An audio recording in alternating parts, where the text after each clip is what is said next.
Yes! Oh, dear. Right, so... Could be the start of a 6-hour shift. Could be. I'm up for it. I'm up for it. Dun, dun, dun. Oh, dear. Stomach cramps. What does that mean? What does that mean? Strange. Well, anyway. More news on that revelation. I could be breaking the world record. You know, we had Mini Mike on yesterday. Yeah. In Slough, breaking the world record for the longest continuous radio show, which is 5 days he's got to go for. Like 5 days without sleep, right? I was in Slough today. I thought, well, have a little listen. So I tuned it in, and they're playing some just absolutely crap, bland music, right?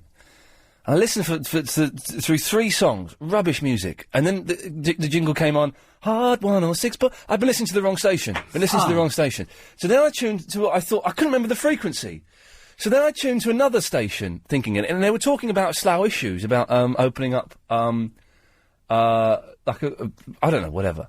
But it was the wrong station. I listened to that for 10 minutes. It was the wrong station. It was like Slough Star India or something. So it was like an Indian station for Slough. So I didn't hear him. Anyway, there's another jock also trying to break the world record at the same time.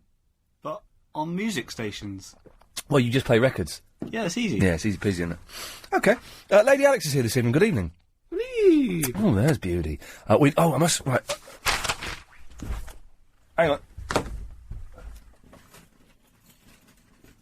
But write down your car, because that's the only topic we've got tonight. Lady Alex's. Oh, and my iPod. Oh, yeah, Chris's rubbish iPod story. Now, bearing in mind, these may have to stretch for 6 hours, these topics. So, let's just take our time. Everyone take their time. 0870. Isn't that great that Gervais is going to join Spinal Tap on stage? That is fantastic. Well deserved. Well deserved him. Seriously, that's excellent. 0870 90 90 973. Let's go to line 3. 3, you're on the wireless. Iain, how you doing? I'm good. Just quickly, you know why Lot couldn't see Jacob, didn't you? Pourquoi? Because he didn't kill his dad. Oh, now that's sweet. Because Ben had killed his dad. That's sweet.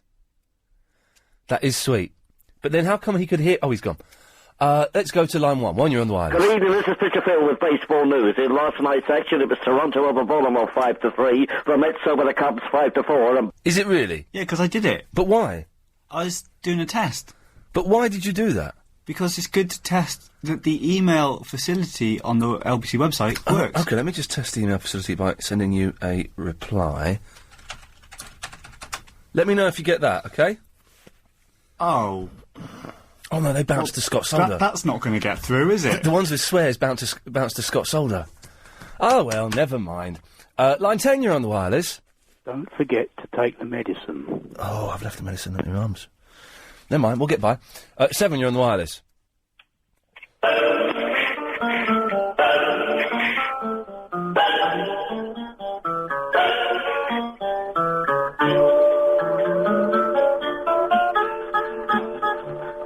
know it. When marimba rhythm starts to play, dance with me, Yes, line 2, you're on the wireless. Hello, sir, you like Namdana or Chish? Do you know, I've just had a curry, thank you, so I'm fine. Okay, salad chili sauce, sir? No, as I say, Paul Ross gave me a curry, so I'm fine. Okay, one for Paul Ross, sir? No, I don't know if you heard, but I'm absolutely fine today.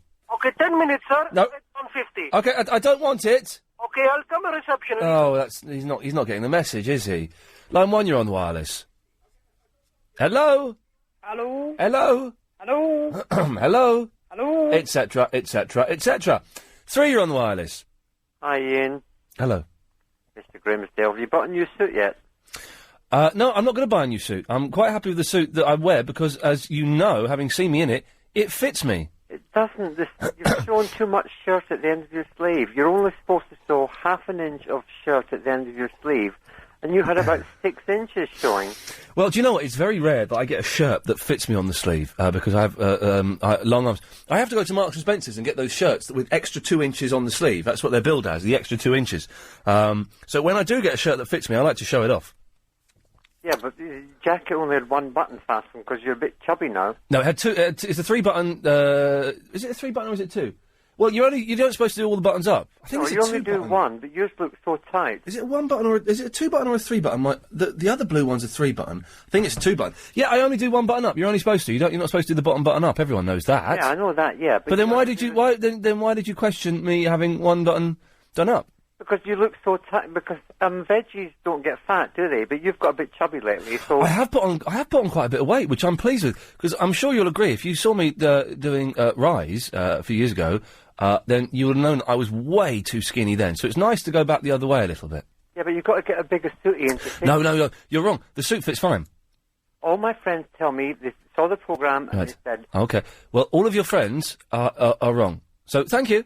"All right, take care, Bye bye. bye bye." Let's go to. Oh, Yasser emailed me today. Quiz, was it? No, the quiz was yesterday. And I ignored the quiz. The day before, he said he wants to come and do work experience. And I wrote back saying, Yasser, I cannot give work experience to someone who has tried as hard as you to get me the sack from my job, which he's done by writing many complaints to Mr. Hooker. I said it would be inappropriate for me to give you the sack. So stop writing to me. And he wrote back saying, you've still not answered my question. He's an interesting...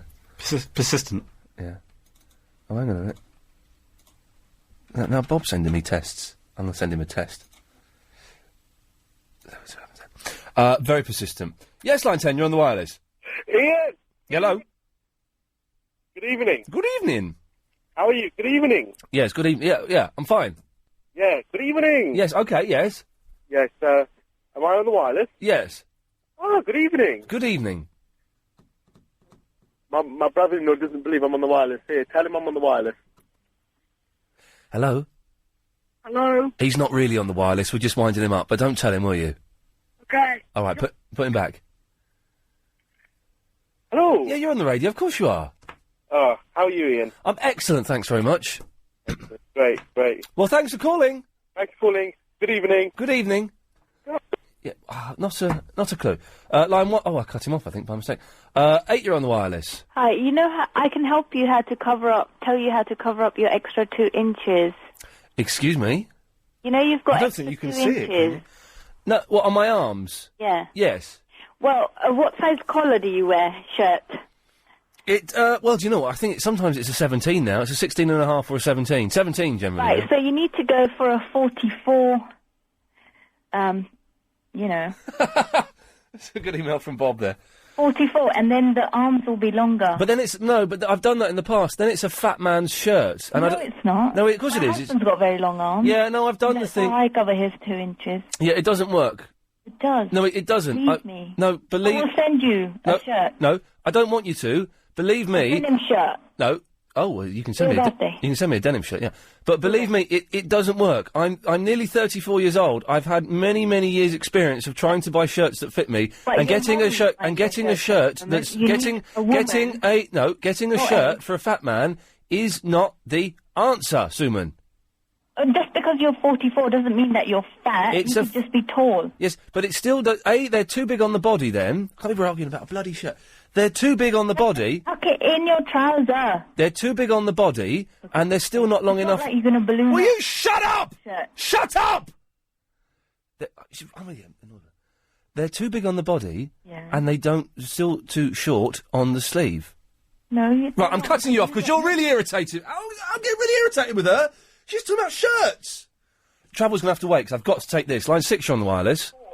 Hello, is that Ian? Yes, is that Spain? Yes, it's Spain. Hola, ¿cómo estás? Oh, si, senor. Ian, it's Rodney. I'll tell you why I'm ringing you up. Yes, Rodders. Loved your David Beckham programme. Oh, yes, thank you. I'd just like to say to you, we did it about 3 or 4 years ago, exactly the same thing in Spain. What the hell? Yes, we did it first. We Wow. got the suit and we got the T-shirt. We did it first. Well, what a surprise. I've done something that wasn't an original idea. And do you know what? I may be doing something that's not original in a couple of weeks' time, so that's... I'll tell you what, and we used the same guy, Andy. Oh, yeah, Andy Harmer. Yeah, Andy Harmer. Very, very... We didn't do the posh as well, we just did the Beckham. I've got a couple of bars out here. Oh. And we actually got the local newspapers... Oh, yeah. And they all put it on the back page of the newspapers, Oh. Beckham in Salou. We're in Salou, in the Costa Dorada. It's a fun trick to play, isn't it, huh? Great trick. We had about 200 people with cameras all at the top of the stairs. Yeah. and it got our bar loads of publicity. It was really good. And then the following day, Yes. they did another back page section saying we were hoaxed in Spanish. You haven't done it with Princes William and Harry, have you? No. Okay. I haven't. Have you done it with Prince William? Not yet. It's the travel news. It's everyone's favourite. It's AJ Alan Joyce. Thank you very much. You're indeed. welcome. The M25 anti-clockwise has 2 lanes closed between 13 and 12. That stains to the M3 following a crash and a shed load of glass all over the carriageway. It's still causing delays back to junction 15 at the M4 interchange. Delays on the A1 through Highgate as well, following an accident earlier just after the Hornsey Lane overbridge, but that has now fully reopened. However, there's now another accident. Now, if Clive isn't well enough to do the show tonight, and I do step in, and it's only an if, because, you know, I'm sure there are people higher up on the list of replacements than me, now that I'm not the new boy. Do I get paid for another show? Is that what it was? Or am I doing it as a favour, or am I doing it as a gig? I don't know. Chris? I don't know, but I'm going home. What? I'm going home at 10. Okay. I might do as well. We'll see what happens. I'm sure Clive will be fine. Right. 0870 90 90 973. Calls go straight to air for the first 30 minutes on this show. Let's go to line 9. Line 9, you're on the wireless. Good evening. Oh, good evening. How are you? This is Saya. Hello, Saya, yes. Oh, yeah. Yes. Yes. How's it going?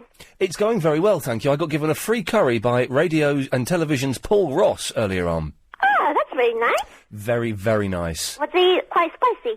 It was a little bit spicy. Yeah, do you like spicy food? I love spicy food. That's nice. Yes. My left ear is funny. What? Yeah. You know, like your ear? Yeah. And then you know the bone behind your ear? Yeah? Mine aches. Really, when you eat spicy food? No, it's just been aching all day. To the point where it sometimes makes me a little bit giggly, and it sometimes makes me a little bit irritable. Oh, is it only like today? It's only today, and I think it might be because I got water in my ear, but I'm not sure. Oh, well, if you tilt your head, and then you put your finger inside your ear, and then you kind of shake. Well, water won't come out. No, No. it will. What? No, I did it this morning, though, so I'm giggling, but it's only because my ear is funny. Oh, okay. I did it this morning in the shower, and I was a little bit completely blocked up for a bit, but, Okay. Oh dear. yeah, oh dear, oh dear, oh dear. Well, I hope it's not too bad. It's not too bad. Yeah? Yeah. Okay, that's good. Yes. Can I ask you something? Can you, what? Can I ask you something? You can ask me anything you want. You know, what do you ever keep your like photographs of your ex-girlfriends? Well, do I keep photographs of ex-girlfriends? Well, there's an interesting question. Do you know, when I was younger... Yeah? No. Oh, okay, But now I'm older, I wish I had done. Really? Yes. Oh, that's strange. You kind of feel like nostalgic and... Well, not nostalgic, but I think, you know, if people have been a part of your life, it's always nice. I know when initially you split up, sometimes you're angry or you're upset and you don't want anything to do with them. Yeah. But if they've been a part of your life, even for a short time, it's nice to have a visual reminder of them, I think. Yeah? Okay. Why have you just split up with someone? Not just, but about 1 year ago. 1 year ago. And have you still kept his photos, her photos? Yeah, I threw away all the presents he gave to me. Yeah, well, presents. Unless they're like TVs and things, you can keep those. Oh, yeah, I kept my DVD player, yeah. Good work. Yes, that didn't have too many memories associated with it, yes. But, yeah, photographs, I didn't know what to do with them, so... I think, put them in a box, gather them all up, put them in the box, because it can be quite hard work sometimes if you sort of stumble across one or two photos. Yes. So gather them all up, put them in a box. Okay. Maybe even have a little cry, take the box up and put it in the attic and just know that it's there. That's what you should do, I think. Okay. All right, Sire. Thank you very much. Thank you, bye-bye. Okay, bye. Bye. Let's go to line number 6. 6, you're on the wireless.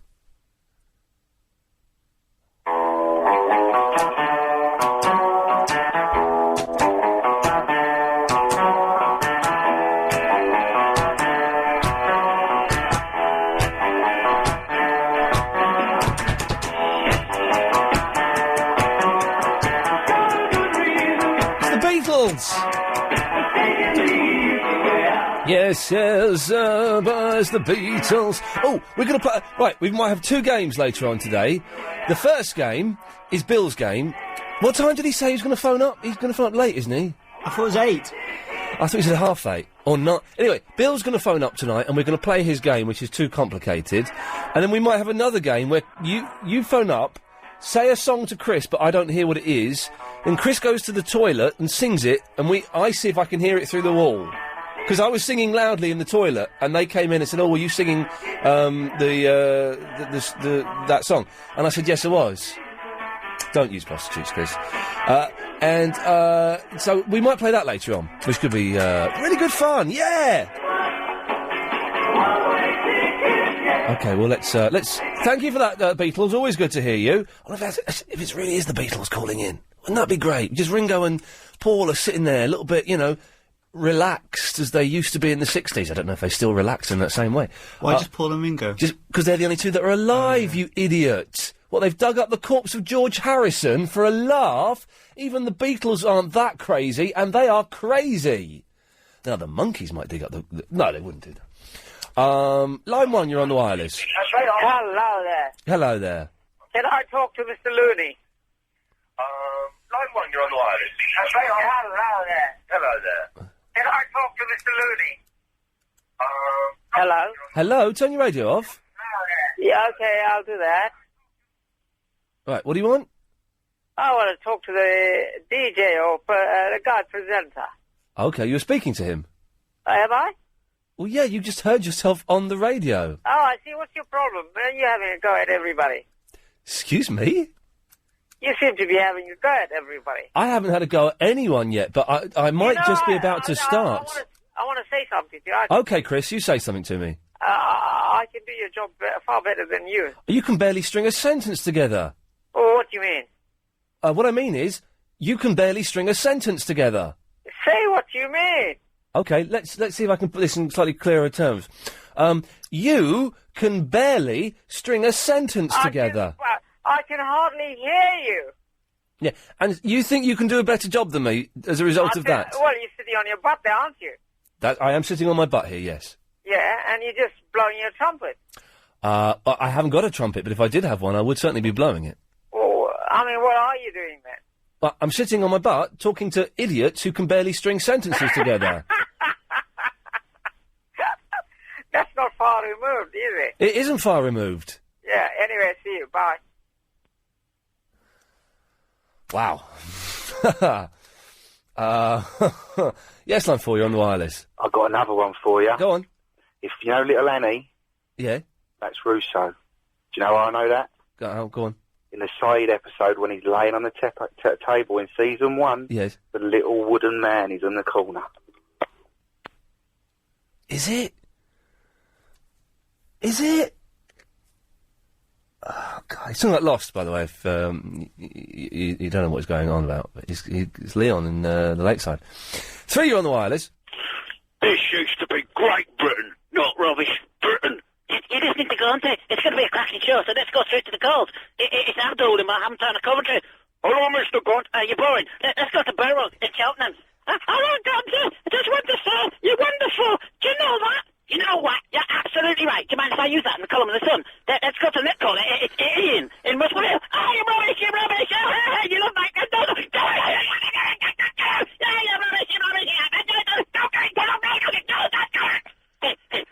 Anyway, it's H&J. Hello, H&J. Oh, hello, Gordon. Hello, Gordon. Hey, My Sky Blues. Hey, it's been a cracking show. Hey, just want to say this. If you got kids, give a kiss, give them a hug, and don't forget to check their mother's DNA. Bye. Well, John Gaunt called my show. I'm honoured.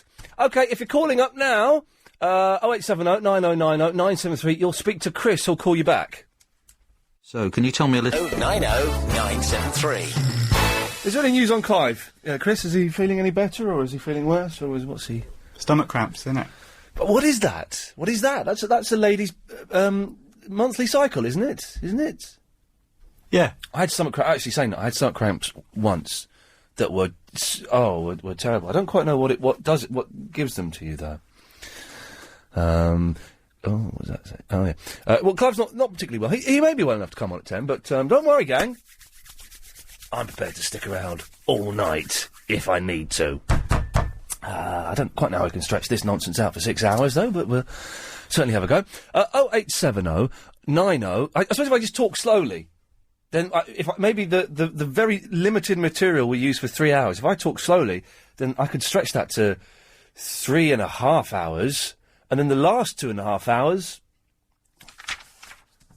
Let's just hope Clive gets better, shall we? Let's just hope that. 0870 9090 973 is the phone number. We do actually have things to talk about this evening, including Lady Alex's car being driven in the congestion zone and Chris washing his iPod. We'll do those when we're really desperate for calls, shall we? I don't want to waste anything tonight. I want to really keep an eye on every little bit of material that we use up. So, Costas. Hello? Hello, Costas. Hello? Hello, Costas. Yes, hello, my friend. Sorry? I'm excellent. Oh, by the way, did we get that money from Barry? Didn't arrive. Well, his show would have started now. Oh, yeah. Put a call through to the Hen and Chickens Theatre. Stop that show. All right. Stop the show. Oh. Stop it. Yes, Costas. Yes, hello, my friend. Basically, I'm coming from Cyprus. Oh, yes. We come all only for a holiday, me and my daughter. We're looking for somebody, to marry my daughter. We come over. Yes. And we're driving in the car, and all of a sudden she said to me, this man, he sounds very nice. Oh, well, thank you. Obviously, we're speaking of you. Oh, right, yes. But the problem we have, we don't know much about you. We want to know, are you married? Are you, how old are you? Okay, well, you look like, we don't know. Well, let me tell you, I'm going to be 34 next month. You're 34? Next month. Okay, yes. How old's your daughter? She's 27. That works, doesn't it? It looks quite nice. I mean, you sound like a good lad, Does it? I mean, Does it look nice? Listen, I have a lot of hotels in Cyprus. Right. And, we have a lot of people working there. Yeah. And you can always tell the one that is going in the till. In the money, And do you think I'm going in the till? No, you don't. You sound like you go through the till. You sound like you're a very good boy. I tried to be a good boy, Costas, yes. And you say you're 34, and what only job you have is radio? Or? I do a little bit of television every now and then. Ah, he's on the television. Got it.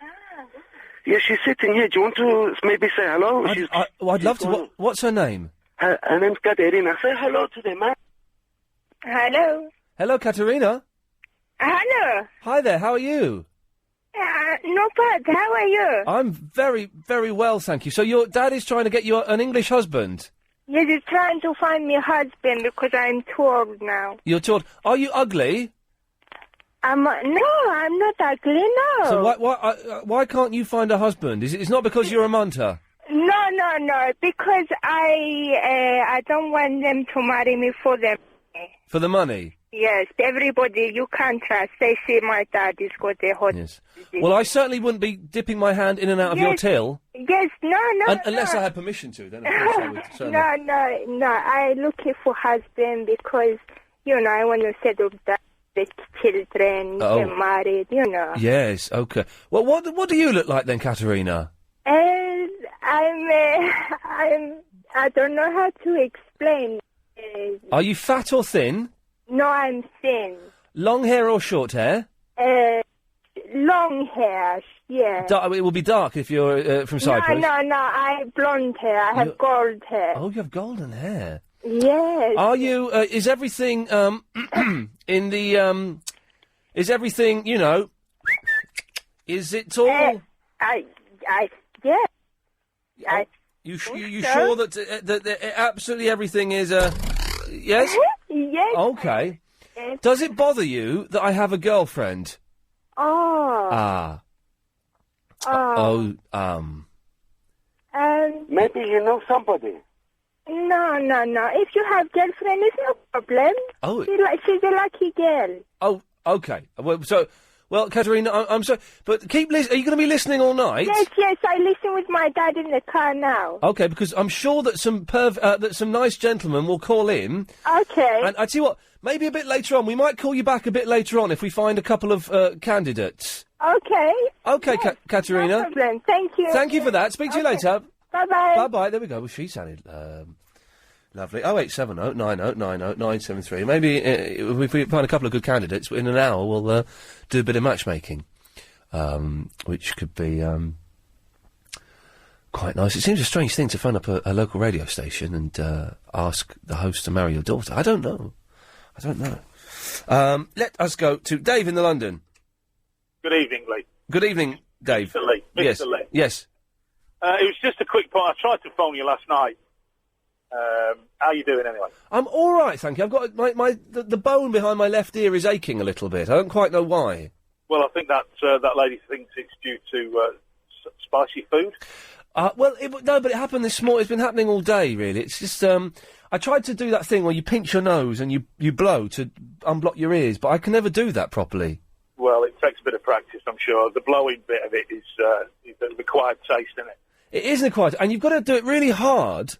Yeah. Otherwise, it just makes it worse. It's best done in an aerosplane, usually. That's, just before landing, that's normally when you can get a good blow down your nose. The last 25 minutes of a flight is agony for me because my ears just kill me, and I can't do that blowing thing because the pain is excruciating when I do that on an airplane. Yeah, it is bad. You must have a sinus problem. I think I've got something wrong with my sinus. I don't quite know what, but there's something. Maybe I need to take a decongestant when I go on a plane next. I think you maybe should do, yeah. Hey, Costa sounds like a lovely man, and offering his daughter to you like that is... How generous. It's such a nice gesture. How very, very generous. And that's the generosity and the old-fashioned gentlemanliness that you only get on slightly backward parts of the continent. You don't get that in developed Britain. You don't get that in developed Britain because there's too many paedophiles around, isn't there? There's too many paedophiles, yeah. Yeah, too many. They're going to hell in a... I tell you what, it's political correctness. Yeah. Gone mad. I think so. Hang 'em. Anyway, Dave, why did you call in? Well, I called in for two reasons. Yes. One was to express my disappointment with Christopher last night for not calling me back when he promised me he would. However, I've forgiven him for that. Yeah, he does lie to people, and he needs to get counselling for that because it's becoming a problem. Yeah, it's not on that really. It's not. I was waiting for ages for him to call back. I'm a very busy man. I know you are, David. I'm a mechanical electrical engineer. A mechanical and electrical engineer. Multi-talented. That's ticking two very fat boxes. It is, and as my granddad said to me, it's always best to know a little about a lot than a lot about a little. Was it a jack of all, master of none? That's it. Or something. Anyway, what I really wanted to talk to you about... Yes, there was a point to this. Yeah, there was Barry last night. Oh, yeah. I'm concerned for your financial well-being. Right, yeah. Thank you. I think that... I'm a nice man. I think that Barry's trying to have your trousers down regarding that canned laugh that you took off him. Oh, yes. I think what he's going to do, what his plan is to not give you your money, which you're well owed. Hang on, you're talking about this? What a family story.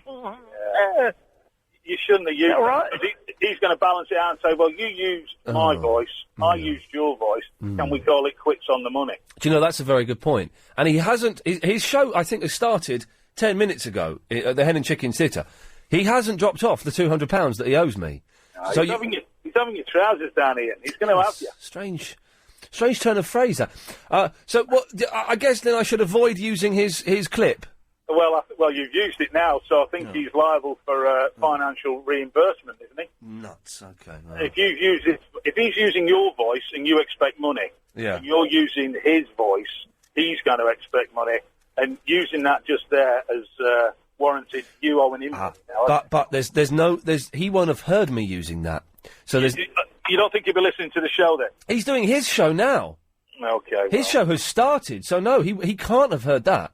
Well, somebody might inform him into the fact that you have been using his voice. If anyone grasses me up, well, no, I can't really do anything, can I? Not really, no. Apart from put your hand in your pocket and get your money out. But me playing that isn't worth £200. All right, I'll knock a £5 off. Well, it's not worth... You should have got a lot more anyway. I can't believe you let him use your voice for just £200. That was worth £350 any day of the week. Do you know what? I'm a generous old fool, David, and sometimes I'm just an idiot to myself.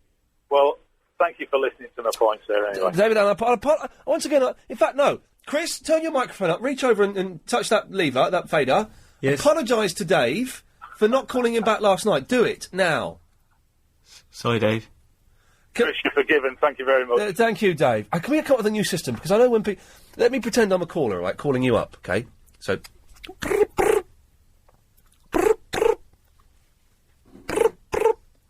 No, don't drink a tea. Answer the phone to me.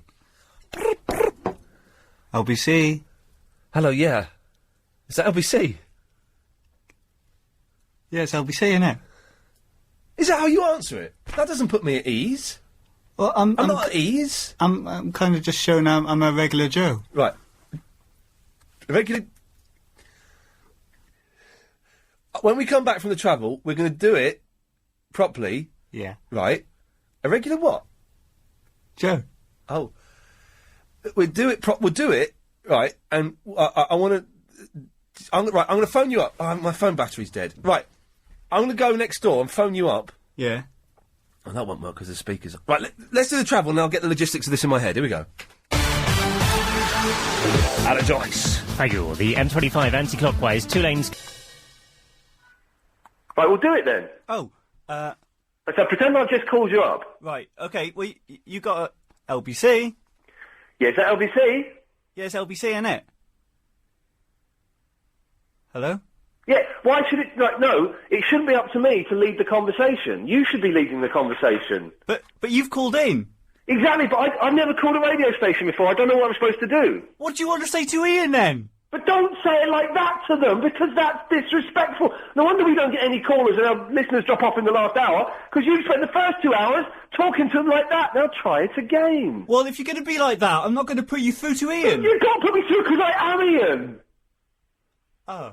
But, yeah, but I thought you would be in the call. You would be in the caller. I am being the caller, but also, when you're rude to me, I'm going to pull rank and I'm going to be Iain. Right, so, start again.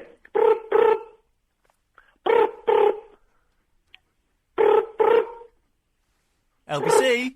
Hi, is that LBC? Yeah. Hello? Hello? Hello? Hello? Hello? No, I'm talking to the cleaners. The cleaners are walking past me. Right, don't you say hello, because when Helen does it, she says, hello, LBC, what do you want to say to Iain? Don't you do that? Oh, okay, alright.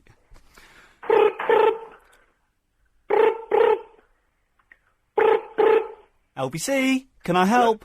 Hello, is that LBC? Yes, LBC, can I help? Yeah, I've got something to say to Iain. Oh, yeah, what do you want to say to Iain? I want to talk to him about Chris's iPod in the washing machine. Oh, yeah, okay. What's your name? Huh? It's... What? Yeah. It's Dave. Dave. You sure? Yeah. Right.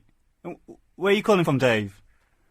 Outside the studio. I'm in, where am I? I'm in Southgate. Southgate. Right. Are you going to be rude? Am I allowed to be?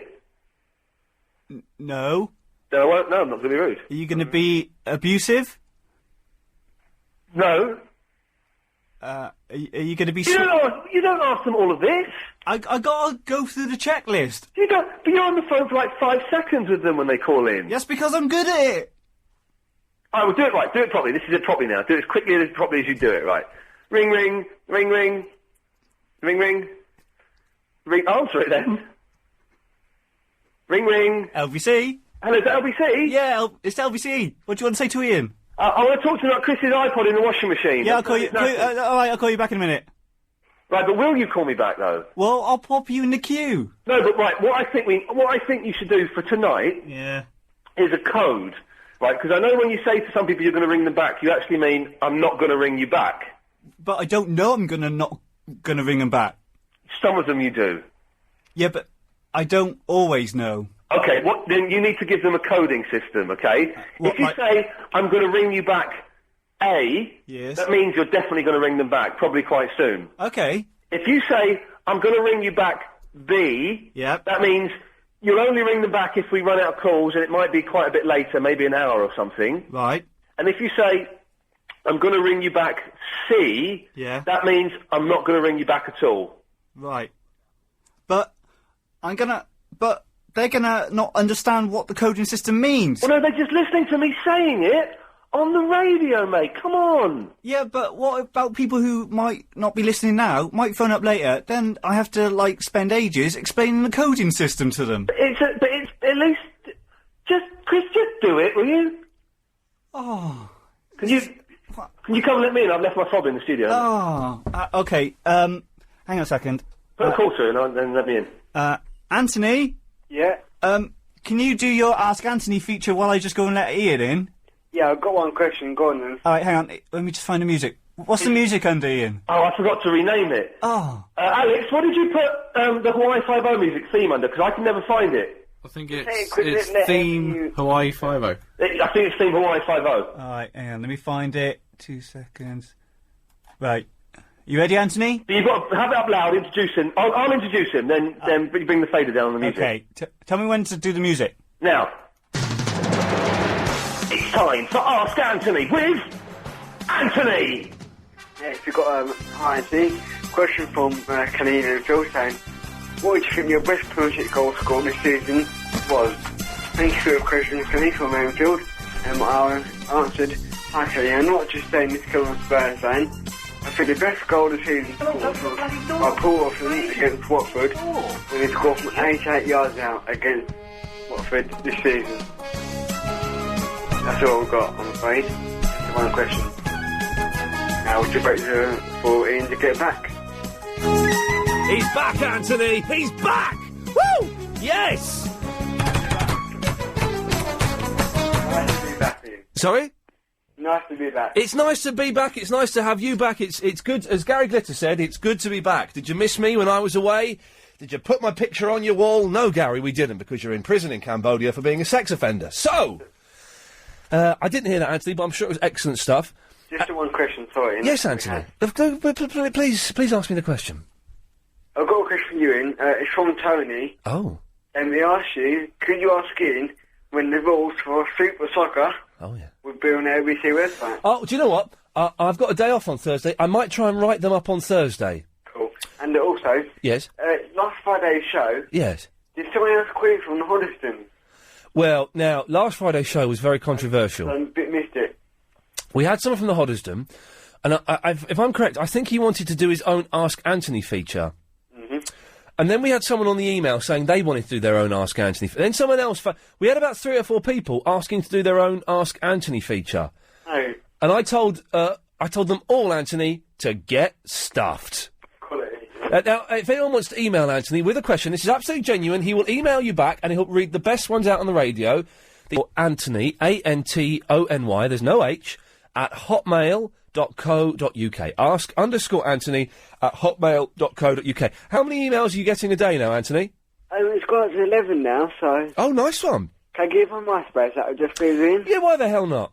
It's www.myspace.com/Spurs_fan07, and Ian Lee is www.myspace.com/TheRealIanLee. One quick tip, Anthony. In your replies to the questions, you could include your MySpace address in that. Yeah, on that. I've been doing that. Okay, good work. So that you're promoting that. Excellent stuff. Anthony, thank you for that. Cheers, Ian. Goodbye. Cheers, mate. I feast my eyes, I spoil my ears. I'm state-of-the-art, I'm digitalised. Good evening. Okay, well, we have a new system in place, because I've had a lot of emails and phone calls criticising Chris there for the way he says he'll phone people back and never does. So we have a new system in place where if he says, we'll call you back A, that means you'll get called back quite soon. If he says, I'll call you back B, that means you won't get called back for a bit, we'll only use you when we're desperate for calls. And if we call you back C, means we're not going to call you back at all. So we'll check after the news, 8 o'clock, how Chris is getting on with the new system. 0870 90 90 973. James is in the Croydon. Hello there, Ian. Hello, James. I'm not sure whether I'm an A or a B, but he did phone me back. I think you called in before the new system had been implemented. There you go. Well, that's really good. Listen, I've got a quick solution for your problem with your ears on the plane. Oh, yes, please. Get yourself really, really tired. Yeah. And then as you come into land, do one of those massive all-body yawns. An all-body yawn? All-body yawn. Get all your muscles involved in the yawn. Yeah. Clear your ears, 10 out of 10. Do you know, I can't... I've tried pretty much everything, and the pain is so intense. I have to sit there for literally the last 25 minutes of the flight with my fingers in my ears, kind of waggling them backwards and forwards. I sit forward in my seat. I can't talk to anyone. I'm scared to do anything to my ears just because it hurts so much. Yeah, but you've got to try the yawn, because it works really well. I have the same sort of problem as you do, and it works for me every time. OK, James, I will try the yawn. I tell you what I've also got, which the only things that have helped slightly is these little, like plastic sort of earplugs with a hole right through the centre, and you ram them right up your lug hole, and that sort of helps it a little bit. Hello, James? There's nothing to say to that, really. Oh, you're right, actually, there is nothing to say to that. Thank you. Let's quickly just take line 3. 3, you're on the wireless. And now for something completely different. Still no news on Clive Ball. Clive's normally on at 10 o'clock. Last we heard, there were stomach cramps involved. Chris, any further developments on Clive's stomach cramps? Yeah, they're hurting him. Oh, that doesn't sound nice, does it? That doesn't sound nice at all. So there is a potential chance that if Clive is unable to do the show, and Bob, the producer and the manager of Night Times, whatever it is unable to get a replacement, I could be doing a 6-hour show this evening. Oh, dear. So we'll see how that goes. 0870 9090 973. Roll up, try the new phone system. Are you an A, B or a C? H-boy, what were you? I was a B, but I persuaded Chris to put me as an A. What? He promoted you from a B to an A? No, he said I was B, and then I complained that he never put me through, so he put me up to an A in it. But that's not how it's supposed to work. If you're a B, you shouldn't be on. You should be on at about 9:15 when we're really desperate. No, but I've phoned up so many times, and he says I'm like... No, that's not how it works. It's not... I've phoned up so many... No, I've got a really important thing... All right, stay there. We'll talk to you after the news. This is not right.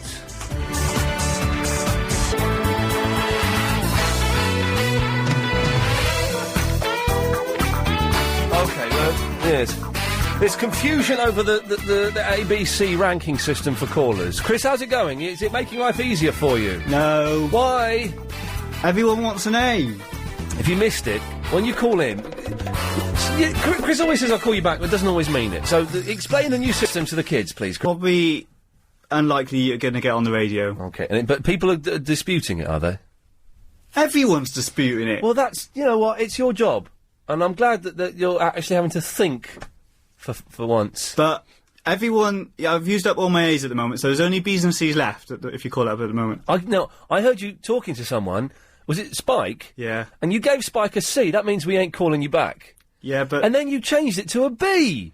That's because he elaborated on stuff that he wanted to talk about. No, don't let them twist you out. Be firm with them, Chris. If you give them a C, stick with a C. I want a producer who's got balls. Like Bob has got balls.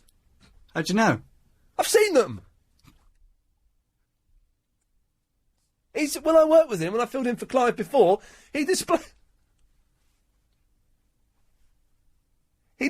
them to me. Good for him. And if I have to fill in for Clive tonight, 6-hour shift, I'm sure he'll display them then, because he's been doing it a long time. He knows how to handle the callers. That's what I'm trying to say. I don't mean anything vulgar. H-boy, right, OK. Yo, H-boy, yes. Can I just ask something before I start? Oh, OK, like a little, an hors d'oeuvre before we have the main course. Yeah, how does Chris, let you? Because he didn't even ask me what I wanted to say. He what? He just said... So hang on, you phoned up, and he just went, all right, you're a B. Oh, yeah. He did not... Hell yeah. He didn't even ask you what you wanted to say. Oh, this is not looking good for you, Christian. This is not looking good. Well, I apologise, H-boy. That's okay. OK, on to the main course now. The plate's been taken away. Hello, man. How's it going? You all right? Good to see you, fella. Yes, OK. All right, I was on the wireless.net last night listening to your show. Oh, yeah, it's kind of sort of slowed down, that website, but if anyone does want to go and post messages about this show, or talk about this show live on a Sunday night, you're more than welcome to pop along to www.onthewireless.net. Do it again for us, H-boy.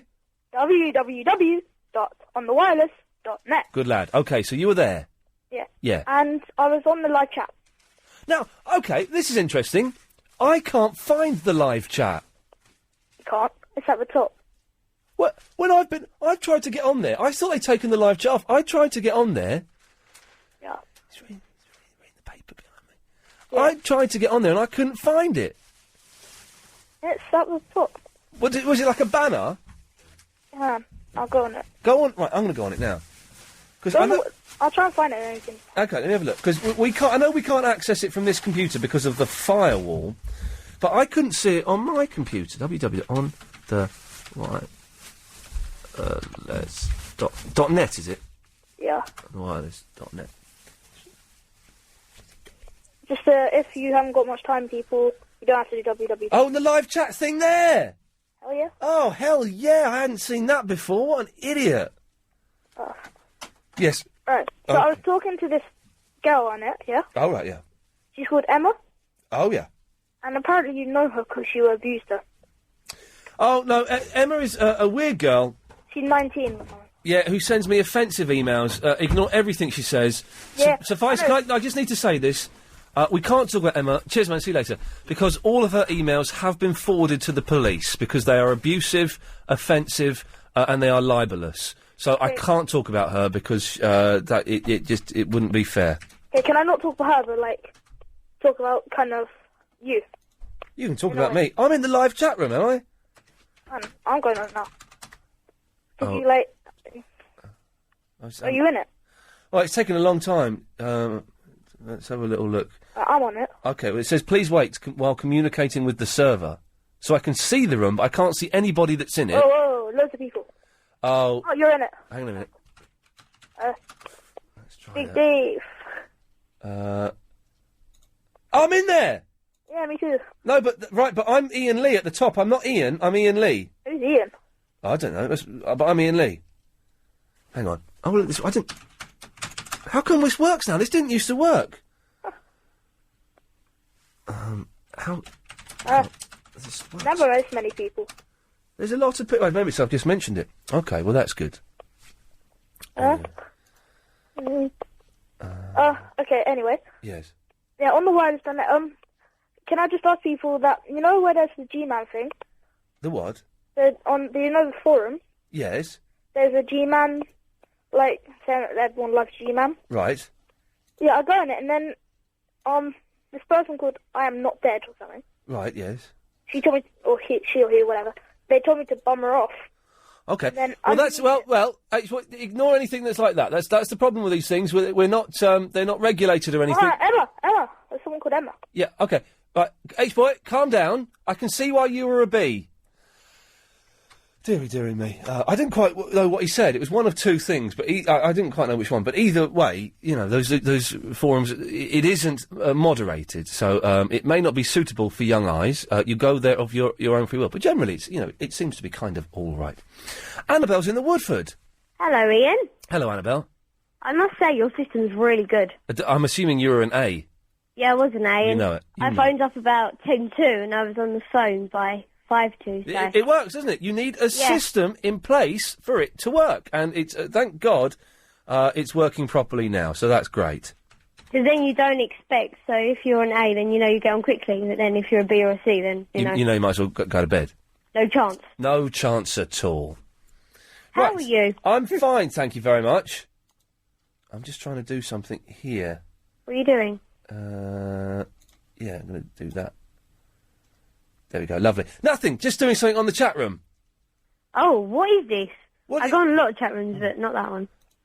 On the wireless.com or something. On the wireless.net? .net, yeah. And it should, there we go, perfect. And what do you talk, is it like MSN type thing? Well, it's like a chat room, and there's a box, and there's a list of, there's quite a lot of people there, actually. There's maybe about 20, 25 people there. Neko Peko, Pancetta, Rodney in Spain. Okay. Magic. There's lots of people pretending to be me, but I'm the one at the top. Okay. So that's cool. And yeah, people just go in there and talk about the show. I didn't know that the chat room was still active, but it is, so that's groovy. Anyway, Annabelle, what can I do for thee? I was just wondering, because I went round a friend's house and I played this game on Xbox called Guitar Heroes. Oh yes, I got sent. I've played it on the PlayStation, and I got sent it the other day. For anyone who doesn't know, it's brilliant. You get these fake guitars with buttons. Yeah. You have, like, rock songs playing on there, like Queen, or there's a Kiss song, or there's Nine Inch Nails, all this stuff. Wolf Mother. And you strum along. It's got a strummer. You strum along to it, and you've got to play along in time. It's fantastic. And you can actually play it on PlayStation. What? Do you play it on PlayStation? There's a PlayStation version, yeah, which is exactly the same. Oh, yes, thing. I want to get that. Okay. Because I don't have Xbox. Oh, But I've been told I'm missing out. you should get an Xbox. It's good, but Guitar Hero 2 is superb. Because I first played it, I was really rubbish at it, but this other person, he's It takes my friend Colin is brilliant at it, and it takes a bit of practice. I'm not very good at it, and once the blue button gets involved, I'm completely screwed because it just becomes incredibly difficult. But it's well worth persevering with. I mean, you have to put the notes together. And there's a brilliant bit, right? When it flashes, you've got the guitar, and when it flashes, you have to tip the guitar up like that, and then you get bonus points. Oh, it's brilliant! You shake it as well. You shake it and you tip it up as though you're doing like a wicked rock solo, and then you get bonus points. It's superb. Really good game. Annabelle, listen, thank you for that. Okay. I forgot I got sent that the other week, and well, that's not the there's all these people messaging me that okay, hang on a second. I am the real Iain Lee. Ask me to say something, and I will. Oh, hang on. That won't work because the fake Iain Lees will pretend it was them. What to do? Right. 0870 90 90 973 is the telephone number if you want to give it. Oh, someone Ghostbusted too, Nick Ferrari this morning, which is very entertaining. G-Man? Yeah, blood? Surely you're a C, aren't you? No. I was a... Do you want to guess what I was? No. I was a B, but then he called me back in like 5 minutes. The system isn't working. I think he just says a letter, and then he, just does whatever. Okay, little Matt wants me to say anti-disestablishmentarianism. Does that prove it's me now? No. Oh dear. Travel news now, it's Karen Mercer. On the M25 anti-clockwise, 2 lanes are closed between 13 for Staines, 12 for the M3. That's after a crash and a shed load which happened in the rush. Delays are stacking back to junction 15 for the M4. The M40 has a lane blocked as you head into town between 3 for Loudwater and 2 for Beaconsfield. That's because of an accident. Of the hits. Okie dokie. I haven't heard that one for a while. Right, G-Man, so what can we do for you? Iain Lee, good evening. I got a Guitar Hero. It's good, isn't it? It's bloody good, man. I'll beat you with Wolf Mother. Yeah.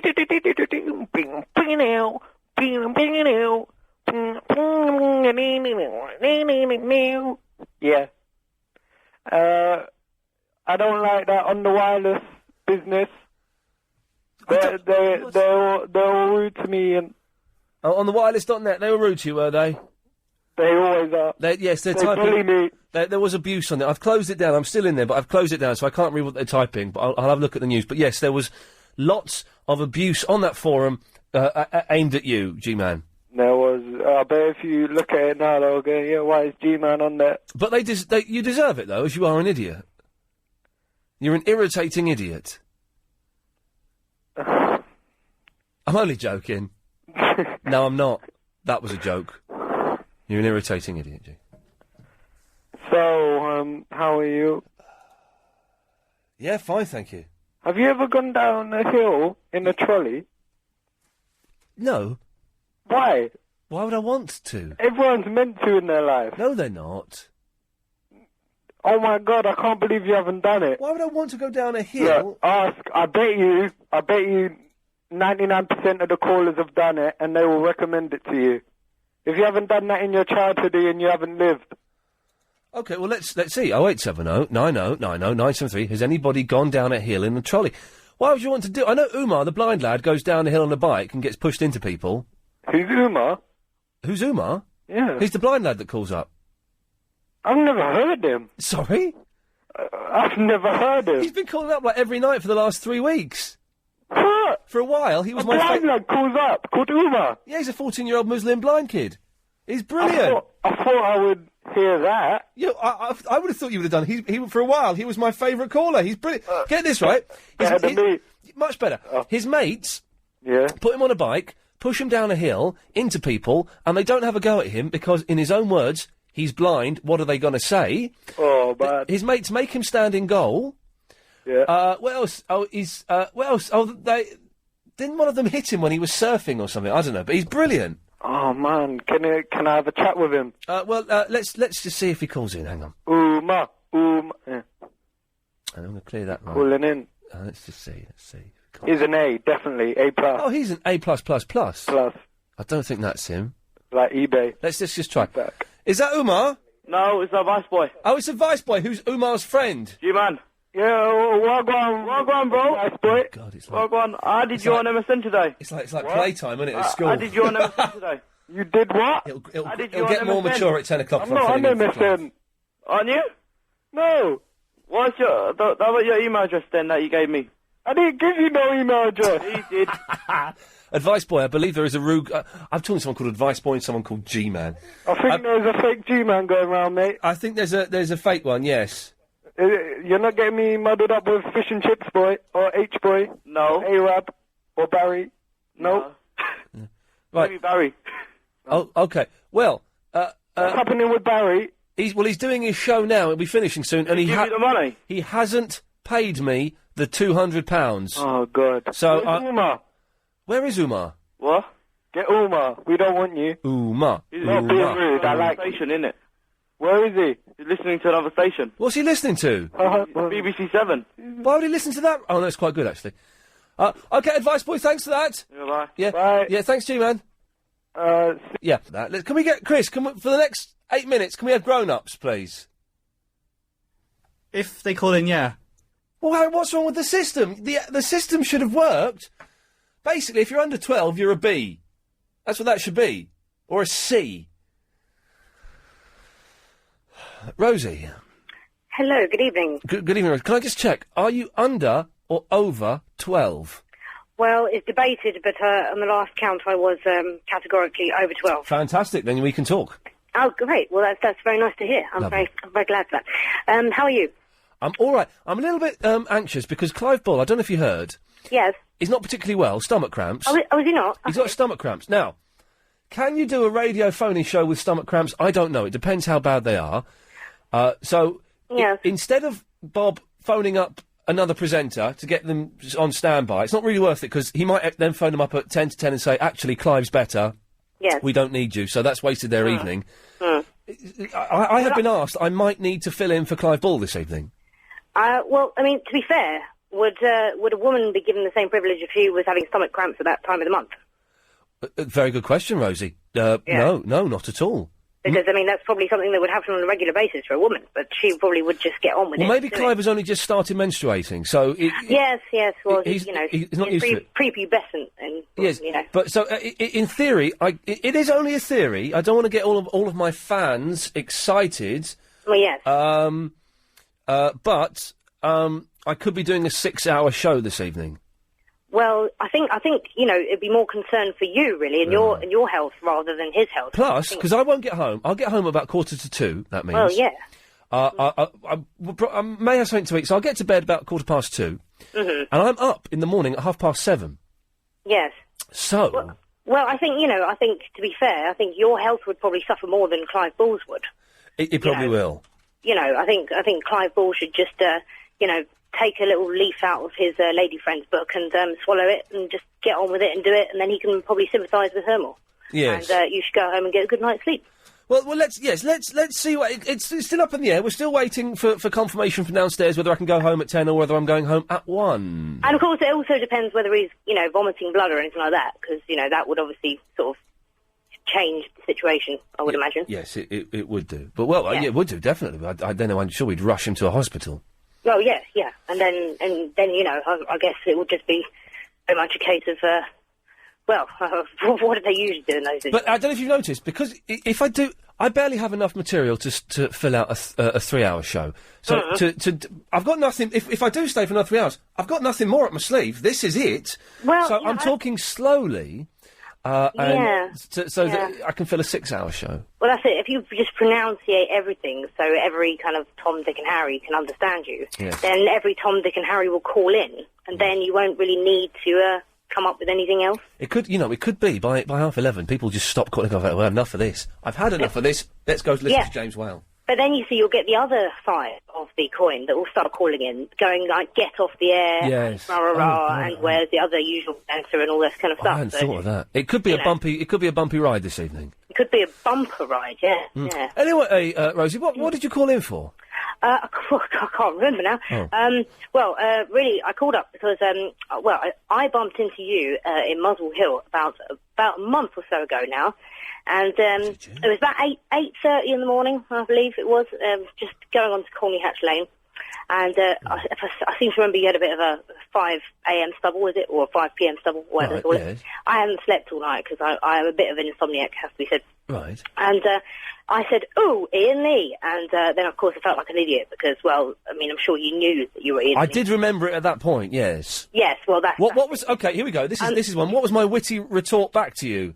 You just went, "Huh, yes," and you know, so that, I think it was kind of fitting to the remarks that I came out with. I must admit, I don't remember that incident. Well, you know, I wouldn't imagine you would do. It was that long ago. You know. Okay. But yes, anyway, I was on the way to work. I hadn't slept as usual. That happens quite a lot with me. And how comes you don't sleep? I've just been like that all my life, really. I'm just a bit of an insomniac, you know. I'm starting to get like that, and I don't like it because I love sleeping. I know. You said you haven't had a good night's sleep for about 2 years now. Yeah. Yeah. It's really disappointing. Well, you know, I've been on there since I was 6, and what can I say? I'm just ticking over what I couldn't say because that was the best I could come out with at that time in the morning. So well, I tell you what, I was pretty rubbish as well. Let's do it again. Let's recreate that thing now. Okay. So what I was walking, was I? You were walking, yes. Yeah. Yes. Okay. So I'm walking, and then you see me, and then come up with something really good to say to me, and I'll say something good back to you. Oh God. Bearing in mind you've had a month to think about this. Yeah. Okay. I would say.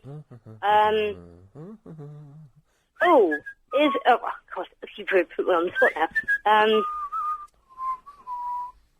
Iain Lee, your mum.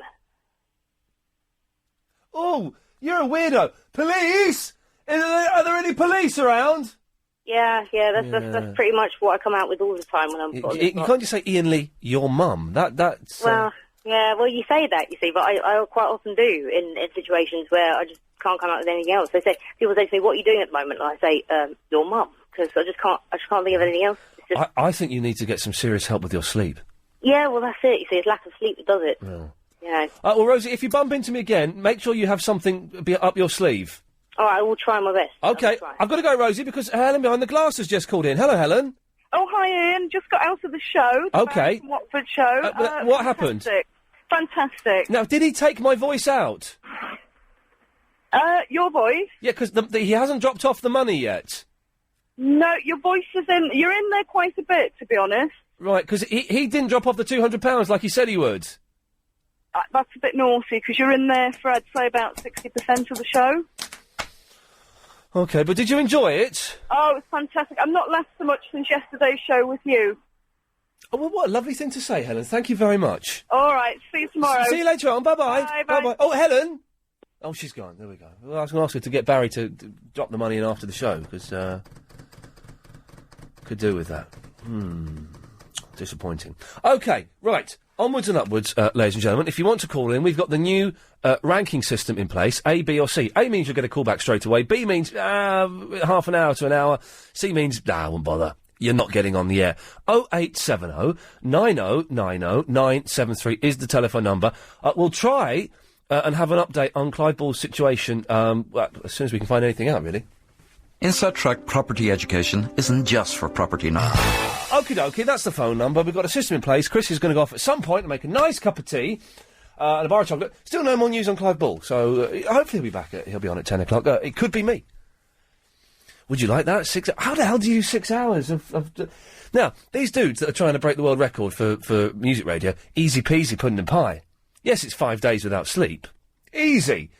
You get tired, you just put a record on. That's all you do.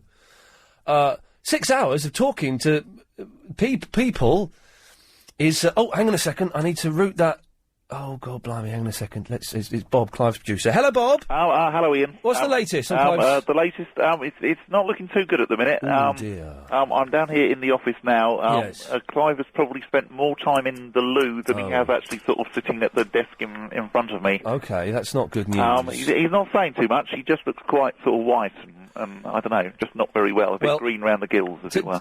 Obviously, we hope he gets better, but could you ask him to let us know as soon as possible? No pressure. Yeah, that's fine. No that's pressure. Fine. When he returns from the toilet, I shall do that. I just worry, Bob, that we're an hour and a half into my show. I've already run out of stuff to say. So well, that's all right, because I'm coming up with a decent list of topics for whoever does the show tonight. So they'll be okay. Hang on, when you do Clive Show, you come up with a list of topics? Oh, sometimes.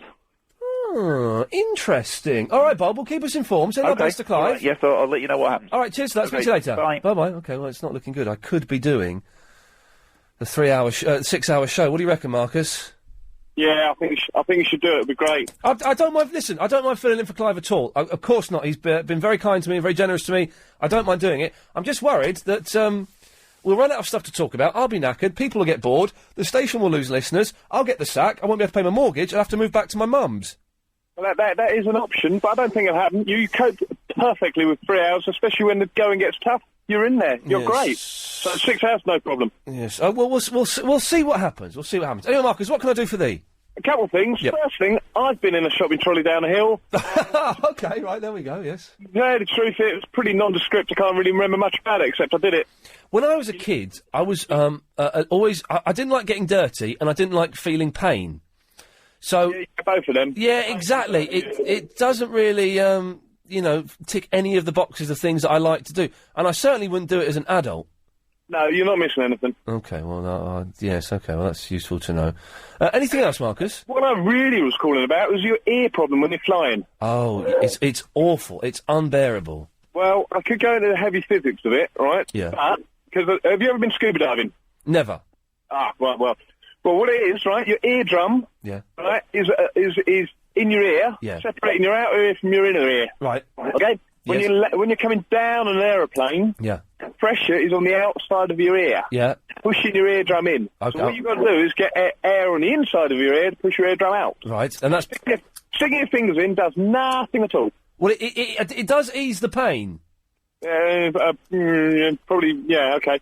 Well, what you want to try and do, yawn, it's great. It opens the eustachian tubes and that's fantastic. Yeah. If you hold your nose gently, and you can try it now, gently, I say. Yes. And blow, keep your mouth shut, and blow and yawn at the same time, and you hear your ears pop.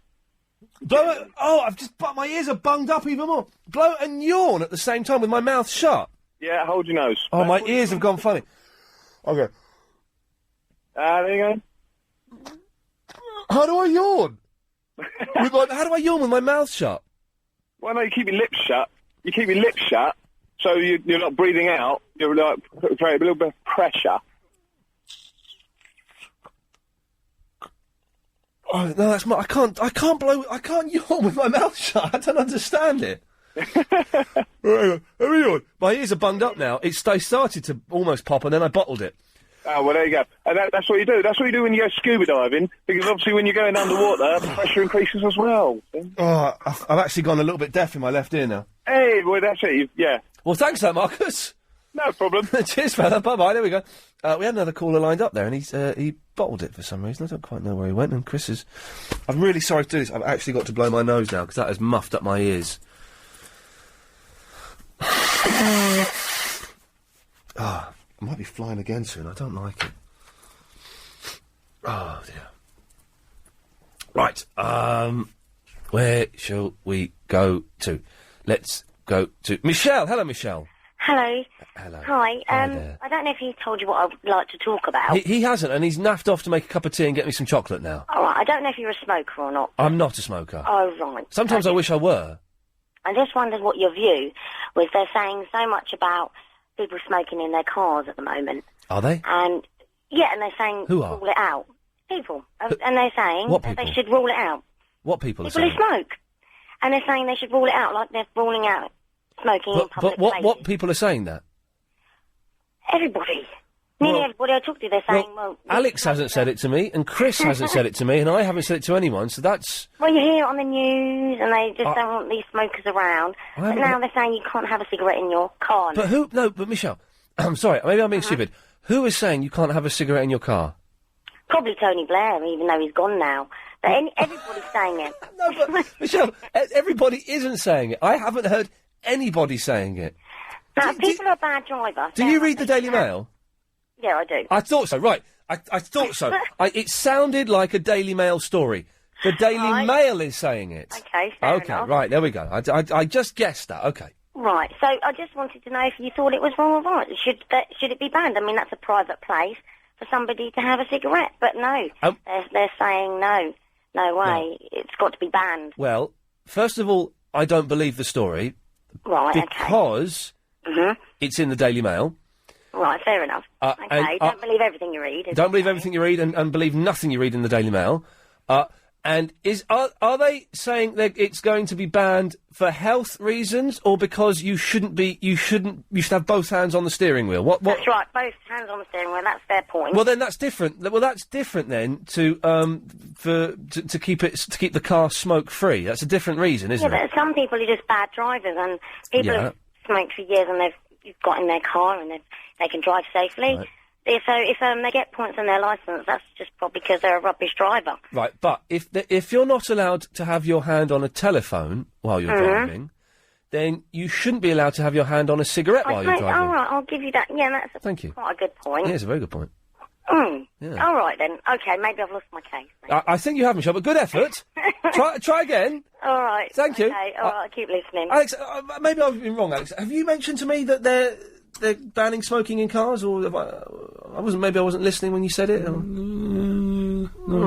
all right, interesting. The phones are going mad, and Chris is down. I'm just going to take this one. Line 7, you're on the wireless. Yeah, I'm a doctor. I can tell you a couple of things about your ears if you want to listen. Yes, please, doctor. Just one thing first. The Voice newspaper. The Voice newspaper, yes. I'm not that familiar with it, yes. Well, it's I am black, but have a little go at that now and again. They're anti-white.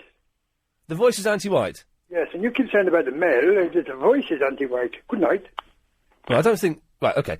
Well, he was obviously a racist idiot. I don't think the Voice is anti-white. I'm sure it's not anti-white. The few times I've glimpsed at it, it's never offended me or made me feel in any way threatened. So, what a very strange racist chap to call in. There we go, our first overt racist of the evening. Well done you. OK. Oh, Bill, who called in, has got with the game. We'll get to him when Chris gets back, 'cause I need Chris to help me with the switchboard. So until then, it's Contradiction Man. Good evening, Ian. Good evening, Contradiction Man. How the devil are thee? I'm doing very well, thank you, mate. How are you? I'm very well. Are you going to contradict yourself? I certainly am, but before that, yes. Can I say that on Friday... Yes. I am going to go for a double contradiction. Ooh! Now, is that all right with you? Because if I do a double contradiction, that means there's going to be 2 buts, which means there's going to be 2 drum rolls. Oh, yeah. And 2 wah-wah-wahs. Yeah. And what I was... Oh, I'm really pushing it now. You're pushing the envelope. Well, because... I mean, is that right with you? Can you do your end? I'm technically capable of flicking between the drum roll and the what number 2. So yes, don't worry. Right now, if we can do this double on Friday, yes. Do you think on this one occasion we could come up with a cheer or something at the end of it? So we do the last bit, the last double contradiction, so we get the wah wah wah. Yeah. Then there could be a hey at the end. Do you on this? I've got a cheer if you want it. Yeah. Do you want to hear it now? Can I hear it? Yeah. Right. Or. Oh no. Oh, that's rubbish. That sounds like fire. It's going to be that, I'm afraid. Okay. So on Friday, when we get to the second wah wah wah, yes, then we go straight into the hey. Okay, you've got it. Yeah, you up for it? I'm up for it, definitely. Yes, I think, yeah. Yeah, all right then, we're on for Friday. Lovely. But what about today, Tuesday? I'm still writing the material yet. But we're gonna be there. No, I'm not gonna let you down. We're going to be there on Friday, don't worry. Okay, but you haven't got anything to contradict today? Oh, yes. Oh, well, let's be having you. Okay. Well, I think it's very selfish that you get people who have fun at other people's expense. And, for example, we've got neighbours who have barbecues and parties and they don't give a flying two hoots as to what time it is at night and they're trying to get to sleep. As long as they have fun, that's fine. But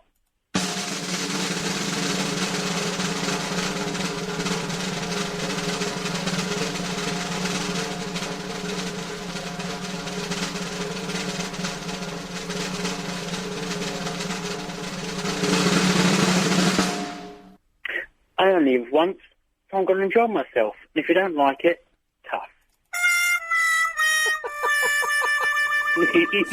Thank you, Contradiction Man. God bless you, mate. Take care, bye-bye, there we go. Oh, you've got to love that, haven't you? Right, okay. Bill? Good evening, Ian. I need to speak to you after the break, because I need Chris here to work this game of yours. Oh, okay then. Because it involves... But stay there. Yeah. But it does involve... I need the switchboard cleared, and I need Chris to do that for me. Okay. So we'll come back to you in a minute. Yeah, okay. Okay, good lad. So put that fader down there. Right, so... let me just take this, because Chris hasn't set enough calls up. Yes, line 7, you're on the wireless. Hello? Hello, you're on the air. Oh, hi, Ian. Didn't expect to get full that quick. Just a quick one for you. Reference this smoking ban that comes in on, is it the 1st of July, I believe? I think so, yes. The woman that just rung up and was on about smoking in cars and stuff like that. If you cast your mind back when they brought in this dangerous dogs act, yes. A guy had a pit bull terrier unmuzzled in his car. He was arrested and charged with having a dangerous dog in a public place. The police actually defined the car, inside of his car, as a public place. So surely then, when the smoking ban comes in, you can't smoke inside your car because it's a public place. So how are they going to work that one? But I think the reason that she said they are banning smoke... you know that they're banning smoking in public places, does that mean I don't smoke... But does that mean I can't spark up in Oxford Street? Absolutely no idea, Ian. I think that's probably just inside restaurants, etc. Well, this is what I thought. Does it mean just inside restaurants and bars, or does it mean in the streets as well? I don't know. No, I wouldn't have thought so, because then there's a total ban irrespective of anything. You can't smoke in the United Kingdom, so it can't be. The thing is, I do like walking into a smoky pub. I like smoky pubs. I haven't been to a pub for ages, actually, saying that. Yeah. No, I don't think. But I like the atmosphere. If I'm going out into a pub, I want it to be smoky and dirty. Yeah, well, whatever turns you on. But the reason why I phoned up and mentioned it is because the company that I work for, I drive a heavy goods vehicle for a living. Yes. And they said in their policy that we are not allowed to smoke in our trucks. Right. But they said that it's okay to smoke in a company car. Well, that can't be right, because the company car is a public... It's a confusing one. It's a slightly dull one, but it's a confusing one. Travel news, Karen Mercer. As you head anti-clockwise... Yes. OK. So, I'm going to deal with Christine, and then don't put any more calls through to this bit, Chris, because we're going to play the game with Bill at last, OK? So, Christine, what can I do for thee? Hello there. I just had an unfortunate accident while I was on hold. Well, it doesn't matter. You just go and change your trousers. No, I still have super glue on my finger. Oh, God. It's gone all white and crusty and it won't bend properly. Your finger? Yeah. It comes off eventually. How much super glue did you get on there? It was just like one drop.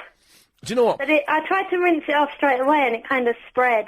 Do you remember when super glue first came out? And there was always a story about a kid gluing his eyes shut. I thought it was invented to heal wounds in the Vietnam War. Excuse me? That's what they said. Who said that? Someone. My friend said that because they didn't have enough time to stitch people up, they'd just super glue their wounds together, and that's where it comes from. You can't glue super glue your wounds up. Well, so if you got your leg blown off, you just put a bit of super glue on the stump. Yeah. Okay, well, do you know, I don't think, I think, and I could be wrong on this, that super glue isn't as strong as it used to be 20 years ago. Yeah? Because so many people were gluing their eyes shut and their fingers together. How did they get it in their eyes? Saying that, it's as stupid as you saying they glue their wounds together in Vietnam. I guess sometimes you go to, you rub glue on your eye. I don't know. Well, maybe if you got it on your finger and then rubbed your eye. That's it. Then you rub your eye and your eye gets shut. So I Your think finger will be stuck to your eye. Yeah, I think that the super glue isn't as strong as it used to be, and I've got super glue on my fingers before, and it comes off eventually. Yeah. It just takes a while. I've been rinsing it underwater. Oh, you shouldn't put it underwater. No, you shouldn't It's do coming that. off. No, you shouldn't put it underwater. Oh, hiccups. Why? Because that makes oh, it step. no, hiccups. You need some vinegar. I've just. Oh, you're not another vinegar freak. No, it's just if you have a little bit of vinegar, it stops the hiccups instantly. What do you mean if I drink it? Just a teaspoon. No, you can't drink a teaspoon of vinegar. Yeah, it stops the hiccups. If you've got mad hiccups, it gets rid of it. Okay, all right. Well, It really works. Try it next time when you've got vinegar available. right, but because I've had loads of people phoning up saying, "Oh, you should put vinegar in your washing machine instead of conditioner." Yeah. Yeah. To make clothes smell funny. Well, they said, "Oh no, it doesn't." But I can't believe that for 1 second. But you're saying I should drink a teaspoon of vinegar if I get the hiccups? Yeah, if you get mad hiccups that won't go away, vinegar, get rid of it. Some people get hiccups for years, don't they? Yeah. But, yeah, like maybe some vinegar. Oh, yeah, you just do vinegar. Aren't you supposed to drop a key down the back of your neck? Ugh, what? Swallow it? Hang on a minute. What? Swallow it? Down the back of your neck? Gulp. I haven't got a mouth in the back of my neck. Oh, okay. Yes. You're weird, aren't you, Christine? No! Anyway. Anyway, yes, because I want to play Bill's game in a minute. Okay. You just said, not just, but a while ago, 9 Inch Nails on the Guitar Hero. Yeah. Have you got some special super cheat or something? It's Guitar Heroes 2. 2, yeah. Isn't 9 Inch Nails on there? No, well, not that I've seen. Well, I'm rubbish at it, so I can only do it on the easy mode. But my boyfriend unlocked all the extra special songs, like the Buckethead and all that. Guitar Heroes. And there's no 9 Inch Nails. I'm sure there's a 9 Inch Nails on there. It would be amazing if there was. Guitar Heroes 2 Xbox bands. Let's have a little look. I'm sure there's a 9 Inch Nails. Right, hang on a second. Stay there. Maybe you got a super special deluxe version. Well, I was playing it on my friend's PS2, and I'm sure there was Oh, I've got the Xbox 360. Well, I've got Different, is it? I've got the Xbox 360 version, so let's have a little look. Guitar. What song was it? Can you remember? I don't really know the 9 Inch Nails very well. Oh, okay. Guitar Heroes 2 Xbox. Oh God, hang on a minute. This isn't particularly good listening, but. Spelt Heroes wrong. Oh yeah, that'll be it. Yeah, thanks, Chris. Guitar Hero 2. Right, here we go. It's Guitar Hero. Right, here we go. We're on the website. If anyone doesn't know what we're talking about, you know what? It's tough because this is a brilliant computer game where you pretend you're playing guitar, and it's well, in some ways it will be easier I love it. to actually learn the real guitar because some of that's when you're doing what's the Queen song that's on? Oh, they got ZZ Top on there. Oh, Everybody's crazy about a smartly dressed man. I like the track list. Here we I go. can't remember who it is. It's one of the easy songs on the easy level, but my boyfriend became obsessed with it. Okay, right. I'm going to read this. Oh, I can't remember. Right, okay, here we go. Shout at the Devil. Yeah. Mother. Surrender. Woman. Tonight I'm going to rock you. Oh, Spinal Tap. With Ricky Gervais! Strutter, which is Kiss. Heart-shaped box. Message in the Bottle, which is really hard. You Really Got Me. Carry On Wayward Son. Monkey Wrench. Them Bones. Search. Would you know the song if I said it to you? Yeah, probably. Search and Destroy, Tattooed Love Boys, War Pigs, Cherry Pie, Who Was in My Room Last Night, Girlfriend. Oh, Girlfriend's good. Matthew Sweet. Okay, I don't remember that one. Can't You Hear Me Knocking, Sweet Child O' Mine, Killing in the Name, John the Fisherman, Freya. John the Fisherman. Bad Reputation, Last Child, Crazy on You, Tripping on a Hole in a Paper Heart, Rock This Town, Jessica, Stop. Man, I don't know any 9 Inch Nails songs. I thought there was one on there. Freebird lasts 30 minutes. That's good. It's on there. It's 30 minutes long. You're doing that for 30 minutes. I can't do that one, but it is a really good song. Do you know? I've not actually. I've only played on my mates. I got sent it the other day very kindly by Guitar Heroes 2, and I need to have a session on it this weekend maybe. But I don't know. I thought there was, but I could be wrong. Oh, you got my hopes up. Oh, I'm sorry, Christine. Okay. Sorry about that. It's all right. All right, bye. Bye. Okay, 0870 9090 973. Bill? Hello. Come back to you after this. Okay. Don't forget, everyone's in www.onthewireless.net chatting away Like, the freaks they are. Now, Bill! Hello, Ian. So, finally, we get to play your game. You've only got 4 minutes. Well, we might have to play it after 9 o'clock. Explain the rules. Right. By the way, when you're taking off in your plane... Yes? If you hold your nose... Yeah. And keep your mouth closed and blow gently as you're taking up. Take it, till you take your seatbelt off. Right. When you come to land, it should help your ears on the way down. I've got a brilliant trick, and I can't do it all the time. As I get older, I find it harder, but I can still do it sometimes. Yeah. I can fall asleep while the plane is taking off. So you don't want to do that. It's great. As the plane's going up, there's something to do with the change in air pressure, and I can if I'm really tired, I can make it knock me out, and I can be asleep by the time the plane is levelled off. Yeah, but when you come down, your ears. See what happens is your ears adjust to the pressure on the way up. But if you blow out, like that man says, when you go diving on the way down, you blow, don't you, to adjust the pressure in your eardrums. Yes. It's the same when you take off. When you take off, you're blowing gently on the back, so your eardrums don't get too much pressure on. And then when you come back down to land, it's more easy on the ears for you. Right? No, it isn't at all. It's very painful. All right. So, Bill. Yeah. Anyway, rules, right? The rules of the game. Yeah. This game, Dodge. It's correct. Hello. No, right. It's that. So it's called Dodge. Yes. You are the lawgiver. I'm the lawgiver. Yes. You are basically the umpire. Right. Just stick with lawgiver. Lawgiver. Yeah, okay, lawgiver, okay? Right. Now, if you've got 10 lines, each person knows their phone number. Right. Each phone number has 11 numbers. Right. Now, there's some phone numbers have 3 digits that are single digits. Mm.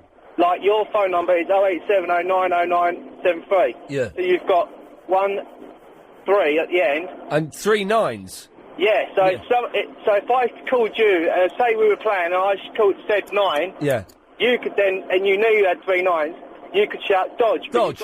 You've got to be quick. Right. This is where the lawgiver comes in. Right. Because I like you can also, although there isn't a 4 in your number. Right. So if I shouted 4, you would be out and say, well, you missed there. You'll move on to the next guy. And so you would be out then for shouting 4 incorrectly. Well, you could do it like that if you want, but it just means you've just missed your shot and you move on to the next line. Oh, if that person shouts dodge, yeah, he can then pick any other line, including the one that had to go at him, to go back. But so when do you get cut off? Well, when you get shot. So if say for instance I shouted 3, and I hit your 3, yes, then you're dead. Okay. Yeah, so... Right. Bill, listen, we're going to go to the news. I need Chris to come and change my screen because I'm not getting phone numbers on here. Oh, okay. But we'll play it after the news. So, if you want to play Bill's complicated game called Dodge, Sifa, you up for it? Oh, definitely. Good lad. 0870 9090 973. We'll take your calls after the news, and you can be playing the most complicated game in radio history. Okay, right. So, an hour to go, or 4 hours to go, who knows? I could be here till 1 o'clock, ladies and gentlemen. As Clive is decidedly unwell. He popped down, had a little look, doesn't look great. He may be well enough to come on at 10, or he may not. But, considering we haven't talked about anything yet, we're doing this show for 2 hours, haven't spoken about anything yet, I think we might be alright if it goes through till 10. Right, so Bill... Hello. We're going to play your game now. Oh, good luck. Well, yeah, exactly. Good luck. Right. No, it'll work out. Okay. Right. So we've got a caller line. We're going to cheat for the first round just to see how it works. Okay. Yeah. Cool. So, Sifu. Hello. Do you understand the game? Oh, hang on a second. Right. I need to, Sifu. I need to move you a second. Hang on. We've got an X directory. Yes, line 11. You're on the wireless. Oh yeah. Hello. Just to let you know, the latest. It's looking a bit better actually. I've managed to get a cup of tea down him. Fantastic. He's got a bit of colour coming back into him, and I think I don't want to tempt fate or whatever, but touch wood, I think he's going to be all right. Oh well, that is good news, Bob. Well, so fantastic. I think you'll be able to go home at 10 o'clock. Hopefully. Excellent stuff. Well, listen, send our best to Clive. I'm here if he needs me, but that's brilliant. Okay, all right. Cheers, I Bob. will keep you in touch. All right. Excellent. Okay. Oh well, that's a relief. That was Bob, Clive Ball's producer. Sounds like I'm going to be able to go home at 10, Sifu. Oh, splendid. It's good to know he's on the mend. Exactly. We don't want Clive having stomach cramps. Exactly. Right. And we don't want me doing a 6-hour show, really, do we? Oh, well, I wouldn't mind, to be honest. What? Oh, I wouldn't mind. Right. Okay. So, Bill. Hello. Sifu is on line 1. So you're gonna pick line 1. Yeah. Oh, hang on a minute. I need to right. Line 1, 4. Right, Sifu, you've just been shot there. Has he got a 4? He's got 2 4s. Oh, well, he can say dodge. I thought it was a practice. He's got to say dodge if he's quick enough. He's got to decide whether he said dodge quick enough. What's the time limit, though? What's the time limit?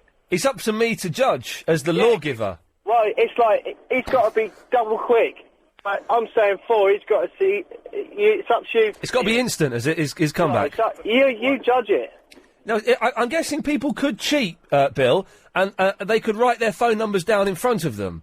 Exactly, I've got mine written down already. I haven't.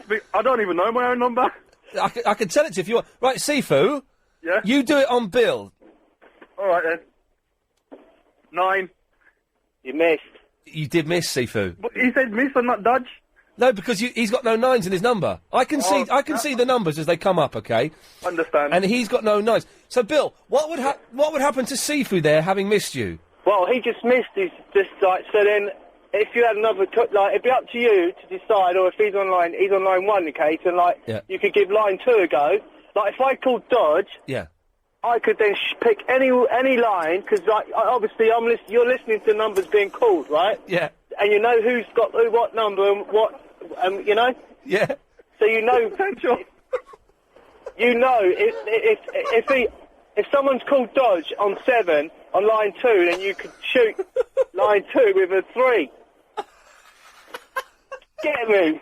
This has got potential, Bill, I like it. It's got potential, it's just... Right, now the trick... Well, OK, I can put more than 2 lines through at once. OK, shall we have a go? Yeah, go on. OK, I've got to say, there are only... Do I have to know what line I am? Yeah, you do. What line am I then? I don't even know what line I am. You're on line 2, Sifu. Right, I will say... Oh, this is impossible. Is Bill line 1? Bill is line 3, you're line 1. I'm line 1. Yeah. Right then, let's go. Hang on. Oh, we've only got 3 other people calling in wanting to play this at the moment. So... I don't know why. This game's a winner. Right. 0870 90 90 973. Call up now if you want to play and write your phone number down. And write your phone number down if you want to play Dodge. We've only got 4 people are calling in. Hang on, let's get a few more people calling in. What's this game called again? Dodge. It's called Dodge. Dodge, just dodge. Just Dodge, right. Hey, Sifu, what about dodgy numbers? All right, then. Right, 0870 90 90 973. All the lines are filled. Right, Bill, you're on line 3. Thank you. I'm going to let you be the line caller. What, for the first go? For the first go, as it's your game. Oh, thanks. Can you call me out last, please? I want to stay in this game for a while. I don't think... When do people get booted off? Well, when they get shot... Right, so if they get shot, they're out. They go. Their number, if they get shot... Yeah. Then they're out. Okay, right, let's... And also, if they miss a dodge, like if they call a number and they don't dodge the number, then tough. Right, okay. Let's get... I've got some music for it. Hang on. Yeah, and I've got a suggestion after. Oh, hang on. What's your suggestion, Sifu? I'd like a copy of the rules put on the blog, please. Yeah, if anyone can type up the rules of this, email it to ian@lbc.co.uk. Right, Bill, you're line 3. Sifu, you're line 1. Let's play Dodge. Line 2. Right, it takes a second because I've got to route it. Hang on a second. Okay. Right. Line 2, you're on the air. Bill, call the number. 7. I'm losing the will to live here. Oh, he's out. He's too boring. Yeah, right. He's out. Okay, so that's you got a point there. Did you? Did you get a point? You can give me a point. Last man standing, isn't it? All right, last man standing. Okay, right. Okay, so he's gone. Call another line. 6. Right, line 6. Right, hang on a second. So I've got to route it. Okay, line 6, you're on the air. Bill, call the number. 4. Missed. You missed, Bill. Oh, no. So it's line 6's go now? Yeah, that's it. Okay, this is brilliant. Line 6, your turn to call a line. Yeah, line 6? 7. Right, hang on a second, so I've got to route it. So, route. Okay, line 6, call a number. 9. What? 9. It's me. Oh. He's dodged. Now, if he's only got 1 9, what happens there, Bill? He's dead. He's out. Okay, you're out, G-Man. What? I killed you. Okay, what's your name, line 6? He gets another go, Ian. What's your name? Jack. Jack, okay, you get another go. Line 9. Okay, so route it, it's all a bit... Okay, call a number. 4. Me. Right, he's got a 4 in his number, he's gone. But he could... If he'd have said dodge then, Bill... No, he's got to have 2 4s. To die? You've got... No, if you've got a single digit, you're out. Straight away, you can't dodge a single digit? No. Okay. This is like a beginning game, isn't it? Well, yeah, it's like a beginning So, game. it's like first time played. You could play on, for this game, if you've got 2 of the same number, you can call dodge. Okay, if you just tuned in and you don't know what's happening, don't worry, neither do I. Jack, your turn again. Call a line. Line 1. Okay, that's Sifu. Okay, hang on a minute, I've got to do that. Right, call a number. 7. Dodge. He dodged it! Whoa, that's so Sifu, it's your go now. Line 4. Right, hang on a second. Line 4. Yeah, okay, call a number. Number 2. David? He put he died, he had 3 2s. Sifu, you'll go again. I'm excited. Line 7. Okay. Don't do... Line 7's are withheld, so you can't have that one. Number 9. Okay, let's have 9. Hang on a minute. Right.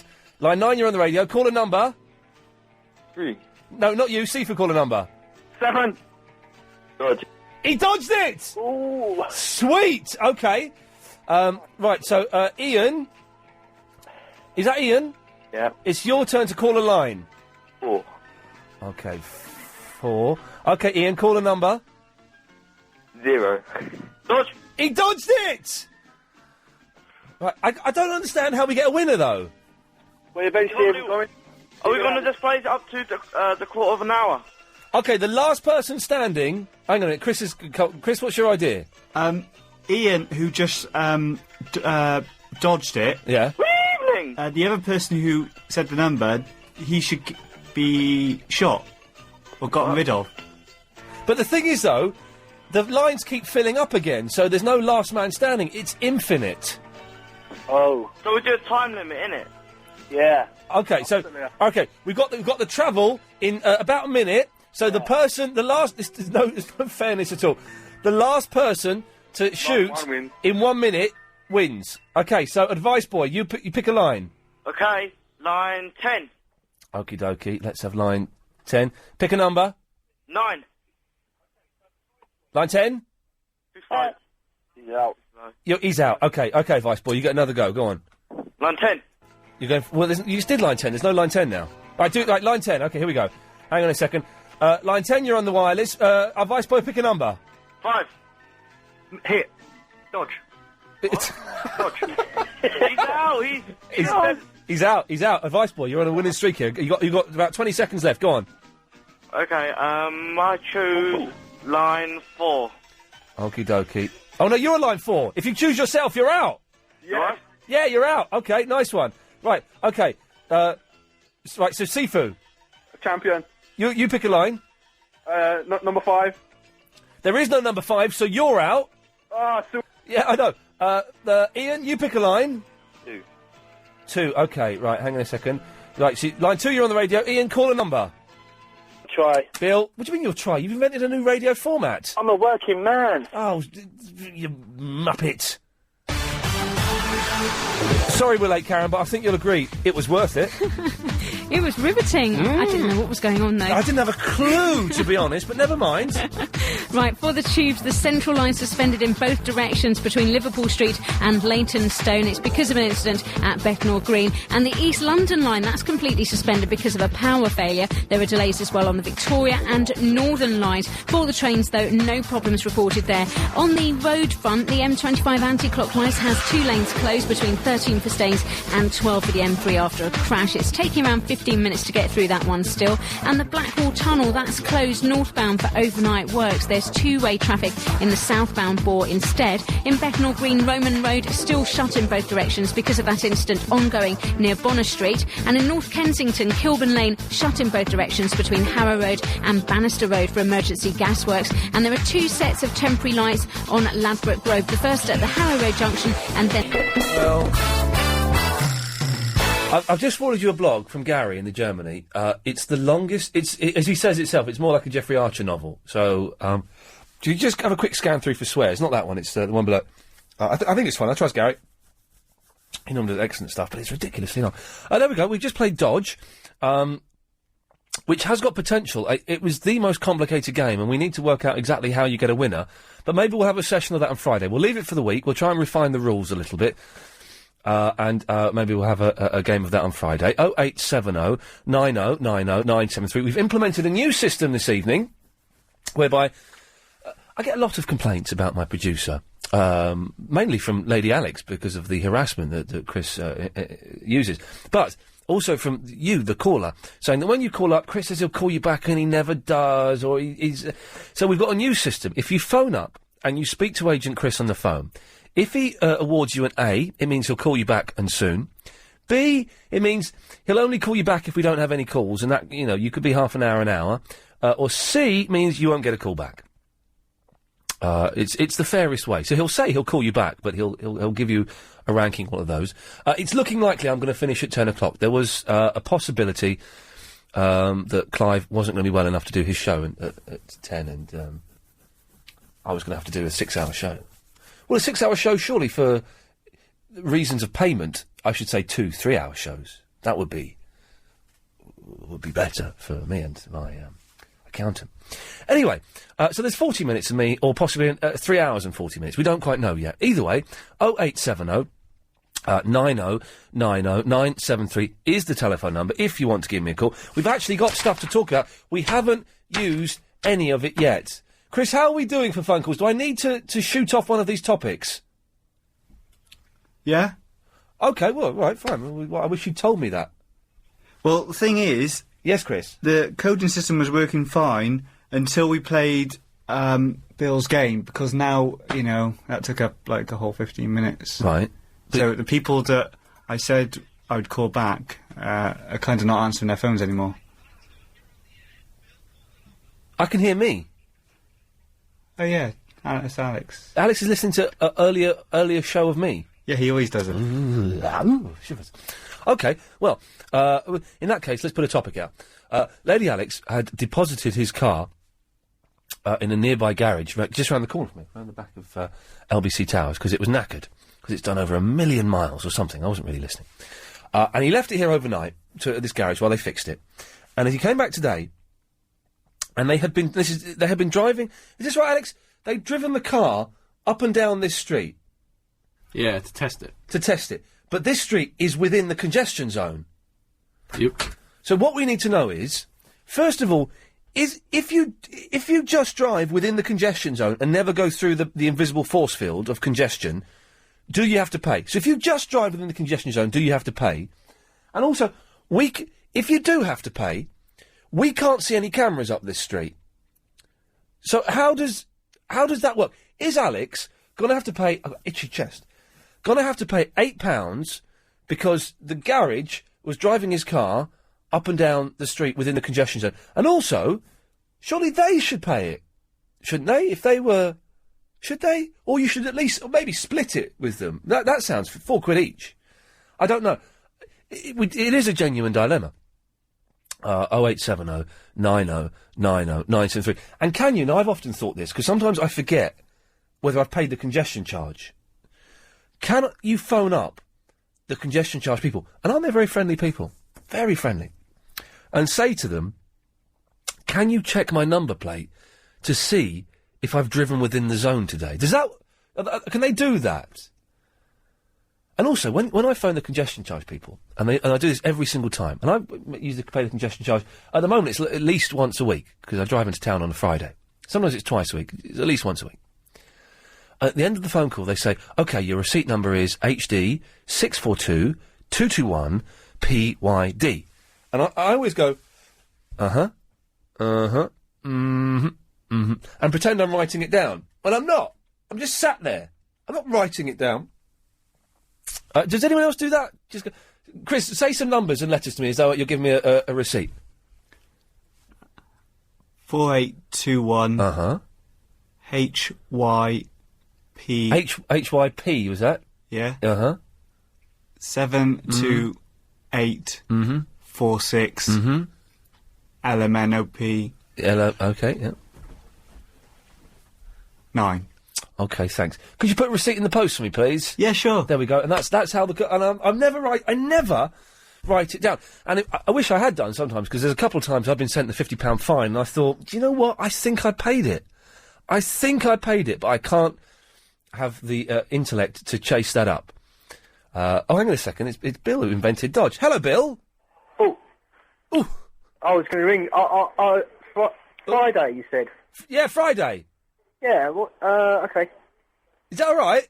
Yeah, I was going to speak to Chris. Yeah, of course it's all right. Were you pleased with how it went? Yeah, I was, it worked out all right, didn't it? It did. I think for a first run-through, it did work out all right, which is why I want to do it again on Friday, and we've all had time to think about it, just to cogitate it on it a little bit, and then Friday we can have a proper game of it. You can have some sound effects, the old... What? Oh, you want me to do a little bit of production values on it as well? Yeah, come on, get with it. All right, Chris, can you get the theme tune to The Good, the Bad and the Ugly and some gunshots, please? Thank you. Yeah, that would be good fun. All right, do you need to speak to Chris? No, I didn't realise I'd talk to you. Oh, don't sound too disappointed. Is there something going on with you two? No. All right, I'm just curious. There's nothing wrong with it. I'm just curious. I've never met the bloke. Oh, yeah, I have, and he sounds about 20-something. He is about 20-something, that's why. Oh, that's not too bad. You sound about 40-something. Right, thanks, Bill. Oh. Steve is in the Brentwood. Hi, Ian. Hello, Steve. Yeah, you talked about super glue earlier on. Yes. It works on moisture, and that's why it goes off. But the other thing is, I got told by a Marine and then by a paratrooper that they use it for stitching wounds together. Well, that's like being told by oil and water, you know, because the two of them don't get on. So if they both tell you, a Marine and a para, it's probably correct, you know. Hang on, why don't Marines and paratroopers get on with each other? Well, because the Marines think they're the dogs, and the paras know they're the dogs. So are the Marines are the American ones? No, the Marines are our Royal Marines. Oh, they're our sailors? Yeah, they're our armed forces in the sailors. They're like commandos, so they reckon they're the best. But obviously paras reckon they're the best. But the real best is the Royal Fleet Auxiliary, because no one goes anywhere without them. But supposing that maybe those two should have a war. Well, no. And that way we'd know who's the best. Yeah, but they'd be fighting English, or... Yeah, but it would... No, you're right. Maybe it's probably not the best way to go. You're probably No, right. I mean, the real answer is we need to up our Royal Fleet Auxiliary, because without our Royal Fleet Auxiliary, the Army, the Air Force and the Navy don't go anywhere. Okay. Well, Steve, it tallies up. I've had an email from an ambulance driver. He hates me calling him an ambulance driver. That's the only reason I'm doing it. Saying that, yes, it was invented, superglue was invented to fix wounds in the Vietnamese conflict. Yeah, but that's what these paras and Marines told me.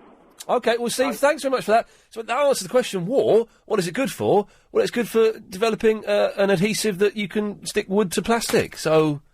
Not very catchy, though, is it? It's not catchy. That's probably why Mr. Starr changed the lyrics to absolutely nothing. I'll say it again. But factually, turns out war is actually quite useful. So there we go. I haven't really got enough time to take... I'm sort of fumbling here, because I haven't really got enough time to take a caller. I haven't got anything to say in these sort of 30-odd seconds of stuff. Although, if I'm not going to be on until... after 10, I might as well just use up all of these topics that we have planned, and just use them all up in the next half hour. Not a problem with that. We haven't got anything for the rest of the week, so we might as well save it for, like... Well, but I want to talk about your iPod going in the washing machine. We've got Lady Alex's car. I mentioned my ear. The rest of the week will just happen, man. It will just happen. Just have faith. Yeah. 'Cause you gotta have faith, faith, faith. I gotta have faith, faith, faith. I love George Michael. That's good. Look here. Call 0870 90 90 973. I'll get in that slot because that's there we go. That's a little bit funny.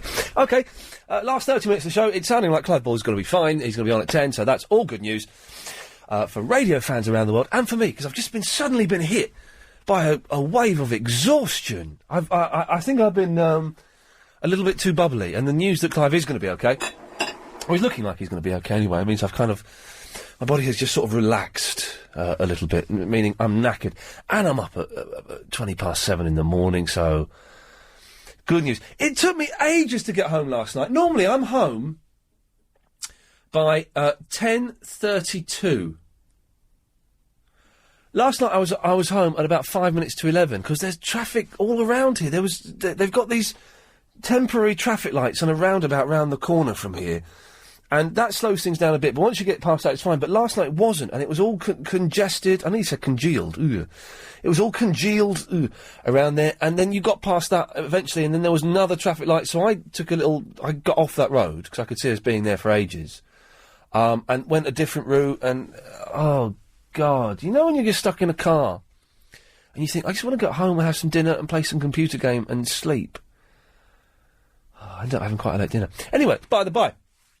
0870 90 90 973 is the telephone number to give me a call. Come on the radio. Andrew's in the Walthamstow. Good evening, Andrew. Gooey. Gooey. All right, mate. Yeah. I think Bill's got a good game there. I think it's good. It needs a little bit of tweaking, but there's something there. It's a bit too long. I've got an idea to shorten it. Yes, sir. Instead of the dodge, yeah. You know, it says dodge if you've got the, wrong number or whatever. Yeah. Why not have because it's like a shooting game, like a ricochet, and the person who gave that wrong number, instead of saying dot, like, they're out. But if you say dodge, though, that means you're saved. If you say, if it's the wrong number that's given, yeah, you're saved, but the person who gave the number is out. Oh, but it's not. Oh, so if I dodge you, then you're out. Yes. Okay, yeah, that might work. I think what we need to do as well, a ricochet noise, that would be good. I don't know if we've got a ricochet. Hang on a second. Chris can get it. Yeah, Chris, can you go and fire that gun of yours and record a ricochet noise? You've got nothing else to do. We haven't got a. Do we haven't got any gunshots? That's a bit silly. What's this? Oh no, that's no. Oh no, that's a. No. No.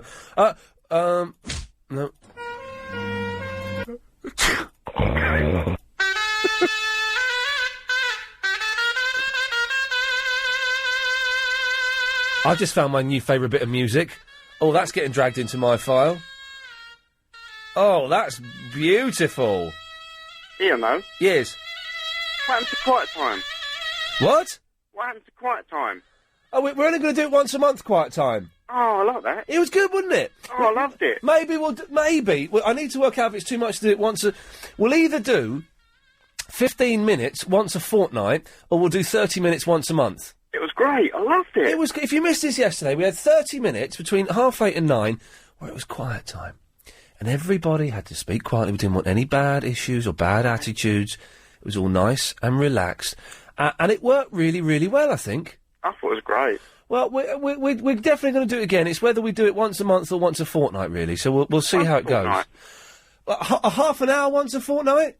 Or a 15 minutes once a fortnight? 15 minutes. Okay, we'll look into it, definitely. I'll tell you what, best place to do it? Yeah. After Triple M. In the first half hour. Oh, yeah. When Nutters come through. Oh, yeah. You need to calm down, relax.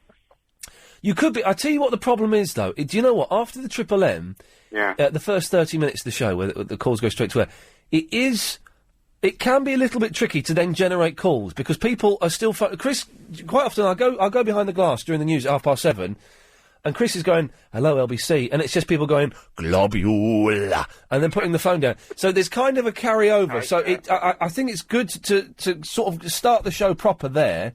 The last 15 minutes. Then, you see, if you do it the last 15 minutes, then Clive's show might suffer a little bit, because you've got people in nice, quiet... People might be so relaxed, they might go, let's go to bed early and switch the radio off, which obviously we don't want. Clive, is it? It's not fair to Clive. I don't know. I'm thinking about the Dodge game, though. I think what we need to do to decide the winner is last man standing. So once a line has been picked, that line is then out of the game. So no one else can fill that line up. True. So I think that might work. So someone picks line 8... and whether line 8 wins or dies, line 8 can't be, someone else can't fill that line. Because once I cut people off, the lines fill up immediately. That's it. Yeah, once if you've hit, that's it. Yeah. You're still in, they're out. And forget the dodge. Yeah. Well, no, it's called dodge. You can't forget the dodge. That's the whole point. That's the whole point that the game's built around. All right, say dodge. The person who put the number in is out. Yes. Okay, Andrew. Listen, thank you for that. Friday, we're going to play it properly. There's definitely something in it. It's a brilliant game, but it's a little bit too tricky, perhaps. Rob is in the Croydon. Hello, Rob. Good evening. Good evening, Coy. The congestion charge question. Yes, sir. The answer is no, because I've tried it. If you ring them up and ask them if the cameras have seen you, then they won't tell you. Oh, really? Yeah, they just tell you you've got to pay the charge if you think you've been in the zone. Otherwise, you could get fined. Oh, that's a little bit low, isn't it? Yeah, because I had one of those where I'd been in it and I couldn't remember whether I'd paid it, so I called the next day to ask them, and this is before they sort of allowed you to pay the next day. Yeah. Wouldn't tell me. Well, that's a little bit... and also, because LBC is right on the border of where the congestion charge starts, sometimes you come in, it's 6:05, sometimes it's 6:01, and it'd be good to be able to phone up and say, did I come in just before 6 or just after 6? Well, that goes on the old expenses, though, doesn't it? If you're coming in for work, stick it on the expenses, posh. It does not go on the expenses, sir. Well, it should do for, media personalities. It should Chris do. has got to pay the charge, but you don't have to pay the charge. It comes out of my hefty wage packet, to be honest. You got to use the LBC credit card. No, Mr. Hooker has a tight hold of that, and he ain't letting that go nowhere. Although Harry, what's going on with this 24? They commissioned 2 more seasons, I've just heard. What happened? 24. Apparently they're doing one in England, aren't they? I didn't hear that. I was just listening to the news, and they said they're doing 2 more seasons of 24. Oh, on our news? Yeah. Oh, yeah. I was busy trying to touch Chris up. I missed that. Oh. At what point do they stop the 24 is my question, because I love it. I've got all the box sets. Yeah. But it's becoming a bit James Bond, isn't it? The guy lives forever, and every possible storyline has been done, surely. I've not seen Series 3, the one where he's a heroin addict, and I've not seen any of this series, but apparently this series is pretty good. Don Load, my friend. Yeah, exactly. I'm going to wait till they're all out there, then my cousin Don is going to send them to me. But you wouldn't be far till about episode 22 now. So is it? There's only 2 more left. Oh, I might do that pretty soon then. Yeah, Don Load for the heroes, 24, the unit, everything. I don't watch the unit, but I'm a big fan of the heroes, and yeah. Well, I don't know. Are you enjoying this series as much as the last ones? Well, towards the end, it's sort of all the same plot lines are coming out again. I don't want to spoil it for people. No, please don't. But if you've been watching, if you're an aficionado of the old 24, then you'll have seen all these plot lines before, I think. Okay, Rob, well, listen, thank you very much for that. Yes, I've not seen any of this 24. Betty's in the Dartford. Hello, Betty. Oh, hello. Can you hear me? Pardon? Can you hear me? Yes. Oh. Well, I rang at 8:44. Yes. And I was going to be called back. Right. And I wasn't. And I listened through all that rubbish game. Yes. And Dodge, yeah. So I just rang up just now. Yes. To say that, every night you sort of have something wrong with you. Then poor Clive was ill tonight. Yes. And I said to Chris, I've got a feeling it's down to your diet. Because you go a long while without anything to eat. Yeah. Clive doesn't like fruit. Doesn't he? No, he doesn't eat any fruit. I thought it was Bob that didn't like fruit. Because Bob eats weird stuff. Hmm? Bob eats really weird stuff. Yeah, but you go a long while without food. Clive doesn't like fruit? No. He doesn't eat any fruit. Okay. And he has sandwiches. Yeah. I think it's your diet. It could be. Do you know, I go through things where I eat really, really healthily, and I'm sort of going through a healthy eating thing. Well, saying that I had pizza on Saturday. I had pizza Saturday. I had a McDonald's today. That's not healthy, is it? No. Oh, dear. I took my mum to a McDonald's today, because she doesn't get out very much. No. It sounds a bit grotty to most people, but she doesn't get out very much. So I said, oh, do you fancy McDonald's? She said, oh, yes, I'll have one of those. So we went and had McDonald's, and it doesn't sound like a classy day out, and it's not at all, but... you know, because she doesn't get out and doesn't... things like that are... yeah, well, it's all right going there now and again. Exactly. As a little treat, it's all right doing it now and again, and she enjoyed it, so that's good. Anyway, it's nearly time for you to go. It is. I hear Clive's better. Apparently so, yes. The latest news... Oh, by the way, my mum says hello to you, Betty. Yes. Yes. And say hello to... I will do. Yeah. The latest news is that Clive is all right and he should be on at 10 o'clock. That's the last thing we heard, so fingers crossed. Anyway, safe journey home. Hope you're not held up in the... Oh, well, I'm going to... jab. Tonight, I'm going to take the long way home, because if I take the short way home, I could be stuck there all night, so I'm going to take this... Oh, hang on a second, Betty. I've got a call from... This is Clive Ball's producer. This is Bob. Bob, is everything all right? Well, it was looking all right. It was looking quite good, but he disappeared off into the loo about 5 minutes ago. Right. It's been quite noisy, to be honest. I've tried not to listen. And also, I've just gone to make myself a cup of tea. Hang on, didn't we get told off for talking about poo on this show? Yeah, right. The thing is, Bob, I've kind of I'm unwinding now. I'm relaxing, ready to... Look, can I put you back on standby? Because I've just realised that cup of tea that I made him, the milk was 2 days out of date. I really don't think I've helped his bad stomach. You've poisoned Clive Ball. Bob, I don't know yet. I'm not saying either way, but he hasn't resurfaced. And can I just put you on standby? I'll be honest with you. I'd rather go home, but you know me, sir. I'm on standby, always ready to help. Lovely. I will let you know between now and 10 o'clock what the decision is. Okay, speak to you soon, Bob. All Cheers. right, okay, right. Bye. Okay, well, fingers crossed there. It's not sounding great, is it, Betty? No, it sounds as if you're there. Till 1 o'clock in the morning. That's 6 hours. Well, Bob says he's got some topics for you. Well, that will be good. That will be good, because I haven't got much. Oh, I'll tell you what I've got. You'll see it through. You're good. I'll tell you what I've got, and I've had these for ages. I bought a hole punch the other day. Car dolls. I don't even know what that means. Old people's arms. Bikes with no pedals. Cricket ball speed. Useful Dreams, Sue Pollard. How Old is Gaza? Tiny Number Plates. Girl Water on Tube. And Hawkeye in the Snooker. That's it. That's what we've got. Oh. Doesn't sound great. And a lot of those things... Sounds all right. Really? Which one of those grabs your fancy? Sue Pollard. OK, well, maybe we'll...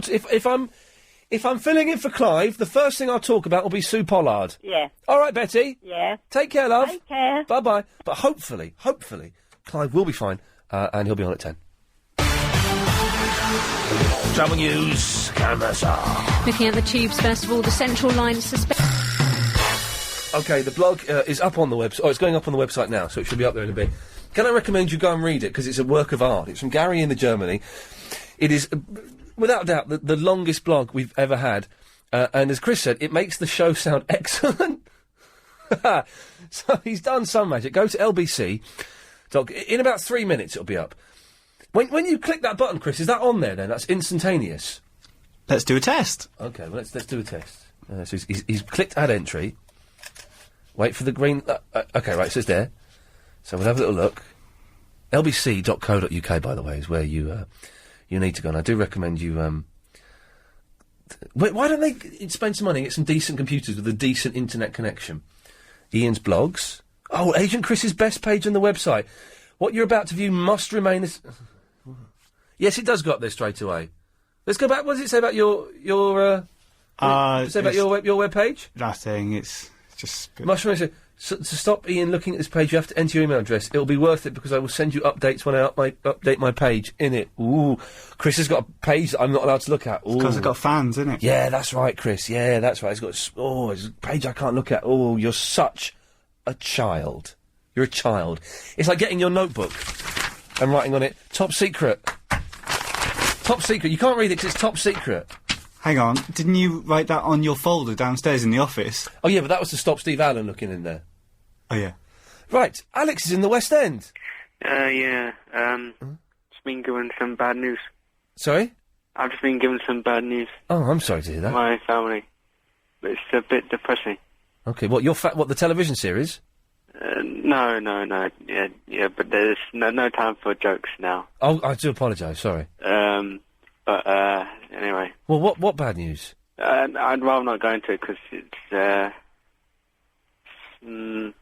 not very, Okay. Well, it's not very nice, but, okay. Yeah, anyway, you were saying earlier that you couldn't remember a long series of numbers and letters, yeah? When did I say that? I think it was about past.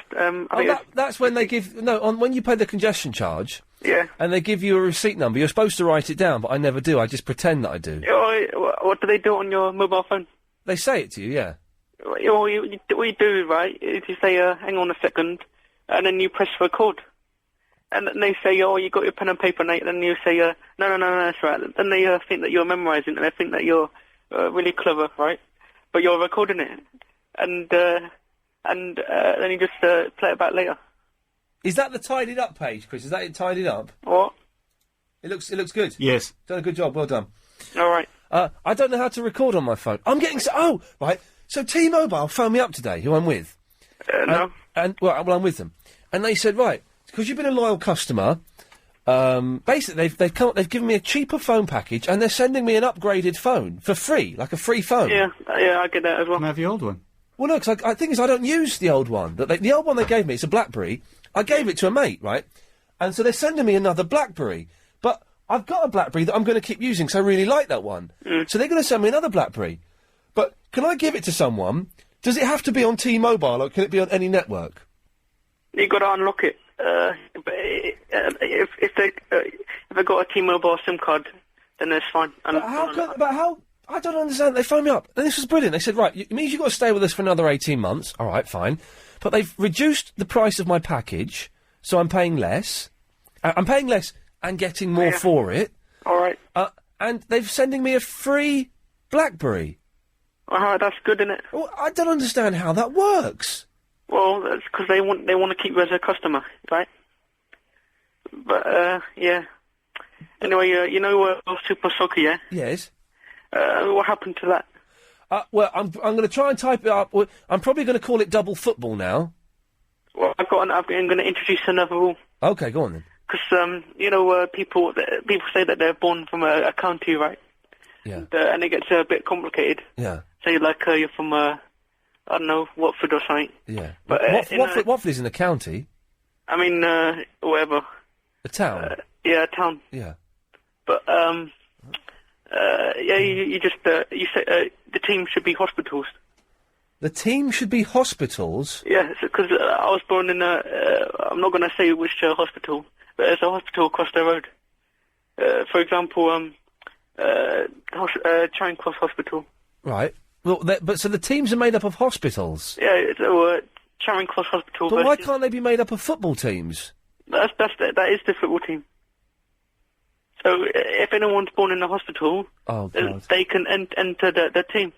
But that surely is a rule too far. Anyone who doesn't know, double football is the game I've come up with. Super Soccer. It's a square football pitch. There's a goalpost, goals on each side of the square. There are 4 teams playing. Yeah. So you want to introduce the rule that they have to have been born in a certain hospital. Yeah, because then you don't get no foreign players, and then it's a bit unfair because the richest team will win, basically.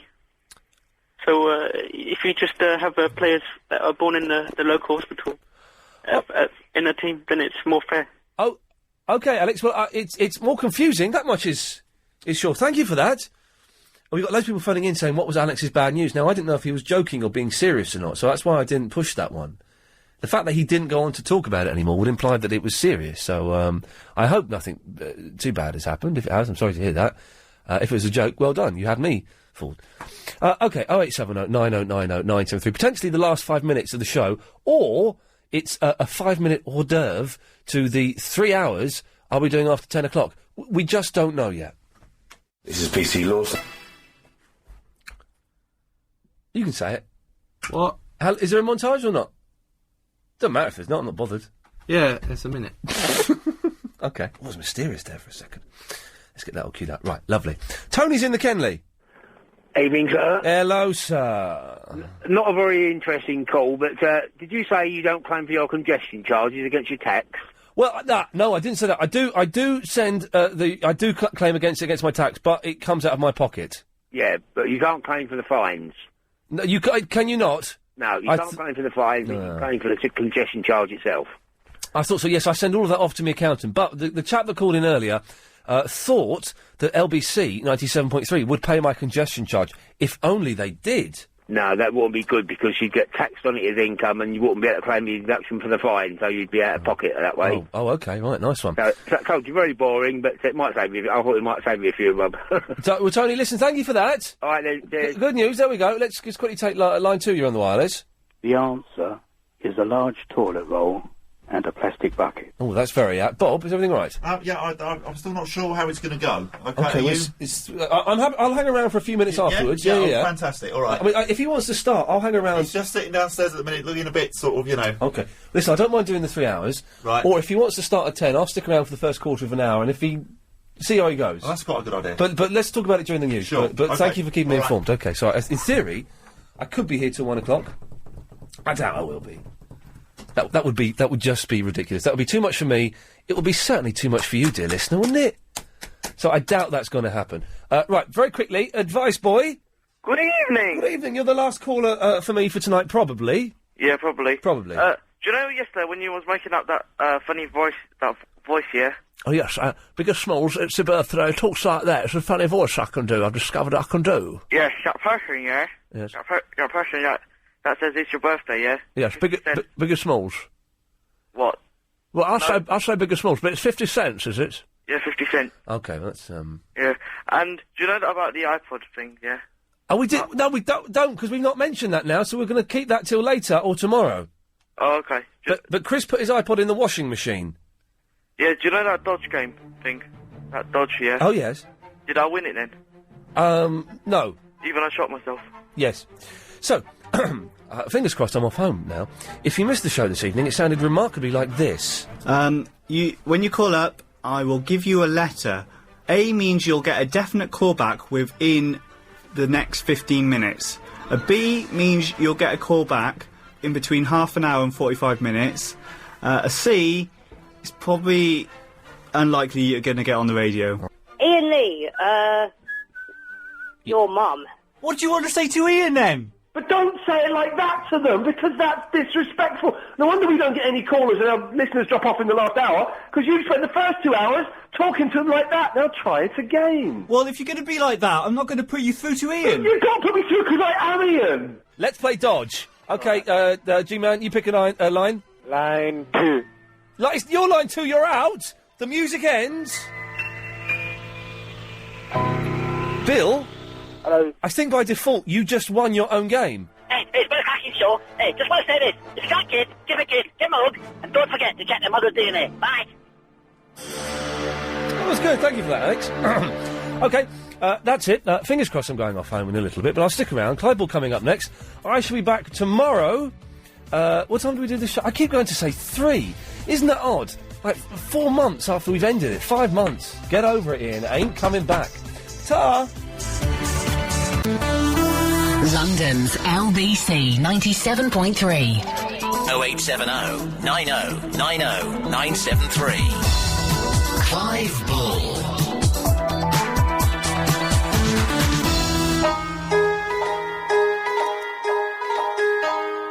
What are we going to do tonight, Brain?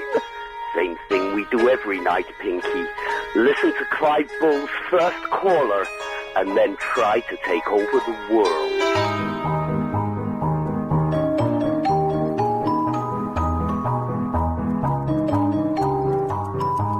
Well, maybe not quite. Turns out Clive isn't well enough to do the show, and we've sent him off home. So I'm here till 1 o'clock, is it? Is that when the show Clive's finishes? I'm normally asleep. I sort of doze off just after 12 when I'm listening in bed, so I'm here till 1 o'clock. Now, Clive Ball fans and Ian Lee haters, calm down. This is hopefully a one-off. We're doing this as a favour to Clive. So don't, phone up and, oh, I hate that Ian Lee. What you got in for? Why couldn't you get that nice Nick Abbott in? Don't worry. It'll be fine. What it does mean is I haven't got much to talk about, although Bob has brilliantly typed up 10 topics for me. Oh, retro computer. Should Bob stick to his Spectrum emulator or get out his old 48K? I know the answer to that. You want to get the old 48K out. Do I? I just bought a Spectrum Plus 2 off eBay. Oh, it's sweet. It's nothing... Have you got the one with the rubber keyboard? I've got rubber keys. Those emulators are good. But there's something about having a Kempston joystick or playing the old rubber keyboard. Oh, I know. I was never allowed a joystick. I had to play on the keys. You're allowed a joystick now. You're a grown man. Get one for £5 on eBay. This is what I've been doing. Well, I'll have to do it. I bought a Spectrum Plus 2. I bought a Commodore 64. I'm going to set them all up in the spare room because I'm a sad middle-aged man having a midlife crisis. But there's something about playing those games on the original consoles and putting the tape in and loading it up and making yourself a cup of tea and coming back. Oh, it's... But sometimes surely it doesn't work. Well, that's all part of it. But that's, That's the frustration and the beauty of it. And also, you can play Jet Set Willy. There's a thing, a little bit boring, we'll move on in a minute. But on the computer, on the PC, you can play Jet Set Willy online, multiplayer version with lots of different people. Wow. I'll explain that to you later on, it's very cool. What, there's lots of different Willies going around? Yeah. And you can all play different games, you can fight each other. Excellent. It's cool. Anyway, we'll talk about that later on. Clive, Bob has given me a list of topics. I'm here till 1 o'clock, but don't worry. It'll be all right. I've turned the lights down. I've put the heating up a little bit in an attempt to try and calm down, because I realise it's a slightly later show, and you don't want a lanky idiot jumping up and down and shouting all excitedly for 3 hours. So we'll calm things down, but first of all, it's time for... It's Clive Ball's first caller of the night. It's Clive Bull's first caller of the night. Put the Whinger through, Bob. That's what we wanted. And it's Alan in the Orpington. Hello, Ian. What's wrong with Clive, just as a quickie? Exactly, it's a quickie. He's got an upset stomach, we believe. Ah. So he's gone home. He's fine. He's not fine, but he's not... He's not very, very poorly. He's not going to die. Good. Famous last words, of course. But he, fingers crossed, touch wood, he'll be back tomorrow. But I'm more than happy to do the 3 hours. Now, of course, what this means with the trading system we have is if I do this show tonight, Clive Bull owes me 3 hours and 15 minutes. I see. Well, you make sure you get it off him. I will get it off him. Yeah. I may call on that time at any point. Anyhow... Ear. What I was going to talk about... Yes, ear. Is that how you start a conversation? Ear! Oh, well, sorry, I'm a bit of a cockney. That's quite all right. Yeah. Yes, are you a soap follower? Follower of soaps, you know, the soap operas? Yeah. I've heard of them. I used to be a massive Coronation Street fan. What about Emmerdale? No, absolute rubbish. Absolute rubbish. Although my mum loves it. Well... there's been a very strong sort of undercurrent plot going on since Christmas about who done it. Oh, yes, the who done it, yes. Somebody was bumped off. Someone was what? Was bumped off. Bumped off, right. In very violent circumstances. They came flying out backwards through a window. Do we know who done it yet? No. This has really become to the point that we're going to know on Thursday. Oh, at last, OK. Yeah, and I know who did it. Right, well, don't say. No, I won't. Because my mum will be listening and she'll be furious. But how do you know who did it? I've worked it out, Poirot fashion. Oh, you've worked it... Oh, in that case, you've worked it out. So you don't know definitely who did it? I'm 99% certain. OK, well, what is your... Well, if this is just... So you haven't got any inside information? No, I'm not connected with it in any way whatsoever. Oh, well, in that case, you can tell us, in your opinion, who did it, then? Well, it'll spoil it for everybody else. It'll be about 10 or 12 million people watching on Thursday. But will it spoil it? Because it's just Alan in Orpington's guess. So I got your permission to reveal. But reveal who did it. I tell you what. No, you haven't. Yeah. But if I text it in. Well, we don't use the text machine. Not anymore. I thought you were 84850. Yeah, I haven't used the text machine since it changed to 84850. And I know that from listening to Clive, he only uses it, like, maybe once every 2 or 3 months. Oh, he doesn't read them then? Well, do you text Clive all the time? Well, I haven't done it recently, I have to say. He doesn't... he prefers talking. He does prefer talking, and that's we both kind of, independently, have veered towards not really doing texts and emails. So you see, I can't prove I'm right without telling you now, can I? Can you email it in? Yeah, is it still Clive at lbc.co.uk or is it Iain Lee? Lee. It's oh God. It's Iain at lbc.co.uk and it's IAIN. A-I-A-N. No, IAIN. A-I-A. No, I-A-I-N. I-A-I-N. That's it, yes. I-A-I-N.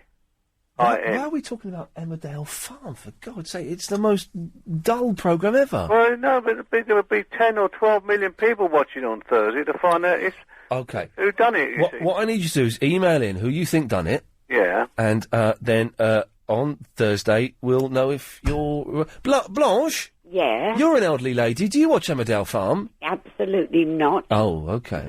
Oh, well... That's a non-starter for that conversation then, isn't it? Which is... Is there anybody else who would... who you could get on who is a watcher? Well, the phones haven't lit up since you've discussed Emmerdale Farm, I'll be honest. And Bob's sort of shaking his head to say no. All right, then I'll just email in. All right. Please do, Alan. I look forward to reading that. Yeah. Can I have a quickie about that West Ham United? No, you can't. On the line. He's been on for ages, isn't he? He's gone now. Yeah, he's gone too far. He's gone too far this time. For goodness sakes. Oh, hang on. I need to check. Oh, don't. No, I need to because otherwise I'm off things. What do we have travel at 1:15? Oh no, no travel. Like So no. it's just is it an advert? No. Well, I don't know, because Lady Alex has gone to the loo. No, he's only been here about 20 hours. Blanche seems to know. So yeah, Alex is. Half. But it's half. So there's no break at. Can I just wish Clive all the best? I noticed the taxi's just come to pick him up now. Yes. Well, the taxis that we use tend to listen to another station. They don't do they? But he's never been in one before because he's never needed to. You see. Well, Clive, all the best. Drink lots of water. Yeah. I don't know. No, I think that's a bad idea. No, it Not isn't. after the milk disaster. No, it isn't a bad idea. It's not a bad idea. She's from the olden days. Oh. When they knew about these things. Don't have a McDonald's. That's the one thing I was... Alex has come back now. Have we got an advert at 15:15? Wish you better, Clive, if you're listening. Yeah, we have. We have got... Blanche, we've got an advert at 15:15. Oh, I thought you said the travel. Well, I said the travel, then I said an advert. All right, I'll shut up till you've sorted it out. Well, no, we've got 3 minutes now. Oh, so, well, that's all right. I'm not going to speak to you for 3 minutes. I just phoned up to wish you good luck for your stint. Why have you stopped calling my show? I haven't. It's not very easy to get through. Now, I know that's a lie. No, I've tried on Sundays, and it's Sunday you difficult to get through. Sunday night is almost impossible to get through. I mean, it's been such idiots on. Oh, I thought let's have 5 minutes conversation. Well, Sunday nights you can't get through, but I do Mondays to Fridays 7 till 10. I know. Right. All right. Yeah, so you could try them because, and I know for a fact that it's quite easy to get onto that slot. I know that for a fact because I've seen the switchboard be virtually empty. Oh, well, then I will. Okay, Blanche. I will. I've been going by Sunday nights when it's been impossible. Oh, Sunday night's impossible. Isn't it weird? You can. This is a phenomenon I don't really understand in radio. No, you can plan all these topics, and Bob's planned these topics. We've got some leftover ones from the shows that we haven't done here, and you can think, right, we've got a brilliant topic. It's going to get the phones alight, and it can be quite busy. But as soon as you say, okay, we're taking a call straight to air, the phone lines go insane. They just completely fill up, and I don't understand why that is. Yes, but look who they fill up with. Fruitcakes. The absolute. Absolute fruitcakes. I mean, Sunday night, Yes. I've been listening to LBC since 73. Yes. And I can't make sense of Sunday night. Leave them all alone. Clive's coming back after the news, Oh, okay, right? right, sorry, I'm going through I've got Clive's clip folder here. Yeah. And, Telephone 087 09 09 09 dear. 73. Wrong number. I thank you. What? And Clive does take text. That is the right number. He put too many I 09. don't think he did. Hang on, God, this is turning into Clive's show, isn't I it? know he puts too many. Well, let's try, hang on, so... Telephone 087 09 09 That's the right number. Oh, no, he's got one too many 09s in there, I promise you. No, Blanche, I've got the number written in front of me. I say it about 50 times a day. That is the right number. No, but he gives three 09s in the middle of it. Yeah, but there are 309s. There's 2 90s, there's 3 09s. Okay. Do you concede defeat? I concede defeat. Blanche, thank you for that. You're going to have to concede the fact that Clive takes texts. No, he doesn't. You don't. Well, he doesn't. Oh, yes, he does. I've been texting. No, he doesn't, unless it's a very special occasion. Blanche, listen to Clive's producer, Bob. You were saying there that... Unless it's a special occasion, unless he's doing a vote, he doesn't really do texts. How many times have I texted him, Bob? I don't know, but I wouldn't bother unless he specifically asked for them. Yeah, you may text him, Blanche. He don't read them. Oh, that's costing me money for nothing. Exactly. Save your money for a rainy day. Mind you, I'm fed up with LBC today. Okay, well, that's interesting. Thank you, Blanche. Oh, isn't it amazing how quickly it's turned into Clive's show? We're arguing about what's the right phone number. Well, oh dear. Can I just clarify as well? Yes. Clive doesn't solicit for texts and then not read them. Clive makes it very, very specifically clear when he is doing a text bit. And that bit was addressed to Jon Snow and all at the Channel 4 News team, I think. Clive Bull. That threw me there. I thought it was the trailer for Clive Bull, but of course this is Clive Bull's show. Clive isn't here. He's gone home. He's not very well. Don't worry, he'll be fine. Stomach cramps, upset stomach, not particularly nice. So he's gone home. This is Iain Lee. I'm on till 1 o'clock. I'm guessing a lot of you are disappointed to hear I'm here. Well, you know, that's kind of tough. And also unsure of who I am, because you probably just turn on now. You know, there's a whole host of people who just turn on just after 10 o'clock, either because they get in from work then, or the kids have just gone to bed, or you only listen to Clive Bull, which is possible, as he is, you know, without kissing his backside too much, he is the best thing on LBC 97.3, by quite some considerable way. Is Clive the longest-serving presenter on LBC? He must be, mustn't he, now, I guess? Well, him and Steve Allen sort of share it. Oh, okay, yeah, I suppose so. Yes, I suppose so. Steve Allen's been around a long time as well. Okay, right. Edwina? Hello, Iain. I need to do the Howlow auction thing. Okay. When Clive does it, he hasn't got any clips or anything he plays in, he just does it, doesn't he? He just does it. Because sometimes the callers interact and go, ooh, and... But you can do it just straight. Because the thing is, I've got Clive's. We've got these folders on a computer, okay, and they have all the little clips and the bits of. I mean, all the clips that we play. And I've got Clive's folder here, and the radio presenters are very messy people, and we don't do things. A lot of us don't do things in a particularly logical way. So the clips aren't named what you'd think they'd be necessarily. Right. So I'm going to struggle. I mean, I guess they make sense to Clive there. Well, exactly. In Clive's head, they make sense, and my file, complete mess, makes sense to me. Yeah. But I'm going to play this. This I think I know what this is. That's the porno music. Yeah. Okay. Lovely. I'm going to do the Howlow auction to the porno music. Okay. Okay. And you can do woos and wahs and wheeze and whatever. Okay. Okay, this is... Okay. Now, as you know, we're giving away a fantastic multimedia combo, that's short for combination, every single day this week with our Howlow reverse auction competition. Right. Today, you're bidding on a great laptop and Motorola phone package. Ooh. There we go, perfect. This is... I'd be about 10 minutes from my flat now. Where would I be? I'd sort of just be driving through Finchley now. We're all communication crazy these days. Aren't we just? I can't get enough of that communicating. So why not stay connected in style with this cutting-edge kit? Use our sleek Hewlett-Packard laptop to fire off emails. Oh, they're good. Emails? They are good, aren't they? Hewlett-Packard. Hewlett-Packard are good. My computer's a Hewlett-Packard. It's quite old, though. Yeah. I need a new computer. I'm getting sent an... I'll tell you in a minute. Anyway. Okay. Hewlett-Packard laptop to fire off emails and surf the net, and the sharp silver Moto KRZR K1 phone to chat, take pictures, and more. Goodness. That is something. Yeah, it's a little bit sarcastic. Remember...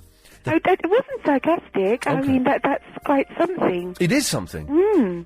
I'm getting sent a new phone for free. Are you? Yeah, because... I'll tell you in a minute. Remember, the person with the lowest unique bid wins the game. That's the lowest bid in pence that nobody else makes. The auction ends tonight at 11:30, so you've got just over an hour. Right. You've got to keep reminding the listeners there. I have to keep doing that, do I? Well, yes, up until 11:30. Sure. And then, I know what happens at 11:30, because I found this before. Hang on a minute, stay there, I can do this. Where is it? Oh, I can't find it. Where's the ship's horn gone? Oh, there it is. So I know I do that at 11:30, don't I? Do you? Well, you can, yes. Well, you do. He does that to say that the auction's over, I think. Anyway. Yeah, 11:29 and 52 seconds. 11:29 and 52 seconds. We're sort of in 7-second delay. Oh, yeah, of course. Well done, okay. Right, what else is there? Oh, the features, it's really good. It's got an 80GB hard drive and a 15.4-inch screen. 80 gig is massive for a laptop. Gosh. That's more than my PC, I think. Gosh. My PC, yes, gosh, indeed. You can play and record CDs and DVDs on the move and connect to the internet wirelessly, which is something I just don't understand.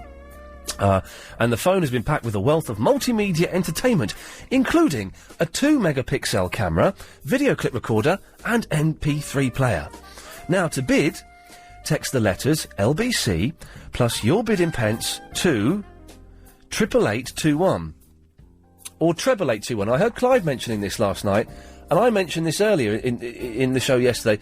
888 sounds better, doesn't it? Yeah, all right, okay, that is going to be changed from next week. I know they mean this. Isn't it weird that triple and treble, Edwina? Yes. Very similar words. Very similar. And mean exactly the same thing. Yeah. I wonder which came first.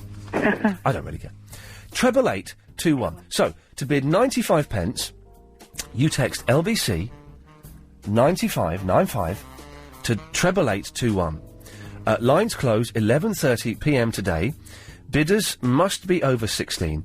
Bids cost £1.50 plus your standard network rate. See www.lbc.co.uk for full terms and conditions. Put that in your pipe and smoke it, Channel 4 News. That was excellent. It was, thank you very much. OK. This music's good as well, isn't it? Yes. I've turned the lights down as well. Very and I've put the heating up a little bit. Just because I know that at this time of night, sort of, as the show goes on, people are kind of getting into bed and... Relaxing. I feel it should be a little bit slower than me running around hitting the desk shouting at people, so... But we'll see. Yes, Edwina? Well, this is like old times. Back in 2004... Yes. When you came on first and took over from Clive, and Clive was away... I had 2 weeks filling in for Clive. I think I was ill for 2 or 3 of those days. Well, I tell you something. It's quite extraordinary because when you first came on the show, you had us in stitches. I remember you were describing how you changed a car wheel, in the pouring rain. Oh, this is boring to you, isn't it? I don't remember. Yeah, it was really, really funny. And you kept going... Do you remember?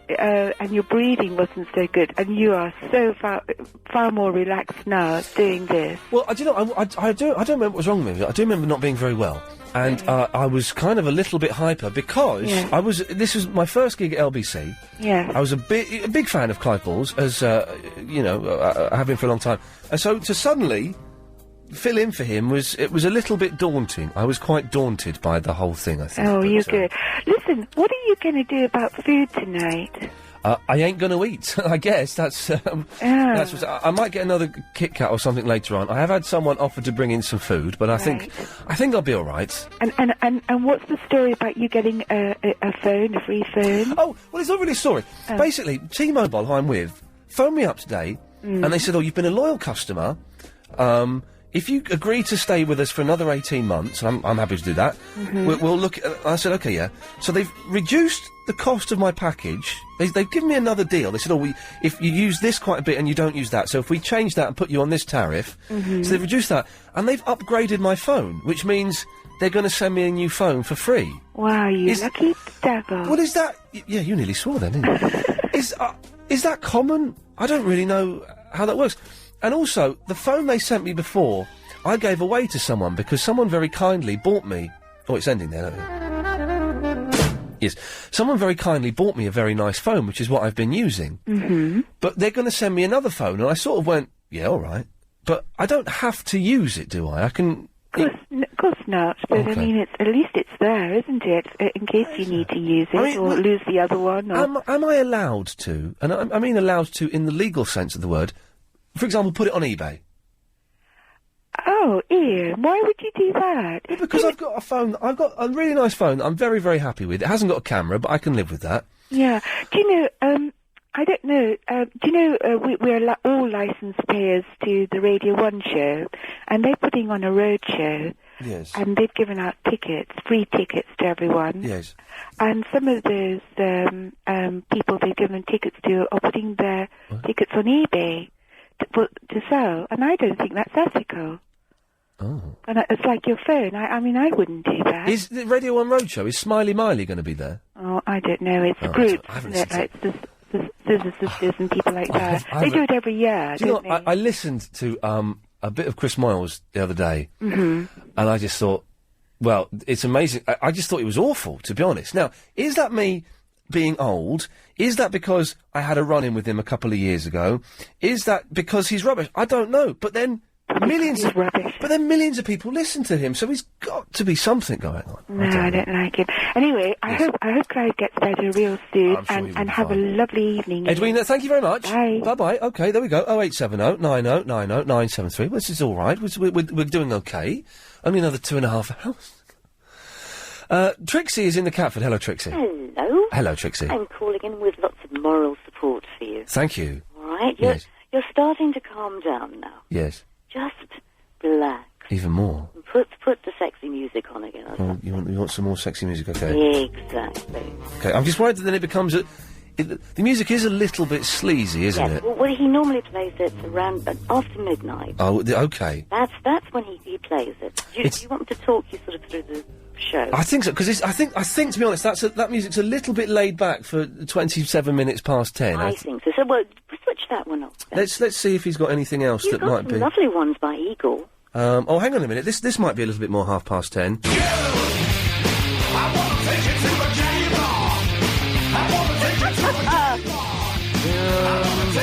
Not Clive, but No, it's in Clive's folder. Well, there you go. Yes. There you go. OK, so we're going to go to the news in a minute. When we come back from the news at 10:30, what's de rigueur? Oh, goodness. He usually plays something by Eagle. OK. One of those lovely sort of instrumentals or... Trixie, can I ask you? Yeah. Have you got a bit of a soft spot for Clive Bull? Would it be fair to say that, given the chance, you could be a Clive Bull groupie? I don't. It's some strange things sometimes. Yes, Trixie, you do. Trixie, I have to go to the news, but thanks very much for your help. Thank you. Cheers, there we go, lovely. OK. 0870 90 90 973. Now, it doesn't sound exciting, but when we come back, I would like to discuss with you mugs. I genuinely would, because Bob has written this down, and we'll talk after the news. Thank you very much. Tired of being awake right now? Unable to drift back to sleep on a regular basis? You don't have to have insomnia to know how lack of good sleep can impact on your work, your life, and your relationships. You don't have to suffer. LBC 97.3. Iain Lee's Good Evening. Call 0870 90 90 973. Hi, I'm Jiffy. This is my message for the concession charge. I got it sussed. Don't forget. Yes. Time is running and you can never bring it back. Go to the nearest pay point and pay congestion charge. You need to pay congestion charge. Go pay your congestion charge. Pay your congestion charge. Pay your congestion charge. I've vaguely got it now. We're getting the hang of it. See? Hello, good evening. Iain Lee, filling in for Clive Bull, because he's not very well. I tell you what's interesting, watching this switchboard, a lot of these names are people that used to call me when we did the drive time show, and then we'll move slot 7 till 10, they all fair weather friends, but they're all phoning in again, so that's vaguely interesting. Clive isn't very well. He's gone home, but I'm here till 1 o'clock, so don't worry. And then Adrian Allen is on at 1. Unless he's not feeling very well, then stuff it, I will go right through till Steve Allen. I'm more than happy to do that. Oh, that'd be something, wouldn't it? You know, there are two disc jockeys, one on a station in Slough and one in Scotland, I think, trying to make the world record for the longest radio show, which I think is something ridiculous, like 5 days. And you're not allowed to sleep, and you've got to stay there for 5 days doing this. But it's easy because they're playing records. So if they get tired, they just go, here's the new one from Robbie Williams. And they put that on, and they just go and stretch their legs. When you're doing this, you've kind of got to just sit here and talk all day. Fair play. It's just me sat on my backside. Lady Alex has been here for about 12 hours, which is kind of ridiculous. So, you know the phone number. If you want to email me, it's ian@lbc.co.uk, although I don't really encourage the emails, to be honest. If you want to email in, you can do, but I don't really, oh, what's this? I'm studying for a trauma moulage tomorrow. Trauma moulage? What? Saskia? Yeah. What's a trauma moulage? Well, trauma must be trauma. Yeah, well, I got the trauma, yes. What's moulage. a moulage?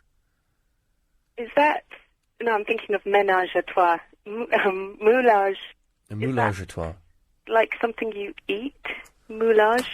But, well, it says it. Ian, I'm studying for a trauma moulage. It's a scary exam. Which, right, it's from a nurse. Okay. So, what is moulage? Well, I don't know. I'm going to call my first son Moulage. Yeah, it's quite nice, isn't it? It is good. And she wants me to say hello to Ben. Now, I don't normally say hello to people on the radio. In fact, it's got to the point where I've ended up having lots of arguments with people. But we had this woman the other day, on Friday, Maria. She phoned in. She was on the phone for 40 minutes saying, go on, say hello to my son, Jake. I said, well, I'm not going to do it. Why did you stay on the phone with her for 40 minutes? Because it was quite she was quite funny. She was kind of begging me. And I said, well, he's your son. You say hello to him. Now you do it. Yeah. I said, well, I'm not, I'm not Chris Evans or Ken Bruce. I'm not going to do a big hello. Did you do it in the end? No, I didn't. But Claire wants me to say hello to Ben, who... You're just going to do it without even arguing? No, I'm not going to do it. Oh. It's his birthday, but I'm not going to do it. Even hello, though Ben. I'll do it. Well, you've done it there. He does the onthewireless.net, which we were talking about earlier on, which is where people are in the chat room are chatting, but I can't... Anyway, Saskia. Yes. How many mugs have you got? What, as in cups? Mugs? Well, what other mugs could there possibly be? Well, there could be some special kind of mug, I don't know. Well, don't be mean to me. I'm not being mean, I'm just curious by your question. Yes, like cup mugs. I don't know, I haven't counted them, but I would say not that many, about 8. All right, and how many people live in your house? 2. And how many people, maximum, come round for cups of tea? You mean at the same time? Yes. Well, it depends. There has been more than 8, I guess. Oh, really? But generally, no more than about 3. I've got... I believe Bob has a similar problem. Bob was saying that he has far too many. And it sounds like quite a dull thing to talk about, but it struck a chord with me. Okay. Am I going to get an LBC mug at the end of the conversation? Oh, no, not at all, no. But Bob was saying he's got far too many mugs in his house for the number of people that live there. Yeah. Bob, but how many mugs would you say you have in that case? About 50. 50? About that many, yeah. Really? Yeah. What? There's some in the garage. I thought you meant like about 15 or something. No, there's about 50 mugs. There's 2 cupboards full. Are they all stolen from LBC? No, there's some stolen from various different eras at LBC. Oh, I see. LBC through the years. I stretch back a bit of a way now with regards to that. Well, 50 is ridiculous. Yeah. You could give some of them away to desperate LBC owners. No, what you could do is put some of the old ones on eBay. Yeah, I have thought about that. Some of the old ones would be worth a few. When I leave LBC, yeah, whenever that day might be, I might do that. Did you get the email that? What? Oh no, sorry, nothing. Sorry, nothing. I was just nothing. Well, I've not got as many as that, but I live on my own, and I've recently bought some because up until about 2 or 3 weeks ago, when I went and bought some new mugs, yeah, all of the mugs that I had were in some way about me. What do you mean? I wanted to say pertaining to me, but is that the right word? Pertaining, yes. Okay, in some way they were pertaining to me. Were they tall and slim? No, they had pictures of me on. Oh. Like, I got given sometimes when you do a TV show, you get given like a tacky mug at the end of it to say thanks very much, and it's a picture of you looking like an idiot on there. So I had a few of those. A while ago, someone was selling some mugs on the internet that were about the show, saying, I've just complained about that Iain Lee fella. And we bought some of those to give away, and then never gave them away. I got a lovely mug that's got a picture of my nephew on it, saying, hello, Uncle Iain, happy birthday, Uncle Iain, or something like that. So that's quite nice. So there was about 8 or 9 mugs that were pertaining to me, in as much as they had my name on it, or a picture of me on it, or something like that. And we've had a lot of builders round. Oh, yeah. And I felt embarrassed giving them a mug with me on it. It looks a bit arrogant going, hey, yeah, I used to be on telly, here's a mug with... You know, you look like an idiot. A little bit, but, you know, why not just embrace it and say, you know, I love myself, and that's the way to get other people to love me. I'm just going to start with myself. I hate myself. But I went to I thought, you know, enough of this. I'm going to get some just nice plain mugs. Yeah. And it turns out, I always thought mugs were like £2 or £3, but they're about 59p. Well, it depends where you get them from. If you get them from Woolworths, then they're 59p, but... I got them from Tesco's. I got some nice plain mugs from Tesco's, 59p. Yeah. Just a nice one. I think it's nice to get completely mismatching mugs. Oh, really? Yeah, because there's so many different nice designs. You don't want to limit yourself to, like, getting a set. You want to get one of about 8 different kinds. Does anybody... I went and met my girlfriend's grandmother at the weekend, and it was delightful. I haven't got any grandparents left, so it was really nice meeting this 90-year-old woman, and she got out all the best cutlery. All we had was tea and cake, but she got the best plates, her china mugs. Oh. Do people still buy, like, china mugs and cutlery and... Because I think people, if they need a knife and a fork, they'll just go to Woolworths and buy a couple. Or no one buys nice china dinner services anymore, do they? Well, that's the good thing about old people, is china. That's the only good thing about them. I didn't say it was the only good thing. That's what it sounded like to me. No, not the only good thing. I said it's one of the greatest things about them. Anyway, Saskia, was there a point to your call? We've been chatting for ages, and we haven't really... There was. Well, let's get it. Habiba will be with you in a second. No problem. Yeah, she doesn't call me anymore. Hello, Habiba. Hello. Yeah, the point was... Yes. It's not exactly a point, but the thing was that, you know, iPods, the wires. Do I know iPods? The leads, the ear... Oh, they're like the Walkmans, but without cassettes? Yeah. Yeah.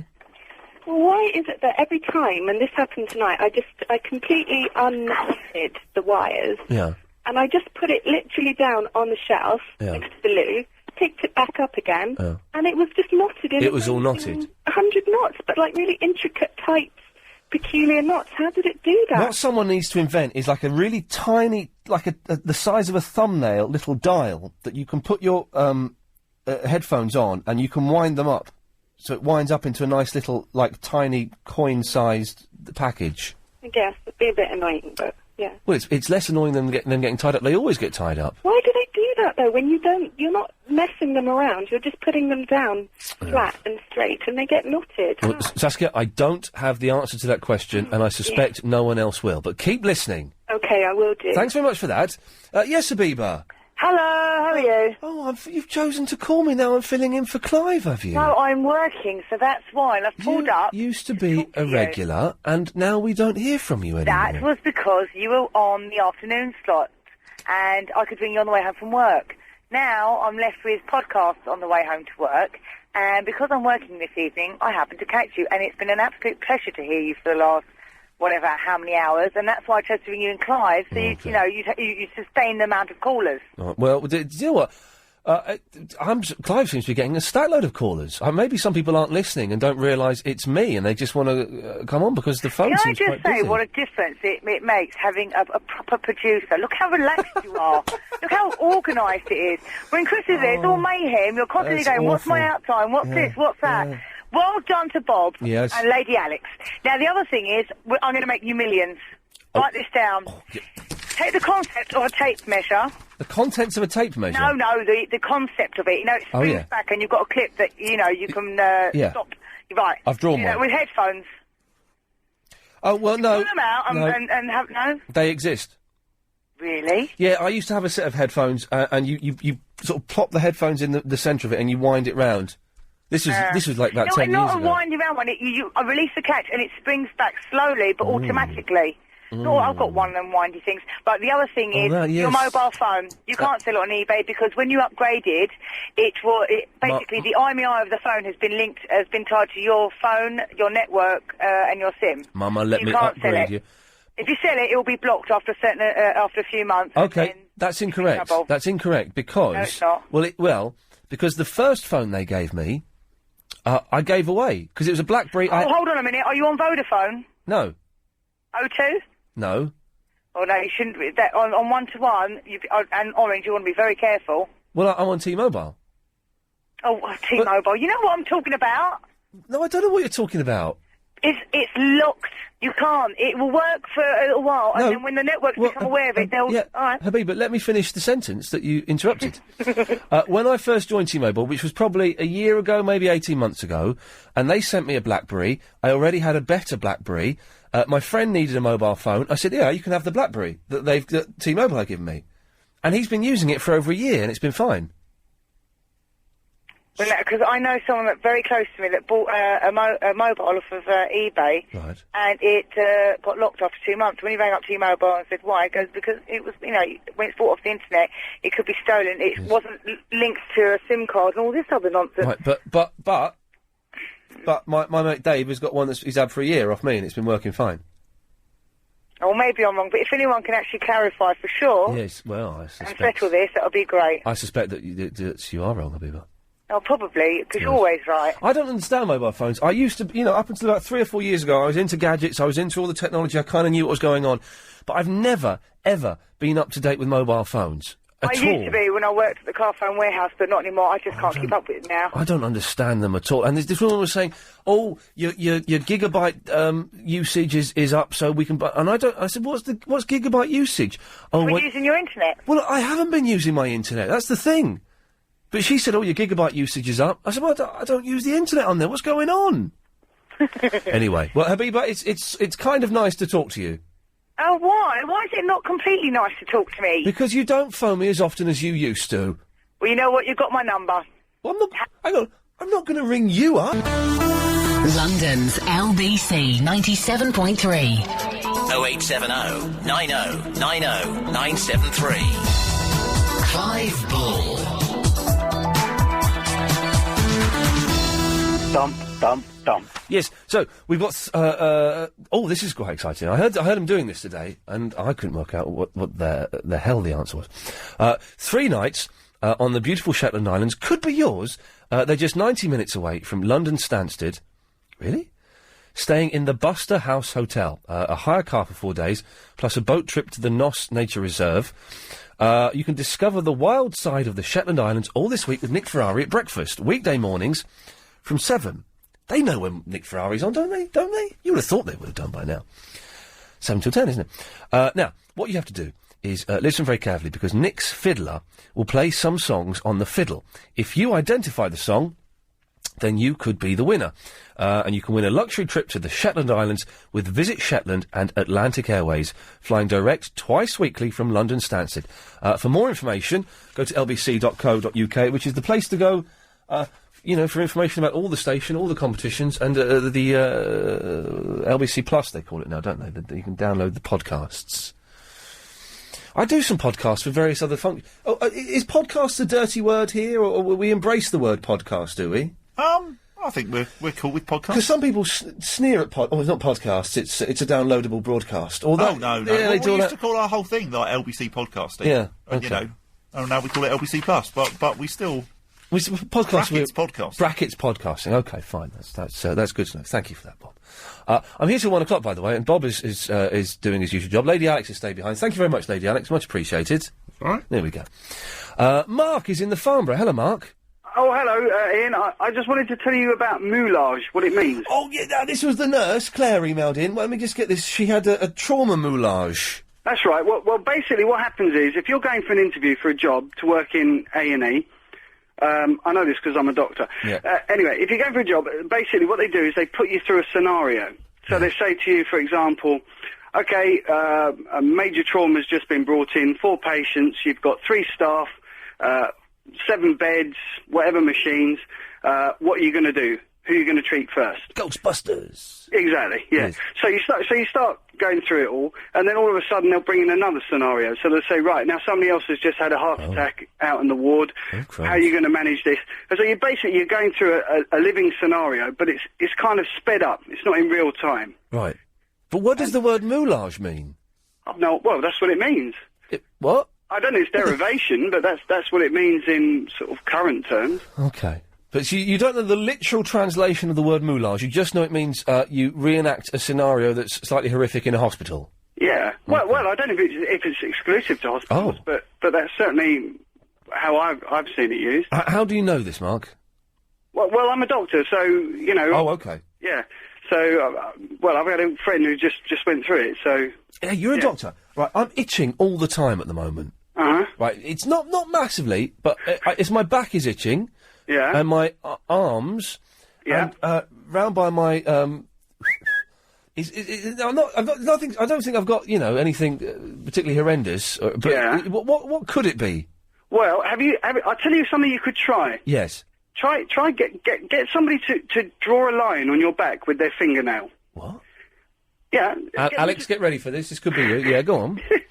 Because some people have a sort of very allergic type sort of thing about them, Yeah. and something called dermatographia. So basically, it's a bit like being allergic all the time. Get them to draw a line on your back, just gently, and if it comes up bright red, it means you're a very sort of sensitive person. And if that's the case, then all you need to do is take some antihistamine. Does it have to be on my back? Well, no, but that's just a nice flat surface that will demonstrate it. Demonstrate it well. We'll have a go at that, Mark. Thank you for that. Yeah. Cheers, Doctor. All right. There we go. Lovely. 0870 90 90 973. Look, all Ian, Alan has. Alan's emailed in who he thinks did it on Emmerdale. Now, it is just his theory. I don't watch Emmerdale. Apparently, are you a fan of the Emmerdale, Mushfik? No, I'm not. You surprised me. Apparently, there's been a murder that's been the whodunit has been dragged out for the last 5 or 6 months. When my mum came on the other night, I put her on talking to Betty, who's a regular caller. They ended up talking about Emmerdale for 5 minutes, to the point where I had to cut them off. I had to cut my mother off. And right, well, my considerations have led me to believe it was. If I am wrong, I will remain silent. Well, okay. Well, I'm going to put that in my nutters folder there, and we'll see. The next question that you asked, the answer is no. By the way. Oh, what was the next question? I didn't even get that far in the email. Hang on.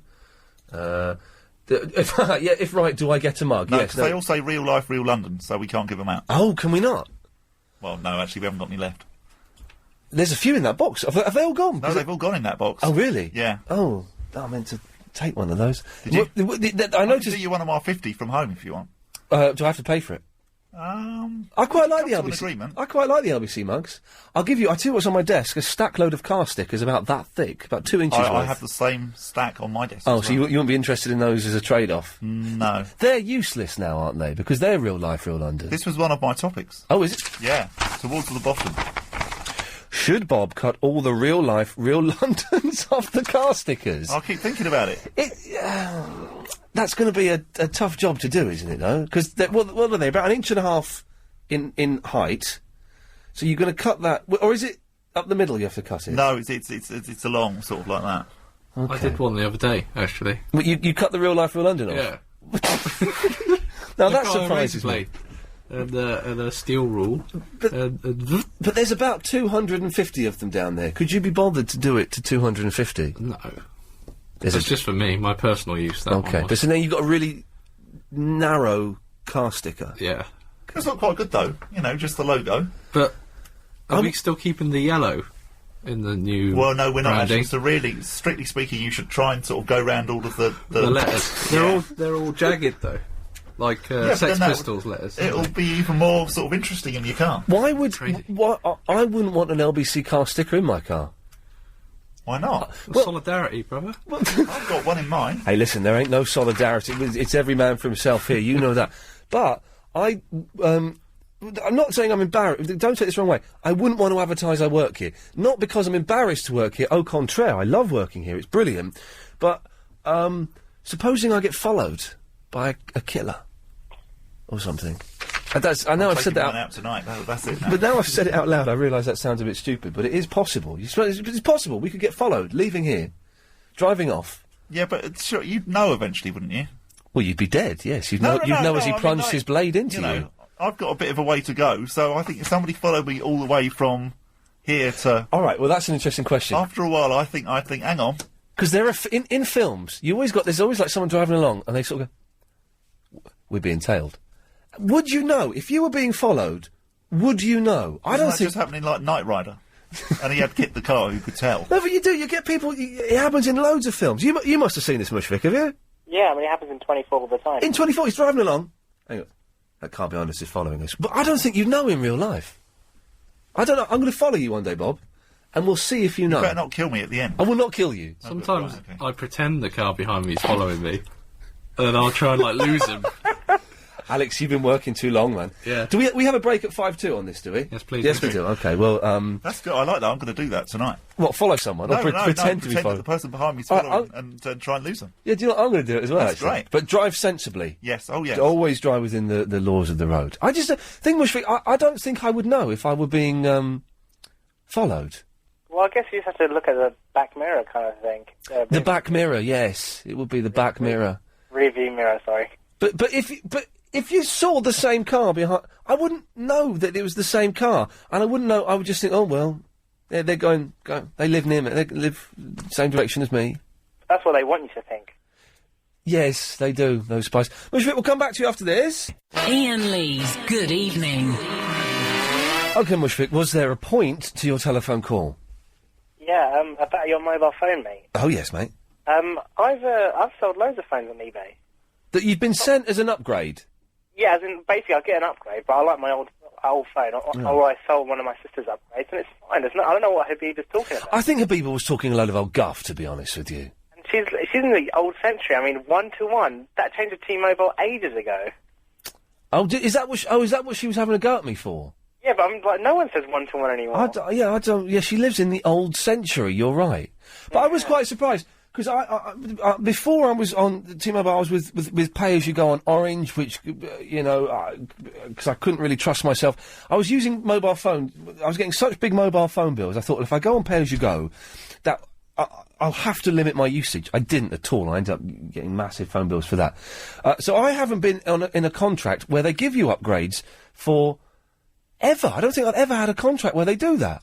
No, it's just like every 18 months you're allowed a free upgrade. Wow, fantastic. Well, I'm going to sell that on eBay then. It won't be better than the phone I've got now, because the phone I've got now, although it's a year and a half old, it's a nice phone. Well, I mean, if you're happy with what you got... Stick with it, innit? Although it hasn't got a camera. I'd like to have a camera on my phone. That's just a novelty, really. Well, it's nice. Sometimes... I go off and do jobs where I have to dress up in funny clothes. Recently, for example, I did a job where I was dressed up as... a pilot in the film Top Gun. I was. And I was there, and I thought, I'd really like to take a picture of this and send it to my sister. But I couldn't do it, as I didn't have a camera on my phone, so, I couldn't do it. It's, disappointing. Definitely. Yes. Ian? Yes, Mushfiq. Guy, from your last show, that guy Leon who called in about Lost. Oh, Leon in the Lakeside, who likes to watch Lost, and yes? His observation about side on the table and the doll, how brilliant was that? He's good, yes. He spotted something that was very, very tiny and possibly very important in Lost. But then why has Danielle got a French accent? Yeah, but I think her flashback is going to explain everything. We don't get a Danielle flashback in this series. No, no, well, there's only 3 episodes left, isn't there, so... There's only 2 episodes left. Oh, yeah, so the last one will be a double bill. Yeah. Isn't it? I've got talking about Lost, by the way, which is the greatest television programme ever made of all time ever. And there's only 2 episodes left, and I'm already feeling a little bit sad. I remember the last time the series ended. Can I say this on the radio? Yes, I can. It is sad, and I cried a little bit because I was going to be without it for the next 6 months, and it felt like I'd sort of lost a triumphed. Right. I cry at a lot of things on telly. There was an advert. What was the advert the other day? And I watched it and I started welling up a bit. There's something wrong with me. I think I need to see someone. What about Heroes? That's a wicked show, mate. Heroes is indeed a wicked show. Mushfiq, I've got to go. Cool, mate. Thank you very much. 0870 90 90 973 is the telephone number. We've actually talked about things. We've actually spoken about things, which is unusual for me. We've mentioned, do you have far too many mugs in your house? Should we deface all of the LBC stickers, the car stickers? Maybe we could cut off the Real Life, Real London and sell them to somewhere else that uses that as a slogan. More of your calls after the news. On 97.3 DAB and online. London's biggest conversation. LBC.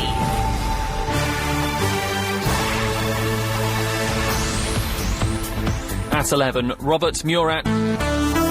London's LBC 97.3. 0870 90 90 973. Clive Bull. Clive Bull a run, ding, ding, everybody want, ding, ding, Clive Bull a run, ding, ding, good wine them a get, ding, ding, Clive Bull a run, ding, ding, everybody want, ding. Clive has better music than I do. That much is a fact. But then again, it would appear I have a better stomach than him. That's Clive's not very well. He's gone home, so I'm sticking around. I'm Iain Lee. Hello, good evening. I'm aware that some of you may not know who I am. I'm aware that some of you may hate me. I'm aware that possibly at least two of you might be frothing at the mouth with the fact that I'm doing an extra 3 hours of radio. But either way, you know, it'll work out fine. Clive should hopefully be back tomorrow. If not, I'm sure they can get a professional stand-in. I'm sure Nick Abbott or Anthony Davis or someone will be around, won't they? Won't they? So I'm here till 1 o'clock. I've been on since 7, so if at any point I sound a bit sleepy or get a little bit distracted or my mind starts wandering, I apologise in advance. We're actually talking about stuff on this show this evening, though, which is unusual for me. But Bob has written a list of topics for me, which is quite handy. So we'll possibly dip into that a bit more. Sue is in the Gravesend. Hi. Hello, Sue. Cheer up, Ian. We don't mind. Okay. Well, some people do mind. I think Bob's being very polite and not putting through the calls. The people going, "Get this lanky idiot off my radio." We are what we are. We do different things. Yes. We serve different functions. Oh, that's very philosophical. I don't quite know what it means, but it's. Yeah. Well, get on with it. Yes. Yeah. Reason why I phoned? Yes. Can I remember? Yeah. I only use a mobile phone when I'm actually going to be away and nobody knows where I am. Oh. And I use it to actually phone people and talk to them. Right. But I'm always texting, always, and I've got one of those Blackberries, which means I don't even know what that is. Well, it means I get all my emails sent to my phone as well. I don't know what emails are either. Oh, don't lie. Of course you know what emails are. I don't. Of course you know what emails you really are. Don't. You don't know what an email is? No. I don't believe you. I don't watch television, and I really only use a mobile phone when I'm out. Have you ever heard of an email before this phone conversation? Yes, of course. But you know what one is, then? I vaguely know, but I've never sent one, and I don't actually know how the process works. Oh, hang on a second. 3 minutes of the Howlow auction, by the way. I've got 23 minutes of the Howlow auction? Yes. This has got to be heard. 88821. Text the letters LBC, then your bid and pence to 88821, and you can win a laptop and a Motorola phone. Bidders must be over 16. Bids cost £1.50 plus your standard network rate. lbc.co.uk for full terms and conditions. And of course, you don't even know what a web address is, do you? This is good. You know, do this now. Yes. You know, I'm advertising for you. Well done. Thank you, Sue. Yes. Yes. Yeah. Yes. Yeah, it's good. Yes. You know, I may not do it, but it doesn't mean to say it's not good. But you don't know. Even my mum, who is the least technologically minded person I have ever met. Would you believe I have a computer and use it only as a word processor? Can you believe my mum has a computer? It's dismantled and is in 2 separate rooms. Thank you very much, Bob. Ruby Bush, or whatever it's called. Excellent stuff. Thank you.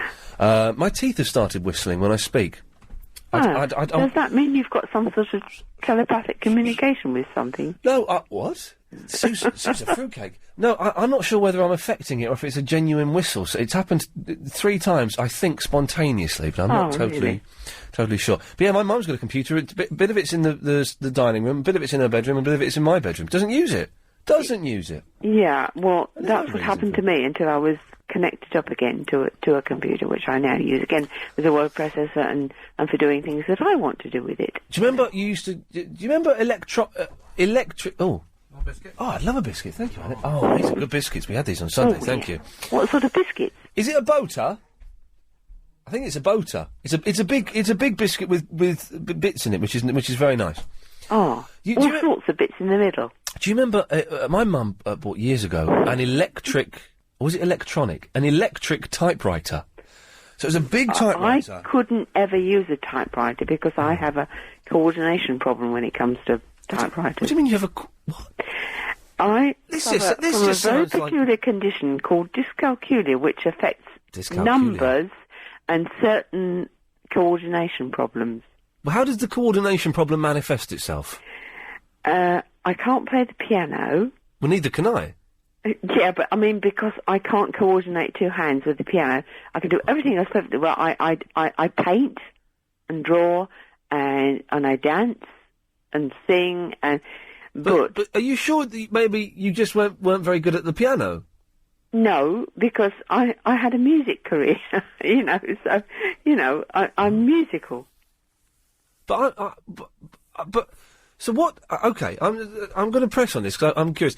How does dyscalculia stop you? Dyscalculia. Sorry. How does that stop you playing the piano? Though, what happens when you try to play the piano? I can play with one hand and I can play with the other hand, but not the two together. But that's not a condition, though, is it? Well, it is if you put it together with the rest. Don't go there. Just forget it. I'm genuinely curious. It's like I can't play the drums because I can do the two hands. With the left hand, you keep the you keep the time. You have with the drums what I have with the piano. And with the right hand, you do the one. Yeah, I can do that with the drums. But then once the feet start getting involved, you can't do it. As soon as the feet start getting in, I know the problem because I can't play two hands on the piano. Okay. And I always associated it with the fact that I don't do numbers because I have dyscalculia. Okay. Not going to say any more, because I don't want to offend you. So, listen, thank you very much for that. Okay. There we go, lovely. And I don't think we even got to the point that she was going to make about mugs, which is absolutely fine. The point being, do you have too many mugs in your house? Bob has 50? 50? That's insane. I've got quite a few. I see what I've got a few of. And too many is tiny not shot glasses. I don't know what I've got some nice glass tumblers. The sort they're similar to the ones you used to get in the Esso Tiger collection, which was about 15, 20 years ago. The Esso Tiger tokens, get them for free. Tiger collection, collect those Tiger tokens. So I've got those, and I've got sort of smaller glasses that I have never used in my life, but I am unable to throw them away. I can't throw them away. It feels wrong to do that. I haven't got too many mugs though, and it seems odd. Who's been waiting the longest? Jonathan has. Hello, Jonathan. Hello, Jonathan. Hi, Ian. Hello, Jonathan. So I was just a bit shocked to hear you because I sort of been out and came back and I turned on the radio to listen to Clive and there was your voice. I'm shocked to be here. Clive's not very well, so he's gone home. Yeah. There's a bit of a bug going wrong. We're getting word that Adrian Allen isn't feeling too well as well. Bob said to me, I thought, well, if you're going to be on till 5, I'd best give you a call. It's going to be hard work. Started at 7, could be on till 5. We're hoping. We're hoping that Adrian is going to be able to pull himself together and come on the air at 1 o'clock. But I'll say it now: if he can't, I'll stay here and do his shift. Have you thought about doing sort of Steve and Nick as well, going all the way round through the day, James, all the way back to 7? And do well, if I had to fill in for Steve Allen, and I'm sure that Steve would make sure that didn't happen. But if I did, and then I got a phone call saying, "Oh, Nick's not very," I'd start to get a little bit suspicious. I would start to get suspicious and start looking for the cameras. And is Noel Edmonds going to come out and give me a gotcha Oscar? But Jonathan, ask not what LBC can do for you, but what you can do for LBC. Yes. Yeah, very wise words. Dedication. Exactly. That's what it's all about. I must say, you're doing, from the few minutes that I've heard, it sounds like the show's going really well. Your end. Well, do you know what? It's going well in as much as we're getting a load of phone calls. I was worried that because the last sort of half hour of my show, it's a little bit quieter in terms of phone calls, and so I thought that would carry over to Clive's show, or we'd be inundated with people saying, "Get off, you're rubbish." Now, I think it's the novelty factor of listening to you from 10 to 1. I think it's But as good as Clive is. I know what it's like, though, when people, I know it's like when you listen to your favourite presenter and you turn it on and he's not there, and it's someone else, and it's always a little bit, I wonder what's on the other side. There's always an element of that. So it's nice that people are calling in and are listening, and it's calmed down a little bit from how it was at 9:30. So it's it'll be all right, Jonathan. It's only radio. It's not important. No, but you did a great job. Thank you, Jonathan. Take care, Ian. Good Have a evening. night. There we go. Lovely. 0870 9090 973 is the telephone number if you want to give me a call. Filling in for Clive Ball. It's Yusuf. Hi, Ian. How you doing? I'm fine, Yusuf. How's it going? Yeah, it's cool. Just about revising and stuff. Okay. What's it called? I think Midge is the problem. I think Midge cursed Clive Ball. Midge cursed... Hello, Clive, it's Midge. I got an idea for your viewers, right? Have you ever been with a girl, right? And then they've been, like, having sex with her, right? But it's just been friendly sex, but then their girlfriend has caught them and not understood what's going on. I think we should ban him. Ban Midge? Yeah. Wow. Because he had Clive challenged him yesterday to make sure that his girl he speaks to, his so-called girlfriend. Oh, he hasn't got a girlfriend. And he phoned up Adrian Allen all worried, and I think he probably cursed him. You're suggesting that Midge has actually put a curse on Clive Ball? Yes. It's possible. It's those things, the voodoo, the curses, the hex. Yeah. It is all a possibility. Yeah. I think you're doing good, like great covering for Clive. Thank you, Yusuf. Yeah, cool. Cheers, mate. There we go. 0870 90 90 973. LBC 97.3. Yes. Isn't that the music that comes out of the news? Yeah. No, I just thought I'd pick one. That was a strange time to write No. it, dardy, man. It's good, we like that. Alex, thank you for sticking around and pressing the buttons. It's all good. Now, Bob, I'm looking at this list of things that you've written, and there's one here 12 minutes on the auction, by the way. Oh, yes, 12 minutes on the auction. Do I need to give out the number again? No, that's fine. No, Okay, I've got don't give that. out the number, because then you'll have to give out all the other bit. Oh, But it's if not you can do forever. a nice big plug for it in about 5 minutes' time. Those biscuits surprised me. They're a little bit fruity. They are, aren't they? In a good way. I put that in after that. This thing a bit here. Is it illegal to drive around the Holland Park roundabout constantly until after 6 p.m? I was doing that the other day. Oh, were you? I was driving around a roundabout about a dozen times. Yeah. Waiting for it to go to 6 o'clock. And have you noticed, there's two sort of routes that I come in to LBC now. And there's these little pockets just before the congestion charge where I've got there a couple of minutes early. And there's been about 5, 6, 7 cars all pulled up. Yeah. The road coming up to the Shepherd's Bush roundabout. Yeah. What, the motorway sort of road? The motorway Well, road? you know, the whatever it used to be called. It used to be called, like, the M41. Well, the A40. Yeah. And then you come off and you turn right. Yeah. And then you go on They that... call it the West Cross route now. Do they? Yeah. Do you know, I don't know any road names in London. I don't know any of them. And that other roundabout by the A40 is the Northern roundabout. So I normally do a few circuits of that, and then I come down and I do a few circuits around the Holland Park. Well, that's it. I did a dozen. I counted it around the first roundabout, and then I thought I could be here. I'm like 3 minutes early. So in that little stripy area. Well, and I don't think you can pull up on the stripy. No, bit. I'm sure you can't. I only did it because other cars did it, but that's I only killed him because other people do it. That doesn't stand up as an argument. But so we parked up there, and then. Everyone was obviously listening to the radio, and as soon as, like, the LBC News came on, or whatever, everyone sort of pulled away. And then, brilliantly, we all got stuck in traffic, and were stuck for another 4 minutes before we got to turn off anyway, so it was a bit... But, yeah, Could you go up... You know where they're building that new shopping centre? Oh, yeah. And there's, like, they've got the sort of the ramp bit where you can get off. Oh, yeah. What happens if you go up there? You can go up there now. Could you go up there and just sort of hang about? Because nobody really goes up there, do they? They don't. I remember when they first opened it, and you could drive up there. Yeah, they closed off the other bit of road. Got filtered off up there. That was exciting, It was exciting. It was really good. If you don't know what we're talking about, it's all... Well, you won't know, but it's all sort of near Shepherd's Bush where they're doing up. And when is that shopping centre going to open? Because it's going to be amazing. It is, yeah. Because the one they've got now, I don't know if you've been in the shopping centre. It's not very good. So sometimes there's a pub at the top. And sometimes, if I'm feeling a bit flash, I'll take... And Chris and I want a meeting. I'll take Chris there for a meeting and buy him a curry and a pint. It's not That's very quite glamorous. interesting, because Clive does the same sort of thing. Really? But he takes me to the McDonald's. We've been to that McDonald's once. It's nice. Anyway, if anyone knows when they're going to open that Shepherd's Bush thing, I'm kind of curious to know. Just because it's been there, and it's suddenly... For months, nothing happened, and suddenly it's all kind of sprung up quite a bit, and they put the side up and everything.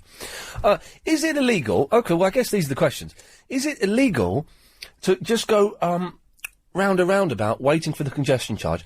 I think I probably know the answer. I think in terms of parking before the just before the congestion charge zone, you probably can't park on those zigzag lines, but people do it. There's another way I come in, and you turn left off Scrubs Lane. I think it's Scrubs Lane, and everyone just kind of stops there.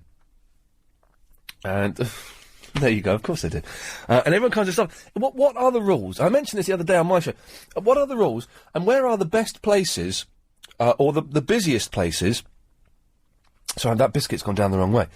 Where are the busiest places to stop just before the congestion charge while you're waiting for it to turn 6 o'clock? If anyone knows, 0870 90 90 973. Italia is in the Harrow. Hello, Italia. Hello there. Hello. I have to tell you, Yes. to start with, that I'm a sort of Campbell groupie. Oh, what, you really? Yes, I am, but I'm 91, so I dare say it doesn't count. Well, I think it does count. You? But you don't hang around the stage door with an autograph book and a twinkle in your eye, do you? No, I don't. No, okay, well, that's... No, I just lie in bed and listen and sometimes talk to him. Okay. I just wanted to say that when you first came on, I did feel resentful. I thought, who's that Johnny-come-lately there trying to knock Clive off his perch? Oh, yes. But having listened to you a few times, I want to say that I think you're great. Thank you. Extremely professional. Well... And you don't sound professional, which is the clever bit. Ah, well, no, thank you. But I wouldn't... I'm a big fan of Clive's. I tell you what, I've stolen it all. The whole act has been stolen from 3 people. It's mainly stolen from Clive, a guy called Tommy Boyd. Oh, yes. Do you remember Tommy Boyd? I do, yeah. He's great. And Nick Abbott. And that's kind of the holy trinity that I've nicked the whole thing from. I don't know Nick Abbott. Oh, he's good. He's on Saturday evenings at 10 o'clock on here. Oh, then I do, yeah. Yes, he's great. Oh, yeah. But no, I'm genuinely a big fan of Clive's, and I'm sorry he's not very well. I'm sure he's listening. He's probably at home. Is there football on? He's probably watching football or... So, here's an odd thing. Because obviously, I'm guessing, when the show finishes at 1, I'm guessing he gets home 2 o'clock, something like that. Maybe has something to eat. So he probably gets into bed about 2:30, 3 o'clock on a normal evening, I'm guessing. Yeah. If he goes to bed now, he could be in bed now, supposing he's gone to bed at 11 o'clock, that's going to completely throw him off kilter. It certainly is. For tomorrow, isn't it? And probably the whole week is going to be slightly out of sync for him. Yes. So should he stay up till 3 o'clock when he'd normally go to bed? Well, I suppose if he feels ill, he wouldn't want to, though, would he? Yeah, it's going to go to bed. Yeah, it's going to throw him all off. Off kilter a little bit. Yeah. It is weird when I did a job. Bob will put him right. But I don't quite know how Bob will put him right. But Bob's doing an excellent job of making tea and looking after me, so that's all going well. Yeah, Bob's lovely, I must say. He's very lovely. Yes, he is. Italia, thank you for that. And as I say, I think you're great, and I think your thing is fine. Well, thank you. Take care. You too. Bye-bye, there we go. Well, this is a surprise. We're getting nice people calling up, saying nice things. Could you mention the auction now? I can see you doing that with a mouthful of... do I do the number now? Do the number now. Do it... Oh, OK, right. How long have we got? We've got 6 minutes for the Howler auction. A quick recap of what you can win. Well, every single day this week, it's... what do we got? It's a... let me see what we got. OK, today, you're bidding on the laptop and the Motorola phone. So the laptop is a Hewlett-Packard, which has got 80GB hard drive, 15.4-inch screen. I don't know what inches are. I don't quite... Surely we should be doing centimetres, shouldn't we? You can play and record CDs and DVDs. It's got Windows Vista, which is the new one. And you also could get a mobile phone with that, which is the Moto KRZR K1. It's a catchy title, isn't it? Which has got a 2-megapixel camera, video clip recorder, and MP3 player. Now, to win it, it's the Howler auction. You know how it works. You text the person with the lowest unique bid gets it. You know that by now, don't you? You text the letters LBC plus your bid in pence to 888-888-21. So if you wanted to bid 95 pence, you text LBC 95. And then you send that to 888-21. Lines close at 11:30 p.m, so you've got about just under 5 minutes. Bidders must be over 16. Bids cost £1.50, plus your standard network rate. See www.lbc.co.uk for full terms and conditions. And I tell you what will be good is if someone who is listening to me won it, because I don't think that's ever happened. They're normally either Paul Ross's listeners or Clive's listeners, which makes sense. It would make sense, I guess, to do it towards the end, I suppose, to get a sneaky bid in at the end, and then if you get the unique bid, the chances of that getting beaten are How often do you do it in your show? Oh, we're supposed to read it out in our show. I do apologise. I see. We'll start that from tomorrow. That's. Oh right. Well, I do send these things to Chris. You see, I assume you're too busy to be bothered by them. So no, Chris, we do them. We do them. I think we do them once in the show. But I would have thought it would be. We do them, I promise. But it would. Surely you're going to wait until the last minute and then go. I would think so. Get a sneaky one in there. But it means that someone might win. That's been listening to me. It's Tuesday, Steve. Yeah, Ian, how are you? I'm fine, thank you, Steve. I'm a big fan of your work on a Tuesday. Very good, thank you. It's a pleasure. What can I do for you, sir? Well, normally phone into Clive and give him a lowdown on the film that I've been to see. Oh, yeah. Each Tuesday I go to Beckton Cinema because it's the cheap night. Yes. And I to be honest, actually, it's getting a bit dear now. And but I live in Maidenhead in Berkshire, but I work over that side of London. But tonight, I know Maidenhead very well. I used to go to the Magnet Leisure Centre every Sunday when I was a kid to learn kung fu. You're joking? Oh yeah, every Sunday. Tell you what, the Magnet Leisure Centre, when we first moved there, we used to go swimming on a weekday. Yeah.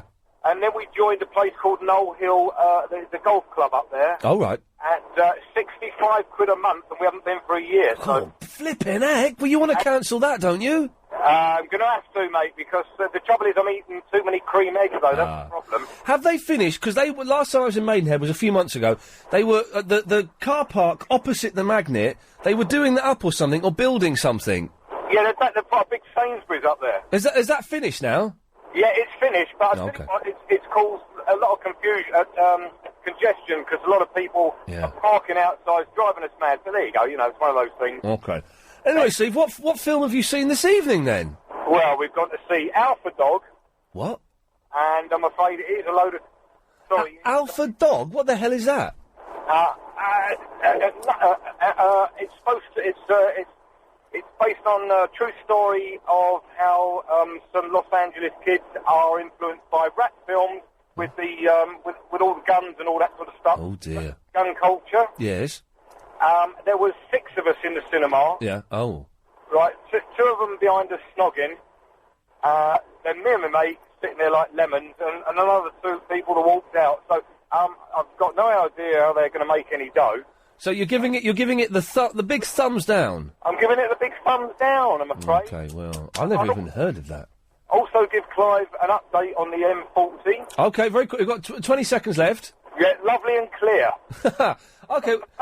well, thank you for that, Tuesday, Steve. Cheers, mate. There we go. That's nice. It's nice getting... Which is good for me, and it's good for anyone who's tuning in for the first time. Some people may be listening to this slot for the first time because it's me doing it. It's possible. It's possible. You never know. So you're kind of getting a vague idea of what normally happens here. But Clive does it. I'm starting to not be able to finish sentences now. Maybe I think the tiredness could be kicking in. Which one of us is going to play the ship's horn, by the way? Oh, right. Do you want to do that? I've got it here. What time do I do it? You have to press it at 29:52. Okay, right. Well, we'll play these adverts and I'll drop it in there. And away you go.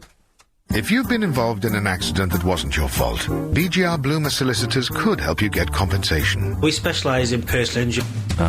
Where's moderation? Me and Clivey each have 46 pounds and 65p. We put it all together with me. 97.3. Well, Lino, we're talking about the new shopping centre they're opening at Shepherd's Bush. Why the hell not? We're in London. And Lino has sent me a link for it's a trailer for a shopping centre. If you want to look at this, it's insane. Oh, hang on a minute. Roger, you're calling in about this shopping centre. Yes, hello, how are you? I'm fine. I'm watching a trailer for the shopping centre, westfield.holler.co.uk. It's the most pretentious film I've ever seen in my life. Quite possibly. Oh, you don't work for them, do you? No. Oh, okay. You're just speaking in slightly clipped tones. I'm a subcontractor. Oh, okay, right. So you're connected with it in some way? Yes. Okay, well then we won't be too rude about it while you're on the phone. Would you like to know when it's ready? Yes, please. It's ready for Christmas 2008. What? Heads will roll. Christmas 2008? Yes, or heads will roll. Well, you say that as though it might not be ready for them. Well, I couldn't possibly comment. Are you behind schedule? I'm not. God, now I feel like Jack Bauer trying to question one of the terrorists here. I'm going to start putting bamboo up your fingernails. So your section is fine. Yes. But other sections might be behind schedule. Okay. Which other sections might they be? The construction. Well, so that's the building of the thing. Yeah. Well, that's quite a big thing to be behind. It's a big part of it, yeah. Which bit are you doing? Are you doing Claire's accessories? I just do accessorise. Okay, well, anything else you want to tell me, Roger, or do I need to ask you a specific question? No, that's it. It's kind of like most construction projects, a bit behind schedule, but probably ain't going to happen on time. You know, it's run by the same people who did Wembley project. Well, I was about to say, is this the new Wembley Stadium? It's run by Westfield, who used to be Multiplex, so take your bets. Okay, well, Roger, thank you for that. Okay, cheerio. There we go. He was mysterious, wasn't he? A little bit creepy in some ways, you could possibly say. Not very helpful. Not very, very, very helpful at all. Morris? Yes. Do you know anything about cricket? Excuse me. What? Oh, I'm sorry, start again. Yes, cricket. Do you know anything about? Not a great deal, no, not really. I just wondered, okay, yeah. I just wondered how they measured the speed of the cricket ball, or indeed the tennis ball. Because they always say, well, I don't watch cricket. When I've seen it, say, and he bowled there 163 miles per hour. Well, how do they know that? Has the ball got a speedometer in it? I wouldn't think that, unless, of course, someone very clear, astute is managing to time the time it leaves the bowler to the time it lands wherever. Well, you couldn't do what? Someone with a stopwatch is. One of it is done, any sort of atomic stopwatch or anything like that. but a man couldn't. If the guy threw the cricket ball, the man couldn't press the start button on the stopwatch, and then when the guy hit the cricket ball, the crack of leather on willow, he couldn't stop the stopwatch. Your reactions wouldn't be quick enough to do that. Just wondering how it could be. I don't know. No idea. It just struck me as curious, because they do it, and then it's like, well, he's and on the tennis, well, he served that at 186 miles per hour. Well, and the other thing is... Yes, there's more, yes. Does it really matter what speed the ball's going at? Well, it doesn't, does it? If it hits you, it wouldn't matter what speed it hits you, and that's all there is to it. Oh, imagine getting that in the googlies. Wouldn't that just be the worst? I mean, I know they wear those boxes, don't they, for the cricket? Yes. But if there's a hard... Because cricket ball... I used to hate cricket, and I used to hate fielding in cricket, because if someone hits that ball really hard and really high, and that ball is coming down at you, it hurts your hands like... it stings. You can break a finger. So if ever I was fielding in cricket and the ball was coming down towards me, I would deliberately miss it, because I didn't want to catch that. So if you get hit... in the gentleman's, even if you're wearing a box, that is going to cause you some sort of damage, isn't it? Wind you or something. Take you aback, I don't know. I don't like. Why don't they play cricket with tennis balls? Imagine playing tennis with cricket balls. Oh yes. And imagine playing football with no balls. Anyway, Morris, was there a point? Yes, you wanted to know a particular place you could possibly park up before the congestion charge yes. it runs out yes. at the time. From what you were saying something about Scrubs Lane. Do you come down Scrubs Lane? Well, now, am I talking about the right place?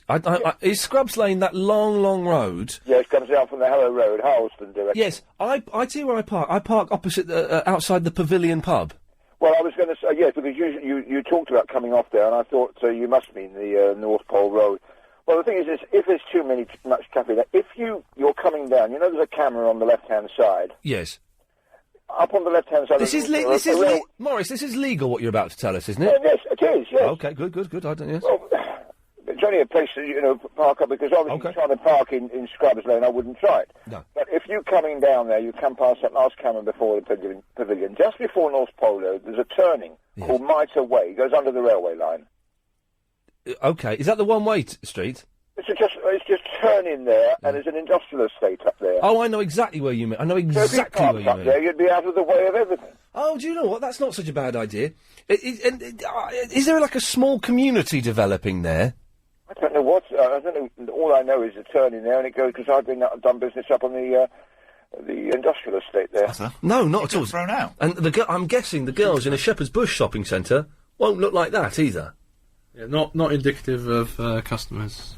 No, not indicative of anything. What is that supposed to be? Are they sea lions? Oh, yes, sorry. All right, I'm going to close that down. Yes, Morris. Is it a promotional film? Well, it's sort of like a montage of beautiful women, and I think there was some baby octopi there. Seriously, they were, weren't they? Little octopus. Are they octopuses? Are they octopi? I think they are. Octopi is 8 varieties of something to eat, is it? Yes.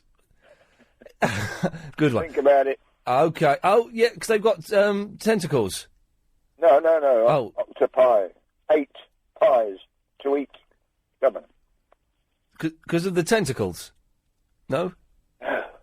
Yes. Well, Morris, thank you for that. So, just if you can't, as I say, you're coming down, past that last camera, before the pavilion, Mitre Way, turn in there, and you should be able to park without any trouble. Excellent stuff. Thank you, Morris. We got there in the end. Lovely. 0870 9090 973. Well, we're over halfway. This is going all right. Filling in for Clyde Ball. He's not very well. It seems to be going all right. Rambo. Hi, man. Hey, Rambo. I have to say you're doing I'm really enjoying your program. Thank you very much. Do you know what? It's going better than I thought it would go. Oh, of course you would. I'm feeling... I'm getting... You're relaxed. Well, I'm getting a slight adrenaline buzz. Now, I've had a really long day, busy day, didn't sleep very well, and I've got to be up... I'm up in the morning at 7:15. You're doing excellent. Well, I've got a little bit of an adrenaline buzz going, so I'm kind of feeling perkier than I do during my own show, which is odd, because I'm knackered during that. Excellent. Now, I want to talk about two things. Okay, Rambo. Right. About 6 weeks ago, I sent my watch to repair. Right. You sent it to repair? Yeah. What, in the post? Something was wrong. No, I sent it to the repair, to the watch repair. Yes. And it's an old watch. Yes. And you wind it up. Yeah. It's a wind up. And guess what? It came back, and it's working automatic. Is what? It's working. It's like an automatic now. I don't have to wind it. He's changed it so you don't have to... I don't know what he did. But he shouldn't do that. So you've had this watch. Yeah. And it's a wristwatch. Yeah. And you've always had to wind it up. That's right. Are you sure you've had to wind it up? Honest, yeah. It's about 60 years old. 60 years old watch. And it's come back. How long have you had it back? Back, and now it's an automatic. I don't have to. How long have you had it back? I had it for 6 weeks now. And you've not wound it up once? That's right. And you sure there's not someone in your family who might be in the night time sneaking down, winding it up, putting it back on the bedside table? Wait. What do you think I should do with it? I think you should sell it on eBay as a magic watch. Something's happened. Well, have you spoken to the dude that fixed it? No, I don't want to because it's okay. Once it's going like that, I don't have to wind it, so it's okay. But I don't know if you take the inside out and you change the inside for a cheaper one. You see, But they Bob, can do that. You see, they can do that, but it's They obviously can do that. it may be a cheaper one, but it's obviously a better one. but not really. You see, this is about 6 years old. It's an expensive watch. But it's obviously if he better. swap the inside, Yeah. and he put a cheaper inferior inside, Yeah. then I can lose out a lot of money on that. But it works. Do you think I should? It works though. That's it works, that's the main thing, isn't it? If it works, Yeah. it works. Right. You're not going to sell it, are you? I'm not going to sell it, But if you take it to an auction and all that, Yes. and they find out yes. that something is wrong with the inside. Well, something was wrong before you took it in because it didn't work. No, but if it's swapped, and it's not right, Yeah. I can get myself in trouble. You see. But trouble. You see, like I say, it's a fake. It's a fake. Put it that way, right? But So I'm guessing that the inside of the watch, the original inside, was so knackered that there was nothing the jeweller could do to fix it. Right. So he said, right, the only thing that we can do is we take this out, we put in this new innards, and that's that. You could be right, because it's a very old watch. Apparently he's 60 years old, you were saying earlier. Yeah. Yeah, 60, yeah. Yeah, you could be right. Anyway. Yes. Let's talk a little bit about cricket. Let's talk a little bit about cricket, yes. Right. Just a little bit, because it's a very, very dull sport. It's very rare, you know. Clive doesn't like cricket. I don't like cricket either, it's rubbish. No, you're a Welshman. Welsh people like cricket. Who's Welsh? You. Who? You. When? I know you're Welsh. Well, you know incorrect. I'm not a Welsh. Am I wrong? You're very wrong. Well, I thought you're Welsh. I've got a tiny little bit of Scotch in me, in terms of the heritage, not the booze. And the rest of it's English. Well, let me ask you something about cricket. Who do you think is going to win this series between England and West Indies? Have you any idea? The West Indies and England, or England? I don't know. I don't know anything about cricket. I know really. I don't know anything about it. Well, how do you know about boxes? How do you know about putting on a box? Because I've worn a box. That's a very technical thing you talk about. It's technical to men's privates. It's not technical specifically to cricket. If you ask Clive what's a box, he would know. Clive would know. Clive would know what a box is. Clive would have played sport in school. Yes, cricket. Anyway, let me tell you it's before a we rubbish game. That's why. I will tip England to beat West Indies. Right, but we weren't talking about that. Yeah. I was asking how they measured the speed of cricket balls. Oh my God, I don't know. I haven't got a clue. I haven't got a clue. Well, then there you go. You see, that's the question. It's not. I didn't even know that England were playing the West Indies. Yeah, I don't even care. It starts Thursday and it's at Lords. Right? It's where? It's at Lords Cricket Ground. Oh, Lords Cricket. Okay, right. And but Rambo, how can any sport that lasts for 3 days? No, it's 5 days. Oh wow. 5. Two more days of tedium. How can a sport last for 5 days? It's just not. It doesn't make sense. A sport should last maximum 2 hours. No. A good sport lasts an hour. Cricket is a unique English sport. Well, it's a unique English sport. Well, it's not. It's not created by the English, by the clever English. Right? But it's not that unique English because it's played in every other country in the world apart from America. Right. Well, only now, most countries take it up. Yes. But it's an English sport, and that is why you keep it the same way. 5 days test match. How have you ever been hitting the googlies? Many times. It hurts? The goolies. Oh, no, okay, Rambo, listen, thank you for that. Thanks. There we go, it's the dullest sport in the world. OK, I want a new car that's, got something. I want alloy wheels, I want a CD player with remote control. Of course, I want low emissions. I might have kids, have to think about the environment. I want safety features, airbags, ABS, that sort of thing, to keep my mum happy. And I want a good deal. Then start packing. LBC 97.3. Iain Lee's Good Evening. It's not going so bad for filling in for Clive Bull. It seems to be going all right. 0870 9090 973 is the phone number if you want to give me a call. So far we've spoken about cricket. I don't really know how we ended up to. We don't want to talk about the sport cricket because it is as dull as anything. Oh God, it's so boring. So boring. As the majority of sports are. Football, of course, as you all know, is rubbish. That's why I've invented Super Soccer Double Football. How does it work? Works like this. You have a square football pitch. Square. On each side of the football pitch, this is brilliant. Each side of the football pitch has its own goal. There are 4 football teams. Each team defends 1 goal. They're allowed to score in any of the other 3 goals. If it goes into extra time, you throw in a second football. Super Soccer Double Football, it works. It's genius. So we've mentioned, what I want to know, really, is how do they measure the speed of a tennis ball or a cricket ball when you're playing the game.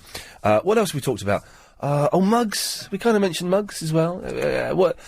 How many have you got a ridiculous number of mugs? Bob has 50 mugs. 4 people living in your house? 4 or 5? Yeah, 4 people living in my house. Only 2 of them really of tea and coffee drinking age. Oh, of course. What age as well? I can't remember what age I started drinking tea as a kid. Because you turn your nose up as a kid because you want milk or you want I started squash. really early. Really? Yeah. What time? What age? My mum used to give me coffee from about the age of 3. Honestly, that's true. She'd go to prison now. You can't give... That's like giving... my going to bed drink would be a cup of coffee. That explains a lot. That's what I think as well. I remember drinking tea like about 9, but I couldn't drink it properly from the cup. I had a teaspoon, and I would spoon it out and drink it off the spoon like that. I don't know why, but I would drink a whole cup like that. But I never really enjoyed it. I didn't really like it. Well, a bit like beer, where you sort of have to go through that stage of getting into it. Yeah, beer the first while is bad. Just hideous. And I'd never liked cider. Everyone started off on cider because it was like sweet. It was like apple juice, but it was just... Cider was a hideous drink. And beer was... And it wasn't like apple juice either. No, it was supposed to be. You had like apple ties, you thought, oh, that's quite nice, whereas then you had cider and it was a bit... Ugh. I used to drink... I don't drink anything now, but I used to drink bitter. I started off drinking bitter. Wow. And then when I went to college, I got into lager, then came back to bitter, and bitter's just this horrible... It's like drinking wood. It's this really horrible... sort of burnt taste, and it's a really heavy taste. It's No, I did it the other way round. It was lager first, and then bitter, Then suddenly you become like old men, and you start going in and ordering, Ruddles County and things. I went through that when I was like 17, 18. Was going off and having the special like Breakspears. We had a guy phone up yesterday on my show. He said, "Ian, have you ever discovered vodka?" What? Well, yeah, of course. And he just discovered vodka. He was like in his late 20s. Well, vodka's great because you could just put it in anything and it doesn't taste of anything. Vodka and orange juice. Yeah, absolutely. That's what I did on my 18th when I got very drunk and somebody put red dye in my hair. I'm learning way too much about you this evening. Sorry, all right, I'll shut up. 0870 9090 973 is the phone number. If you want to give us a call about that or anything, by the way, anything that has caught your fancy, you may have heard in my show. You probably wouldn't actually because it was a bit rubbish tonight. Or that's in your head, you can give us a call and potentially come on the air and talk about it. I can't guarantee it. Bob's the man who decides who goes on. Lisa is in the Croydon. Hello, Lisa. Hello. Hello there. Hi. How are you? Do you know, surprisingly all right, considering this is the fifth hour of me talking on the radio. Very long. And I was here falling asleep with all the cricket talk. Oh, isn't cricket the dullest sport? Yes, and my manager, he's a big fan, and he goes on about it. Of cricket? Yeah. Well, years ago, I was invited, Channel 4, because they do the cricket now, I think, and they have, like, this really well-placed executive box. A few years ago when I was sort of in with the Channel 4 lot, Ian, maybe this is why I don't work for them anymore. Ian, you must come down and hang out and watch the cricket with us. And I was like, well, no, I don't want to, it's rubbish. And I think because I turned that down, that's why I don't work for them anymore. Yeah, most probably. Damn, and Alan Carr is always watching the cricket with them. Anyway, Lisa, what can I do for thee? Yeah, you were talking about Holland Park roundabout earlier. Yes. Yeah, I park on the stripy bits. I've done it quite a few times. I don't think you're supposed to. Well, I've been parked there and I've had a police car drive past me and they didn't stop and tell me to move, and there was quite a few cars there as well.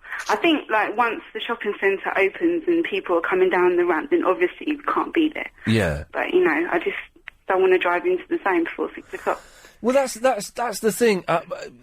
How accurate is the clock on the congestion charge? Supposing it was 1 second past 6. I know, I always think that as well. I think, what if you're like 2 seconds before 6 o'clock, or I don't know, but I always go by the radio anyway. Yeah, well, I always go, I listened to Radio 2 on the way in the other day, and I noticed that their news is a little bit wavering. It's not, the LBC news is always dead on the hour or on the half hour. You can trust it.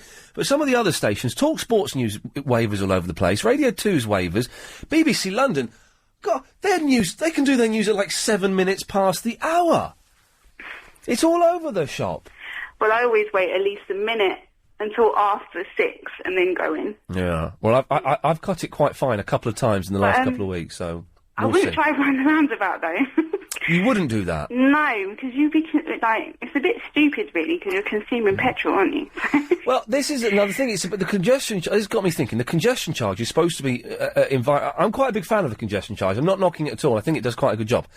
But it's supposed to be more environmentally friendly. But I've driven around roundabouts. I've gone past one entrance via the congestion charge and thought, well, actually, I'm 5 minutes early. So I've driven a bit further to come out in a different place. So I'm potentially using more petrol as a result of it. Yeah, it's true. Because what I do is I'll go onto the roundabout from Shepherd's Bush Green. Yep. I drive up towards A40, go around that roundabout, come back down again and park on the stripy bit. Oh, hang on a minute. Right, so you don't go round the roundabout, but you go half a mile up one way and come back the other way. That's not stupid. That's sensible, is it? Is that what you're saying? Yeah, but there's nowhere else to stop. I've parked in in the Shepherd's Bush Green, there's some taxi spaces on the left-hand side. I've parked there, but I don't think I'm supposed to, so... Well, no, there's nowhere else to really park, so I drive from South London, so... And the thing is, if you go round Shepherd's Bush Green, that's 25 minutes of your life just gone. Yeah, I know. Because there's always roadworks there. There's buses. The buses drive there awfully. It's a terrible place to drive around. Terrible. I know. I saw a that weird... does help you out a bit. I saw a weird thing the other day.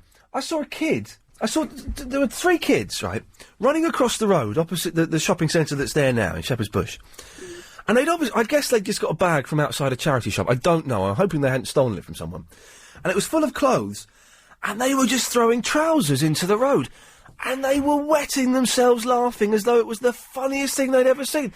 Now, when I was a kid, I'm sure I did slightly more imaginative things than throwing trousers into the road. This kid was wetting himself. He couldn't believe the fun he was having. Oh, they don't get out much, obviously. Well, no, exactly. Lisa, thank you for that. Yeah, you're welcome. Cheers. Alex, would I right in thinking we have a break now? Clive Bull. Oh, that was me. Sorry, that was me. I had my headphones too loud and they've fed back as I put them back on. Berwick is in the Blackpool. Hi, it's Berwick here from sunny Blackpool. Well, not sunny at this time of night, of course. Oh, no, dark. But answer to 2 of your questions, actually. Yes, Berwick. I mean, the first one about the speed of a cricket ball. Yes. I'm sure they do it the same way, that they measure you when you do it caught in a speed trap on the road, like they do with the radar or the cameras. But okay, where is the speed trap for a cricket ball then? Because you'd have to have it quite... Well, no, they'll just have a camera trained on the ball when it goes probably past the middle of the pitch, I would think. Okay. And set at a certain, obviously covering a certain range, probably 4 or 5 foot high. Right. And it will tell how quickly it passes the lens, how fast it's going. Okay. Simple as that. Well, when you put it like that, Berwick, it makes sense. But boy, isn't it a dull sport? No, what? Cricket. No, well, the best 2 sports, by the way, one lasts 5 days and one lasts 4, are cricket and golf. Oh, God. Well, I'm afraid that's what I love, but I mean, I like lots of things up here. I don't like the beer in London because they serve flat pints all the time, but that's by the by. The older I get, the more appealing it is to me. It's still not appealing enough for me to do it, but the thought of actually playing a round of golf is... You'd love it. It's sort of starting to get vaguely interesting to the point... Hold your first 25-foot putt. Yeah. And you'll never stop playing again because you'll try and emulate that every time you play. Yeah, I reckon within 5 years I'll be playing golf. Yeah, well, I mean, I go back a long time and I can say that when I played a good shot, I used to say, well, Tony Jacklin couldn't have done any better. I mean, now they say Tiger Woods, but there you go. The other question, the guy about the watch. Yes. Well, again, a simple answer, I think, which one of 2 alternatives. Yes. He's got a different watch that looks the same, forget that, though. Yeah. So the clock guy has put a little battery in to make it go, or he put a complete new innards in it to make it go. Now, either one, all he has to do is take it to another watchmaker, get him to take the back off and say, is this, whatever's here, is it modern or is it 60 years old? And that would be the answer to his question. Oh, he can just ask the bloke that did it for him. No, they might tell him lies.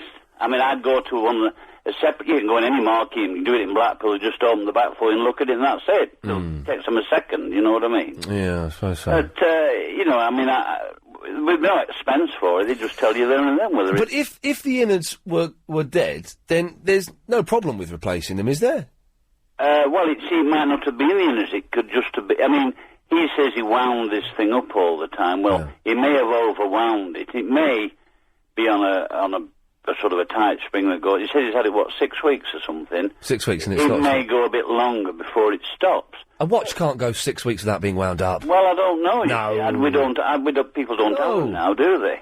Wind up watches? No, they don't, do they? They're all battery driven and they go for a year or whatever, you know. I haven't wound a watch up for years. I tell you what I was thinking of, I've not had a digital watch for a long time. I'm thinking of maybe treating myself to a digital watch. I quite like digital. Probably easy to tell the time as long as you don't have it on 24 hours. You know what I mean? Either say AM or PM, because I have a DAB radio, which is how I found LBC, by the way. Of course, on the DAB in the Blackpool, yes. Yeah, well, I mean, it's through me, by the way, that now stay London's biggest conversation, because I rang up about a month or so ago and said, what does LBC stand for? Because nobody said. Yes. And I thought it stands for London Broadcasting Corporation or something like that. And, of course, they came in and said what it was. You invented London's biggest conversation? No, but since then on the commercials, they now announce it all the time, London's biggest conversation, which they never did do 2 or 3 months ago. Well, Beric, listen, I've got to go to the news, but thank you for that. Yeah, I've enjoyed speaking to you. Good lad, there we go. So it's all down to him. On 97 point... LBC 97.3. 0870 90 90 973. Late Night with Clive Bull. But what was the year? Don't get it twisted. I'm just playing some of Clive's clips. I realise I've not really played many of them. So I don't know what a lot of these ones,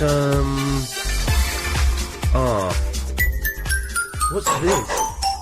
What the hell is this one? Ooh. What's this?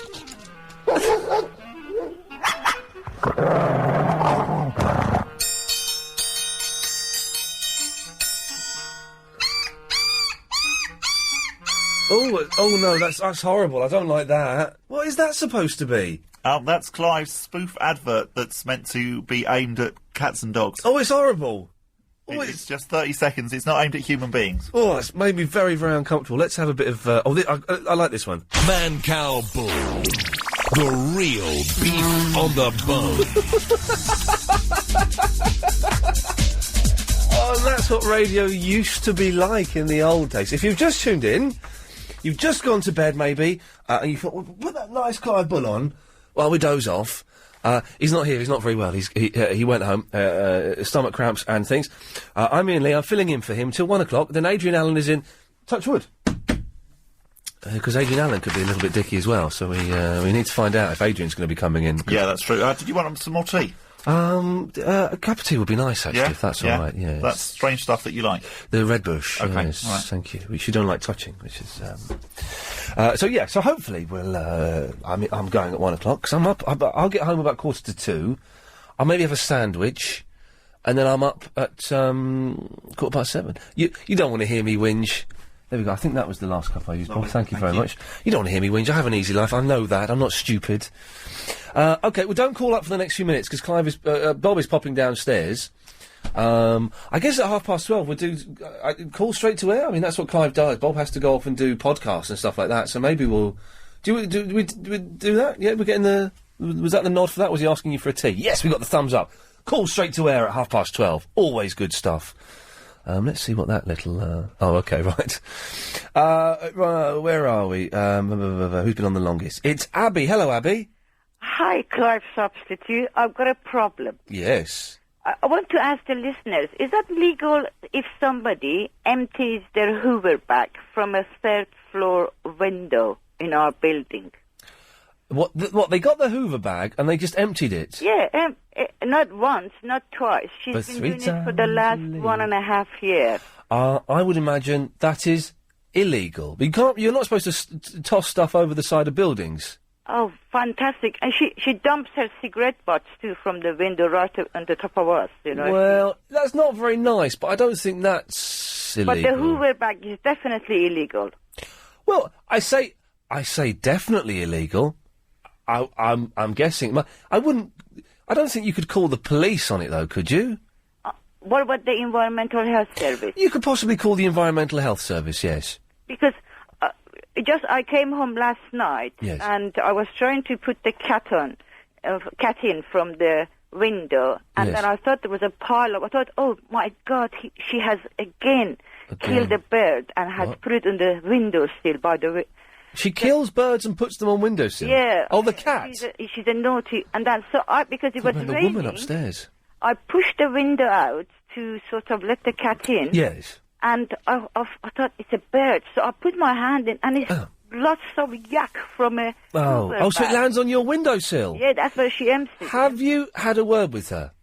I did, and she said, because my cat goes and poos in her garden. Can you believe a woman is so narrow-minded? Well. And her name is Denise. You remember? Well, I don't want anyone's names. I just remembered you used to have a Denise, which really gave you a headache. Yes, I doubt it so. I don't want anyone's... But, yes, you could probably speak to the environmental health. That would be my only sort of resolution, because I don't know, I told her, and so she says, yeah, that's the only way she does it. I said, it's impossible, because you That's cannot... weird, though, that emptying a Hoover bag... I've done that when I've had no Hoover bags, and your Hoover bag is full. I've done that thing where you put your fingers in the hole, and you scrape out all of the thick dust. Yeah. I've just invented something. How about a reusable Hoover bag, where you when it's full up, you unzip it, you empty that in the bin, then you zip it back up again. Voila! That's French for here we are. Here we are. It's a usable Hoover bag. But how about putting the Hoover bag inside a plastic bag and holding tight on the top of it and empty it? Yes. And without, no dust would come out. Yeah. And she would sort of make sure that she's not going to chuck it out of the window. I want to find a way of stopping her doing that. It's not very nice. It's all over my plant. All the lovely plant I have on the windowsill is full of muck. Well, I would just ask her again and say, look, I'm sorry that my cat does a whoopsie in your garden, but it's a cat. And there's no way of controlling it. If you'd like to point them out to me, I'll come and clear it up. Exactly. But could you please stop doing that? Otherwise, I will have to report you. I think you should possibly give her the option just to say, look, I'm thinking of getting the environmental health in. I was just thinking I'd collect them all. Every time she does it, I'm going to collect them, and I have enough amount with all the cigarette butts and go to either the police or the environmental health. I don't think you could go to the police with that. I think they're busy solving, crimes and stuff. So... How do you get an ASBO for some neighbour like this? do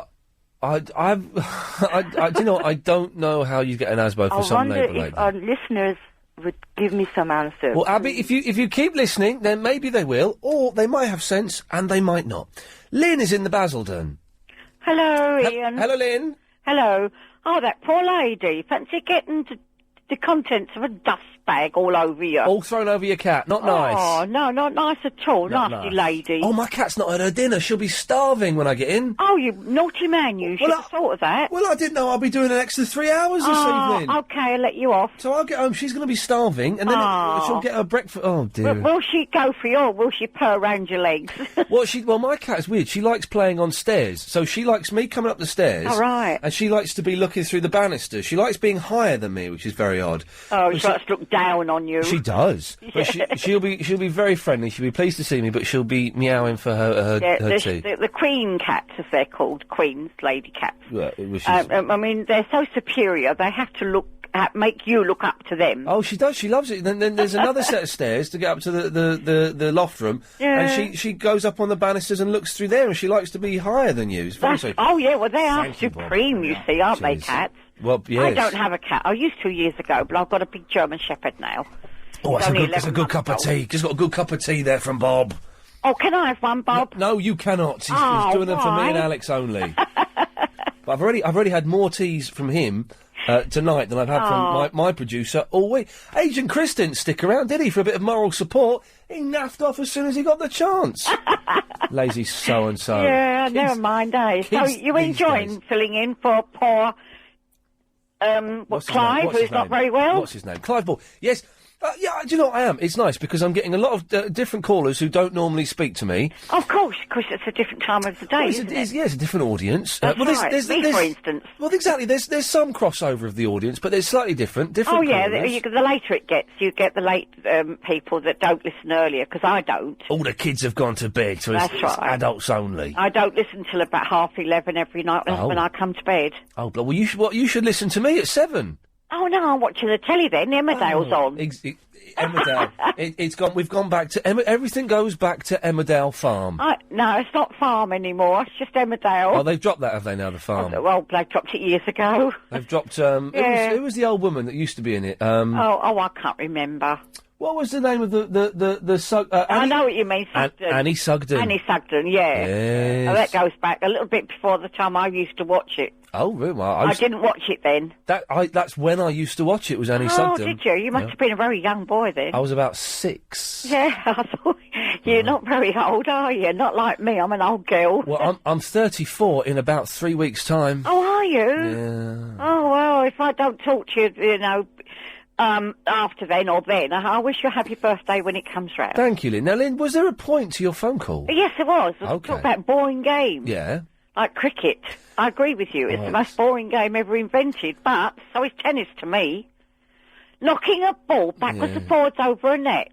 And then they stand there with their little short skirts on, the women, and crouch over the racket and then do this silly war dance from side to side, waiting for the ball to come back to them. You've just reminded me why I love ladies' cricket so much. Ladies' tennis so much. When they bend forward with their little short skirts on, and they're in this crouch waiting for the ball to come over the net, they sort of dance from side to side. Yes. That must be the best part of tennis.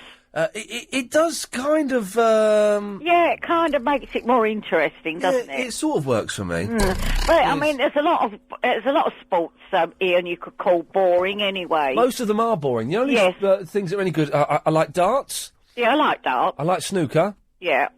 You're common like me, I can tell. I like a little bit of the athletics. Like a little bit of running and jumping's quite good. It's like short I like running. that, but I don't watch it that often. But my sister's crazy about athletics. She watches every game on the television. If it's on, there's nothing else on, and they're doing a little bit of sprinting or a bit of pole vaulting, I'll watch that. I quite like that. Yes, it's interesting, yeah. And, that's... But darts, getting back to darts, I used to play darts myself, but that can be boring if it's the very high professionals play, because they hit double 20, treble 20, treble 20, and it's the same pattern every time. But then, Lynn, that's when I like it, because then if they make a mess up, if they muff up one shot, which they always do eventually, then it swings back and forward between who's in the lead and Yes, stuff. that can get exciting then, I agree with you, yes, it does, yeah. Lynn, listen, thank you for that. That's okay, my dear. Oh, blimey, she was a bit weird, wasn't she, at the end? London's LBC 97.3.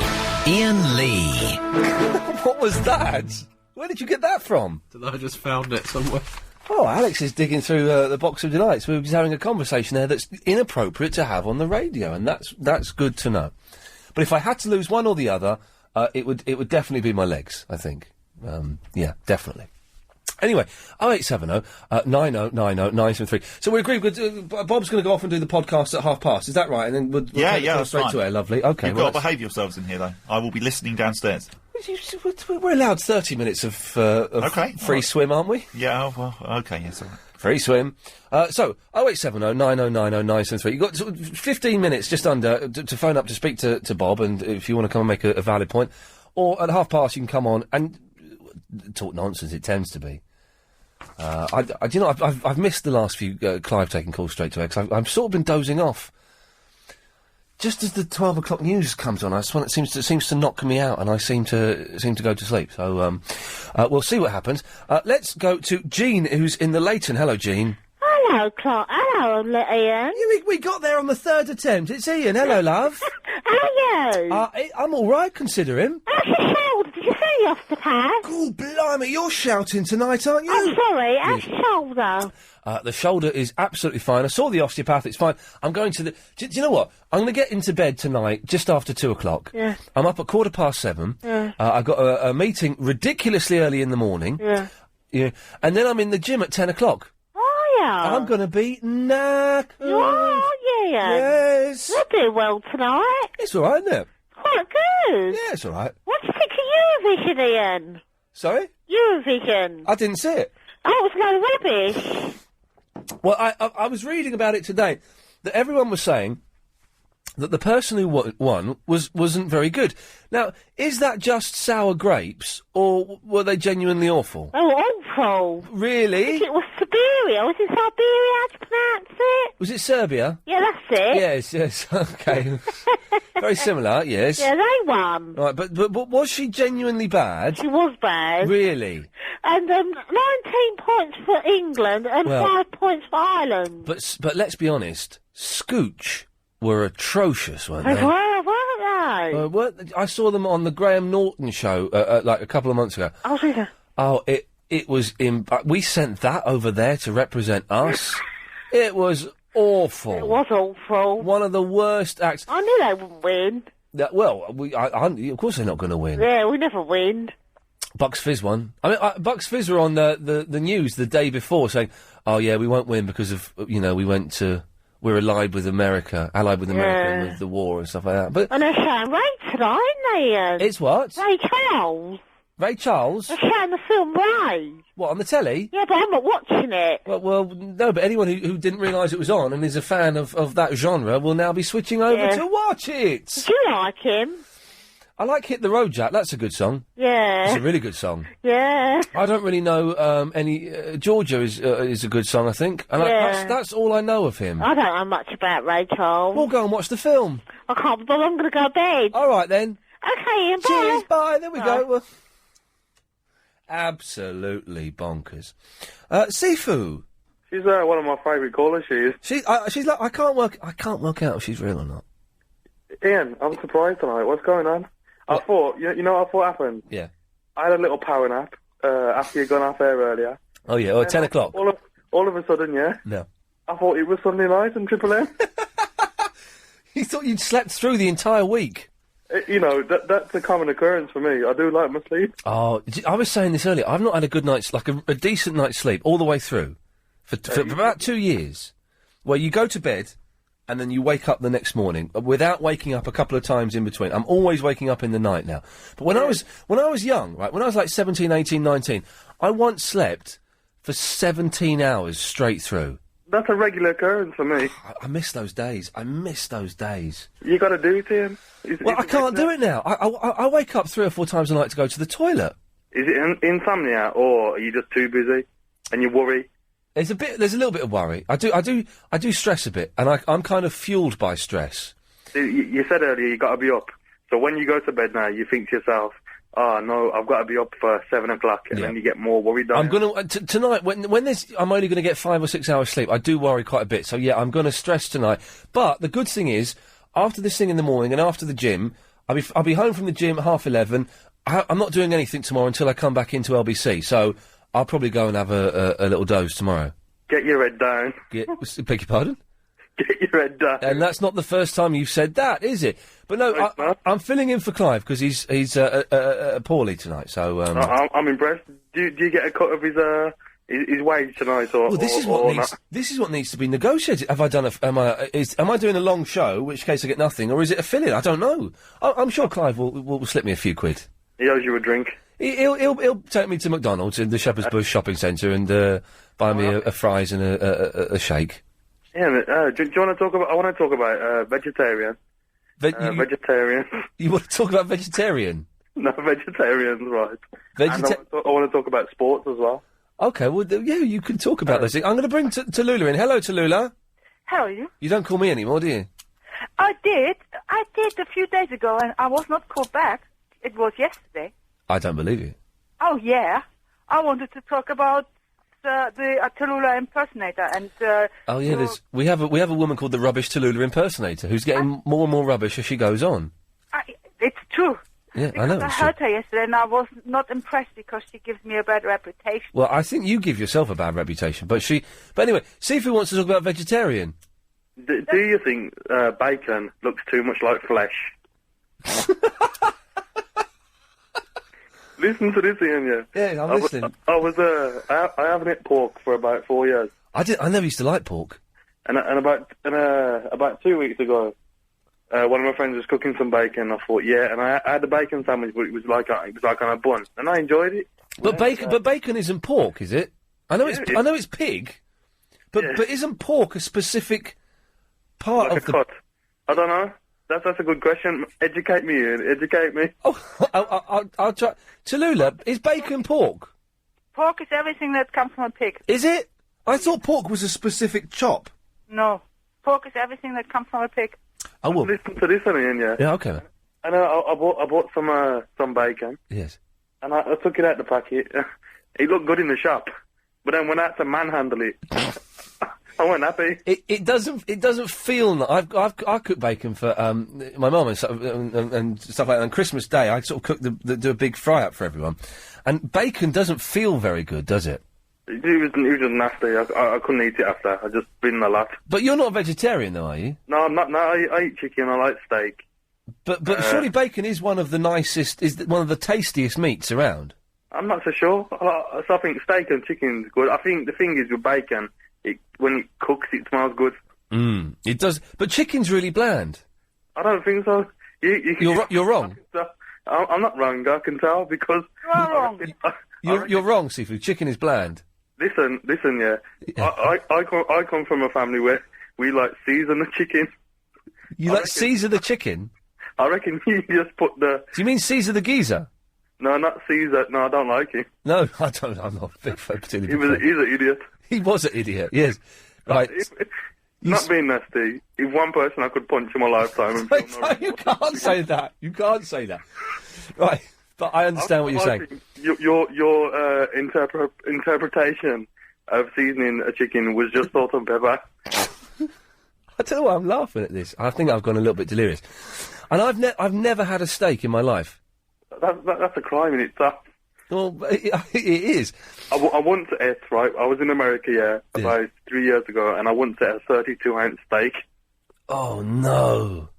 Oh, that's like the... No. I smelled like a cow for 2 days. Oh. Tallulah, ever had a steak that big? No, I think I have had only one steak in my whole life. I like pork. I don't like how people can eat the steak when they say raw. Not raw, rare. I have it medium. And it's like, it's got blood dripping off it. What's that? I've seen, you can eat, like you can get raw steak, can't you, as well, I think? Yeah, you can. Is it blue, they call it? Yeah, oh, Jesus. I have my steak, when you cut into it, it's pink, but there's no blood running. Ring, ring, ring, ring. Oh, yes, Tallulah. I want to say something. Okay, well done. It's like human turning into animals. What? It's like human turning into animals when you talk about a rare cooked steak. Yeah. Because that's ring. Yes, Sifu, your turn. Could we go back to I want to do ring ring and Tallulah can do cooey. No. Tallulah, can you do on Sunday night? We were answering every call with cooey. Can you do a cooey? I say ring ring. Well, do they have the equivalent of cooey in Germany? Because it's what someone phoned in and said, Ian, how do old women say hello to each other? And I went, cooey. And he said, yes, exactly. And he'd been saying this to a friend, the old woman hello. Cooey. Do they have the equivalent of that in Germany? I would say the hello. Hello. Hello. Wow, that's all right. Okay, we're running out of time. So Tallulah, do one of your points, and then we'll go. If we get time, we'll go back to Sifu. Okay. Well, I wanted to tell my little story. That I had a fantastic story with a policeman. Well, can you do it in 30 seconds? No. Can you do it in? I can give you a minute. No, you can come back to me. Well, I'm not. Ring. Yes, ring. Yes, Sifu. What do you think about these martial artists, Ian? He's seen the window and he's steamed in there. Good work. What do you think about these martial artists that, like the UFC, that fight for belts? What are your thoughts on that? Oh, the Ultimate Fighting Challenge. Ring, ring, ring. Oh, yes, Tallulah. I just want to make sure that you don't cut me off if the news come on. Well, I have to. No, you do not. Well, yeah, I do. I want to tell my story. Well, I've given you've got right, Sifu. God. Yes. What are your thoughts on him, Ian? I've only seen the posters for it. I don't know what they do. Do they fight in a cage? Yeah, well, what are your thoughts on it? Is it wrong? Ring, ring. Oh, God's sake. Tallulah! What? Don't cut me off. I have to cut you off. No, you do not. Well, I do. Then I tell my story now. Well, you've got 20 seconds. Okay, good. Police was at Camden Town Station, and there was arrest, and there was a guy. Did they put the handcuffs on? Walking the handcuffs on? and I asked him, do you need budgies for your police station? And he said, maybe for the flying squad. Interesting. Ring. Yes, Sifu, thank you. What are your thoughts on them, Ian? The people that fight in the ring? Right, right, Tallulah, that was terrible, and Sifu... no! Yes, I haven't got time.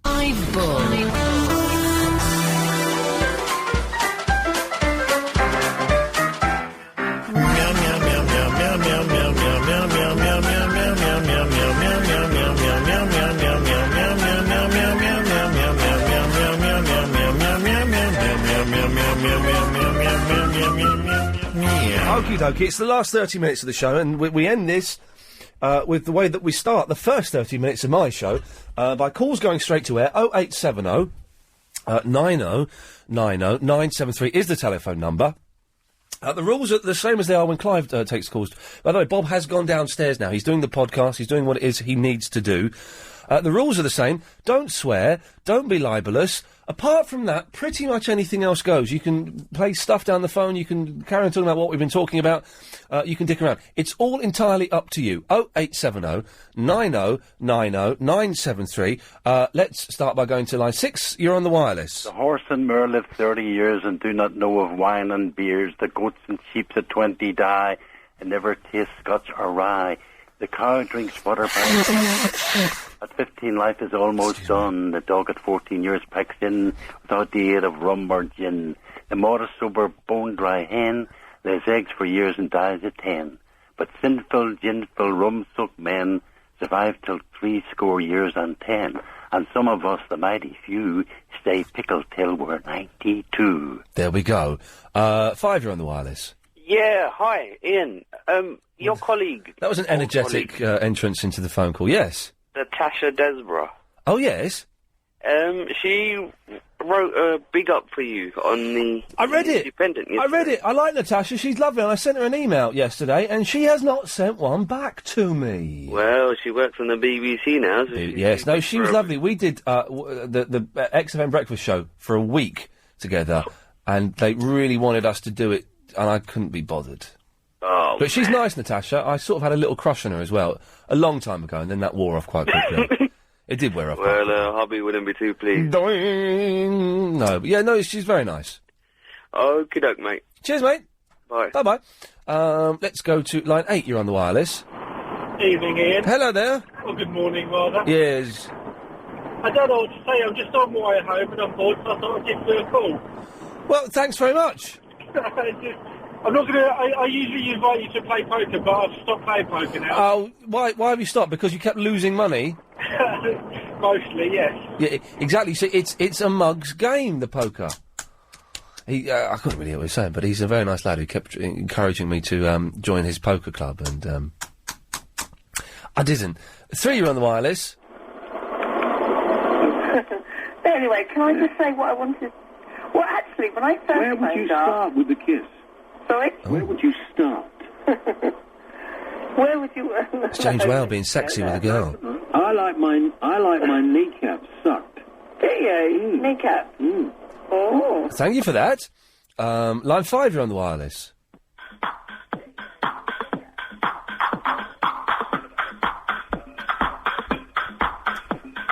Okay, well, stay there. 7, you're on the wireless. Animal rights activists, together with members of PETA, dolloped a whole load of horses. Well, we don't want to say anything like that. I think that was boring on... Yes. This is a boring song, isn't it? Line 8, you're on the wireless. Cooey! How are you? I'm fine, thanks. You right? Yeah, I'm all right, love. Excellent. I think you're doing a really, really good job, love. Thank you very much, love. Good night. Good night. Let's go to line 10, you're on the wireless. Hello, Ian. Hello there. I want to know why you hate Harry Potter. Why what? Why you hate Harry Potter. Well, I don't hate it, it's just for kids. You're really horrible about it. What did I say that was really horrible about it? The other day, someone, called in and it said something, really mean about Harry Potter. What did I say? I don't remember. Remind me. Said, Harry Potter was on my show again. Oh, that rubbish. Right, well, that's not that horrible about it. Like, he's just really rude. What? Rubbish. Well, if me saying a book is rubbish is me being really horrible to it, then, boy, you've got some growing up to do. Because that ain't nothing. Yeah, it's a kid's book, that's all. It annoys me when adults going, well, actually, no, it's a really good book for grown-ups as well. It's not. It's a kid's book. I'm sure it's an excellently crafted kid's book, but that's it. Okay. Bye. Bye. Let's go to line 1. 1, you're on the wireless. Okay, they bottled it, and that's fine. You're allowed to bottle it. 7, you're on the wireless.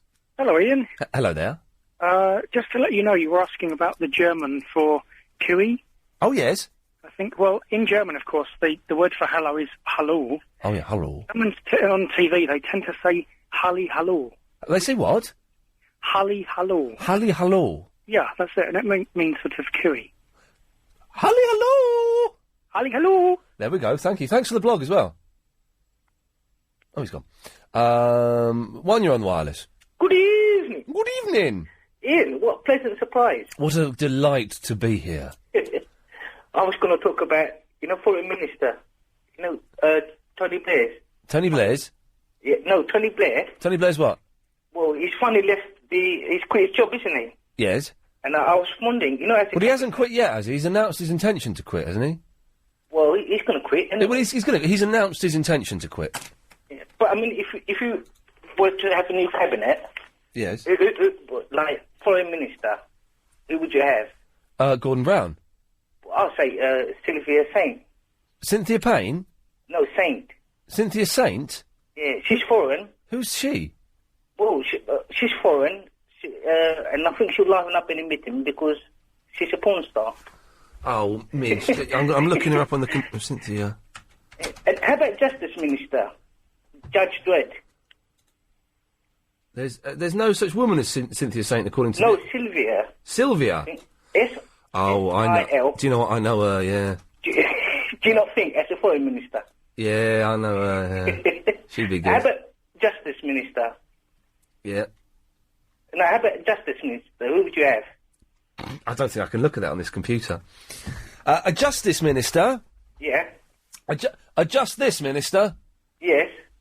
Adjust this, Minister? Adjust what? That's my belt. I thought Judge Dredd would do it. Excellent. It's getting late. Yes, line 6. Hello? I've never heard him. He's been calling up like every night for the last 3 weeks. For a while, he was blind lad, called up, called Uma. Yeah, he's a 14-year-old Muslim blind kid. He's brilliant. I thought I would hear that. Yeah, I would have thought you would have done. He for a while, he was my favourite caller. He's brilliant. Get this right. Yeah, he's much better. That's me. That's from earlier on. That's me explaining to G-Man who Uma is, who's one of the brilliant callers who calls up my show 7 till 10 Mondays to Fridays. If you're interested. Also, I should. Why not? Let's sneak in a sneaky advert. As well as doing the Mondays to Fridays, I do the Sunday nights at 10 o'clock, where it's 3 hours of the calls going straight to air. So if you enjoy this, then listen on the Sunday nights. Line 1, you're on the wireless. My own father! I didn't hear that, which is perhaps a good thing. Yes, line 6. Hi, who's that? It's Iain Lee. Who's that? Hi, Ian. It's a long-time fan, actually. I've been listening to you. I'm 26. I've been listening to you since I was about 3. What? Me? LBC. There we go, yes. And it's Clive Ball. I've got it on my Sky tonight. Yeah. And I'm just at home. I'm supposed to be going to Cannes at the weekend. So I'm just wondering, who the bloody hell's on tonight? Well, is that Iain Lee? It's Iain Lee, because Clive's off because he's not very well. So I stayed on after my show to fill in for him. Oh, you got good guys, you are. Well, there we go. And Adrian Allen, we think Adrian Allen is going to be on at 1 o'clock, but we're still not sure. Okay, as long as you guys can do the graveyard shift, I'm sure you'll be all right. I'm here all night, man. Professionals, mate. Me too. And the rest of Excelsior. London. All right. Yeah. Good. 4, you're on the wireless. Oh, get well soon, Clive, sing with me. Hey, little hen, when will you lay me an egg for my hay? Yes, line 2. Spider-Man, Spider-Man, does whatever a spider can. Spins a web any size. Hold on a second, I've forgotten the words. catches thieves just like flies. Look out. Here comes the Spider-Man. Here comes the Spider-Man. Tar! What did you say? Tar! Tar. Am I on? Is that Igor? Yeah, hi. Hello, how are you? Not so bad. Yeah, I made that jingle, but I sent it to Iain. He didn't use it. Oh, did you send it to him? Can you send it to me so I can hear it? Because my email's broke, but it's this one. Hey, that's me. Is it coming through? Yeah, that sounds good.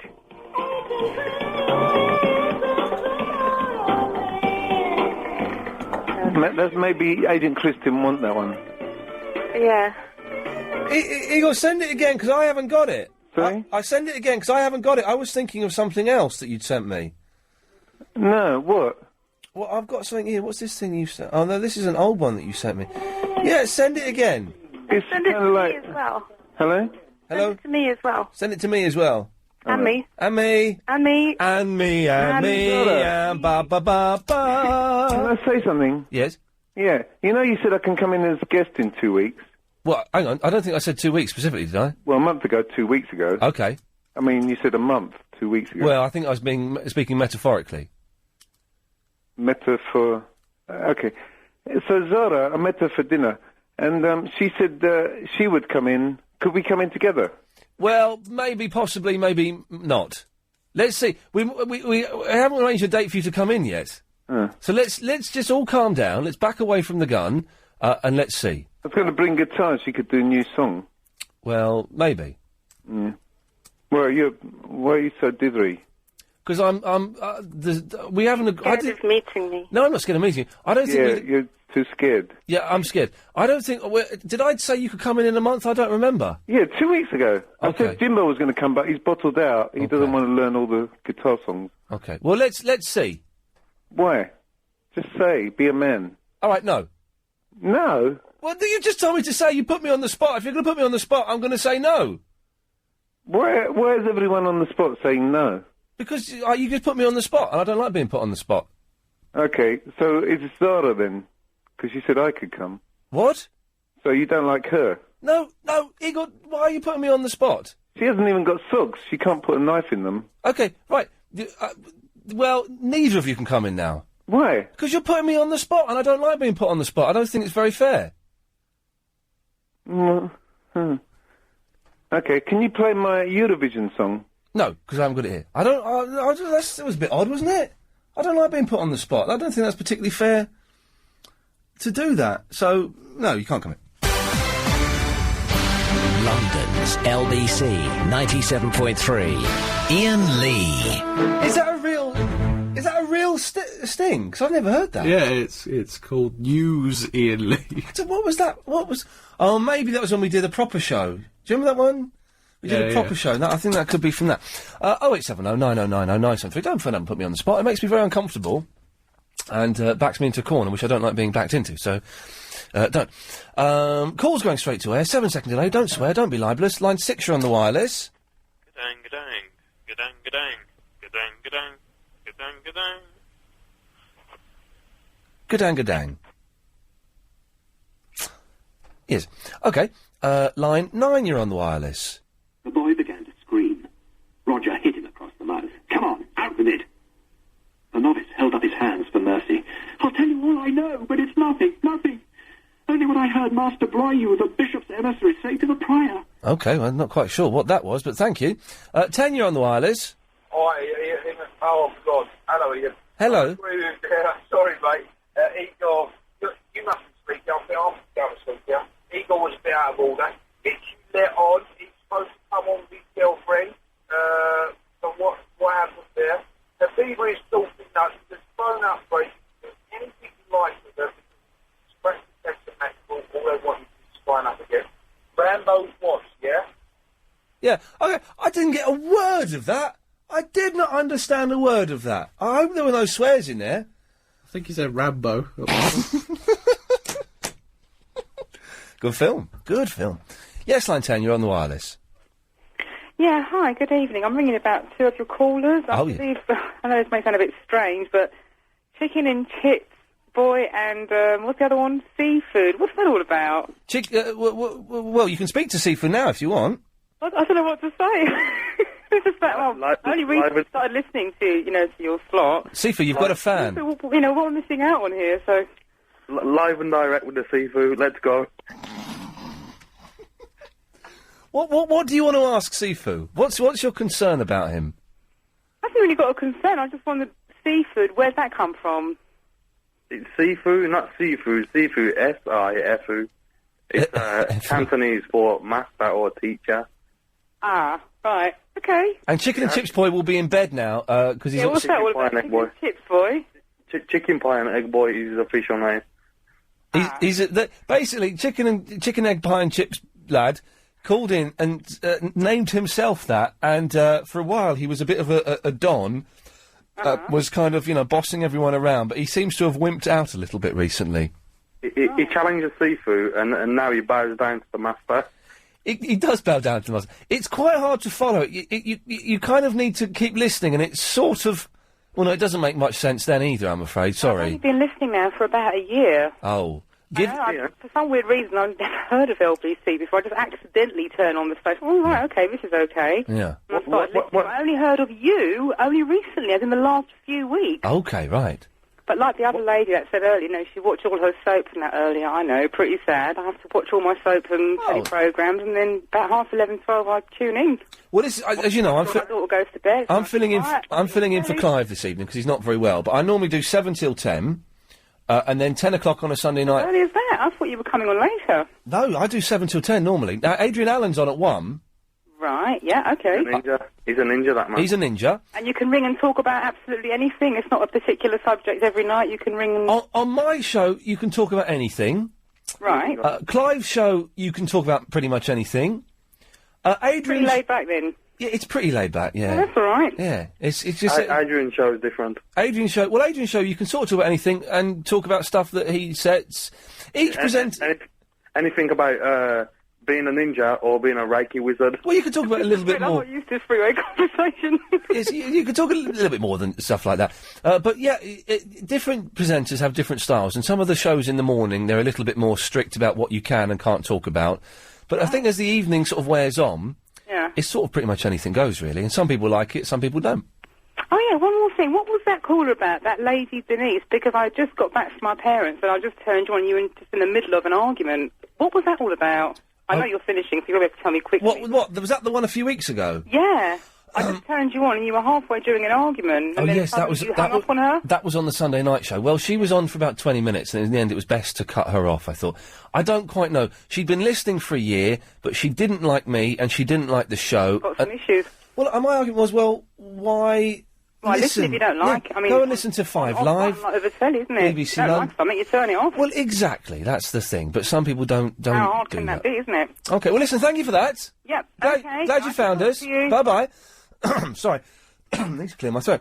It's the last few minutes. We've nearly made it, Alex. We've nearly made it. You're doing Adrian's show as well, though. You know that, don't you? Oh, what? Yeah, here we go.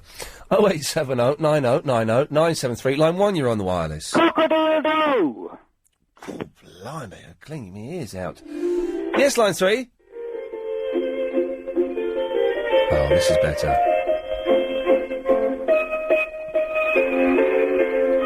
This is nice, isn't it?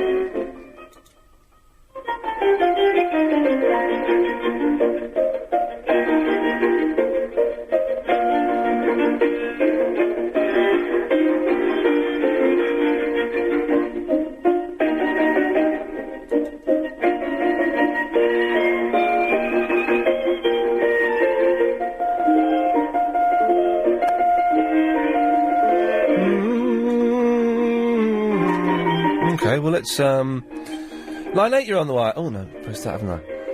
What do I do here? 5, you're on the wireless.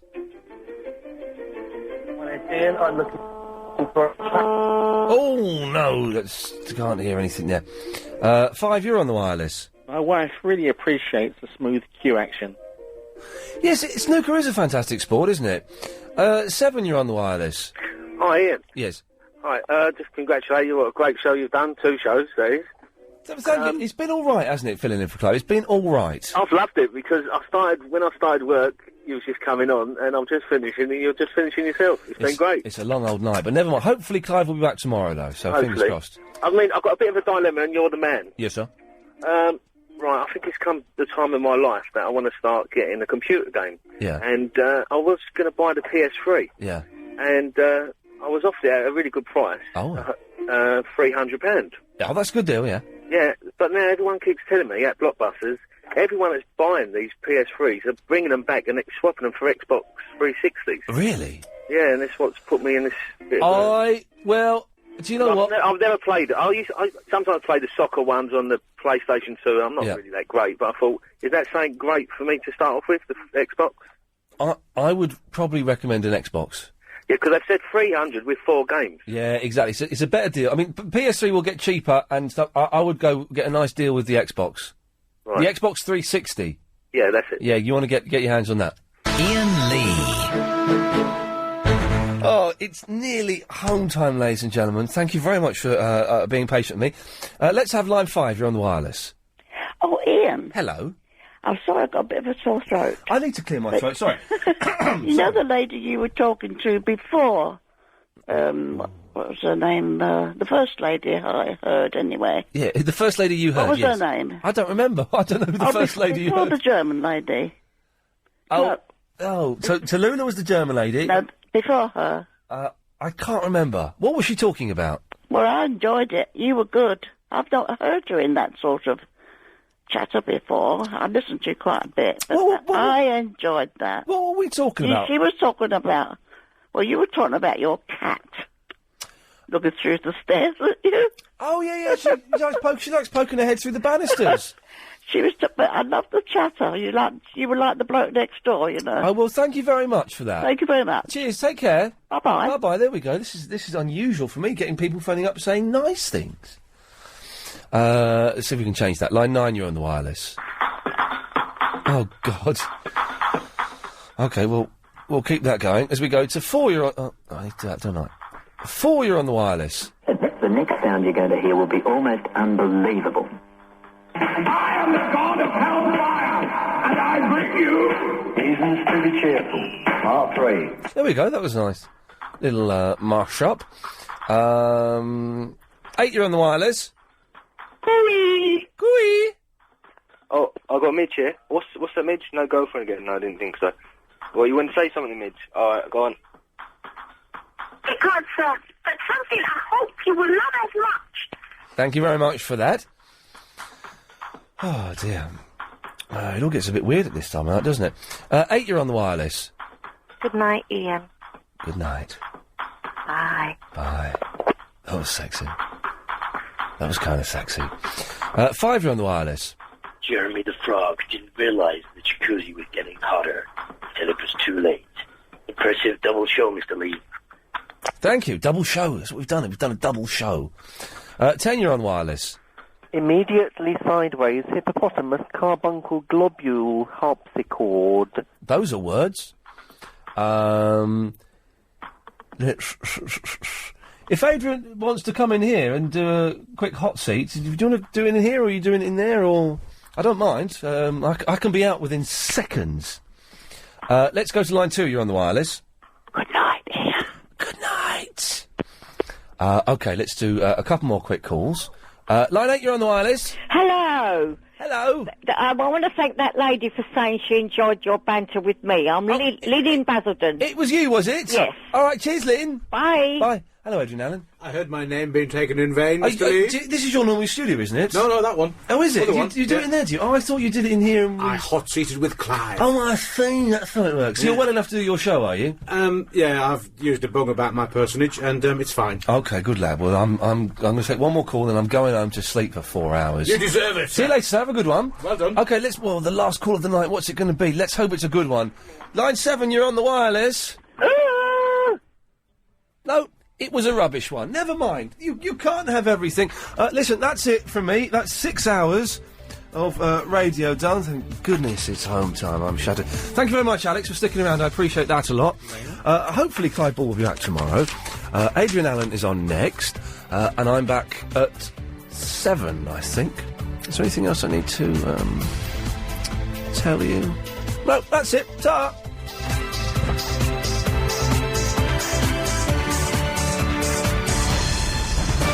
On 97.3 DAB and online. London's biggest conversation.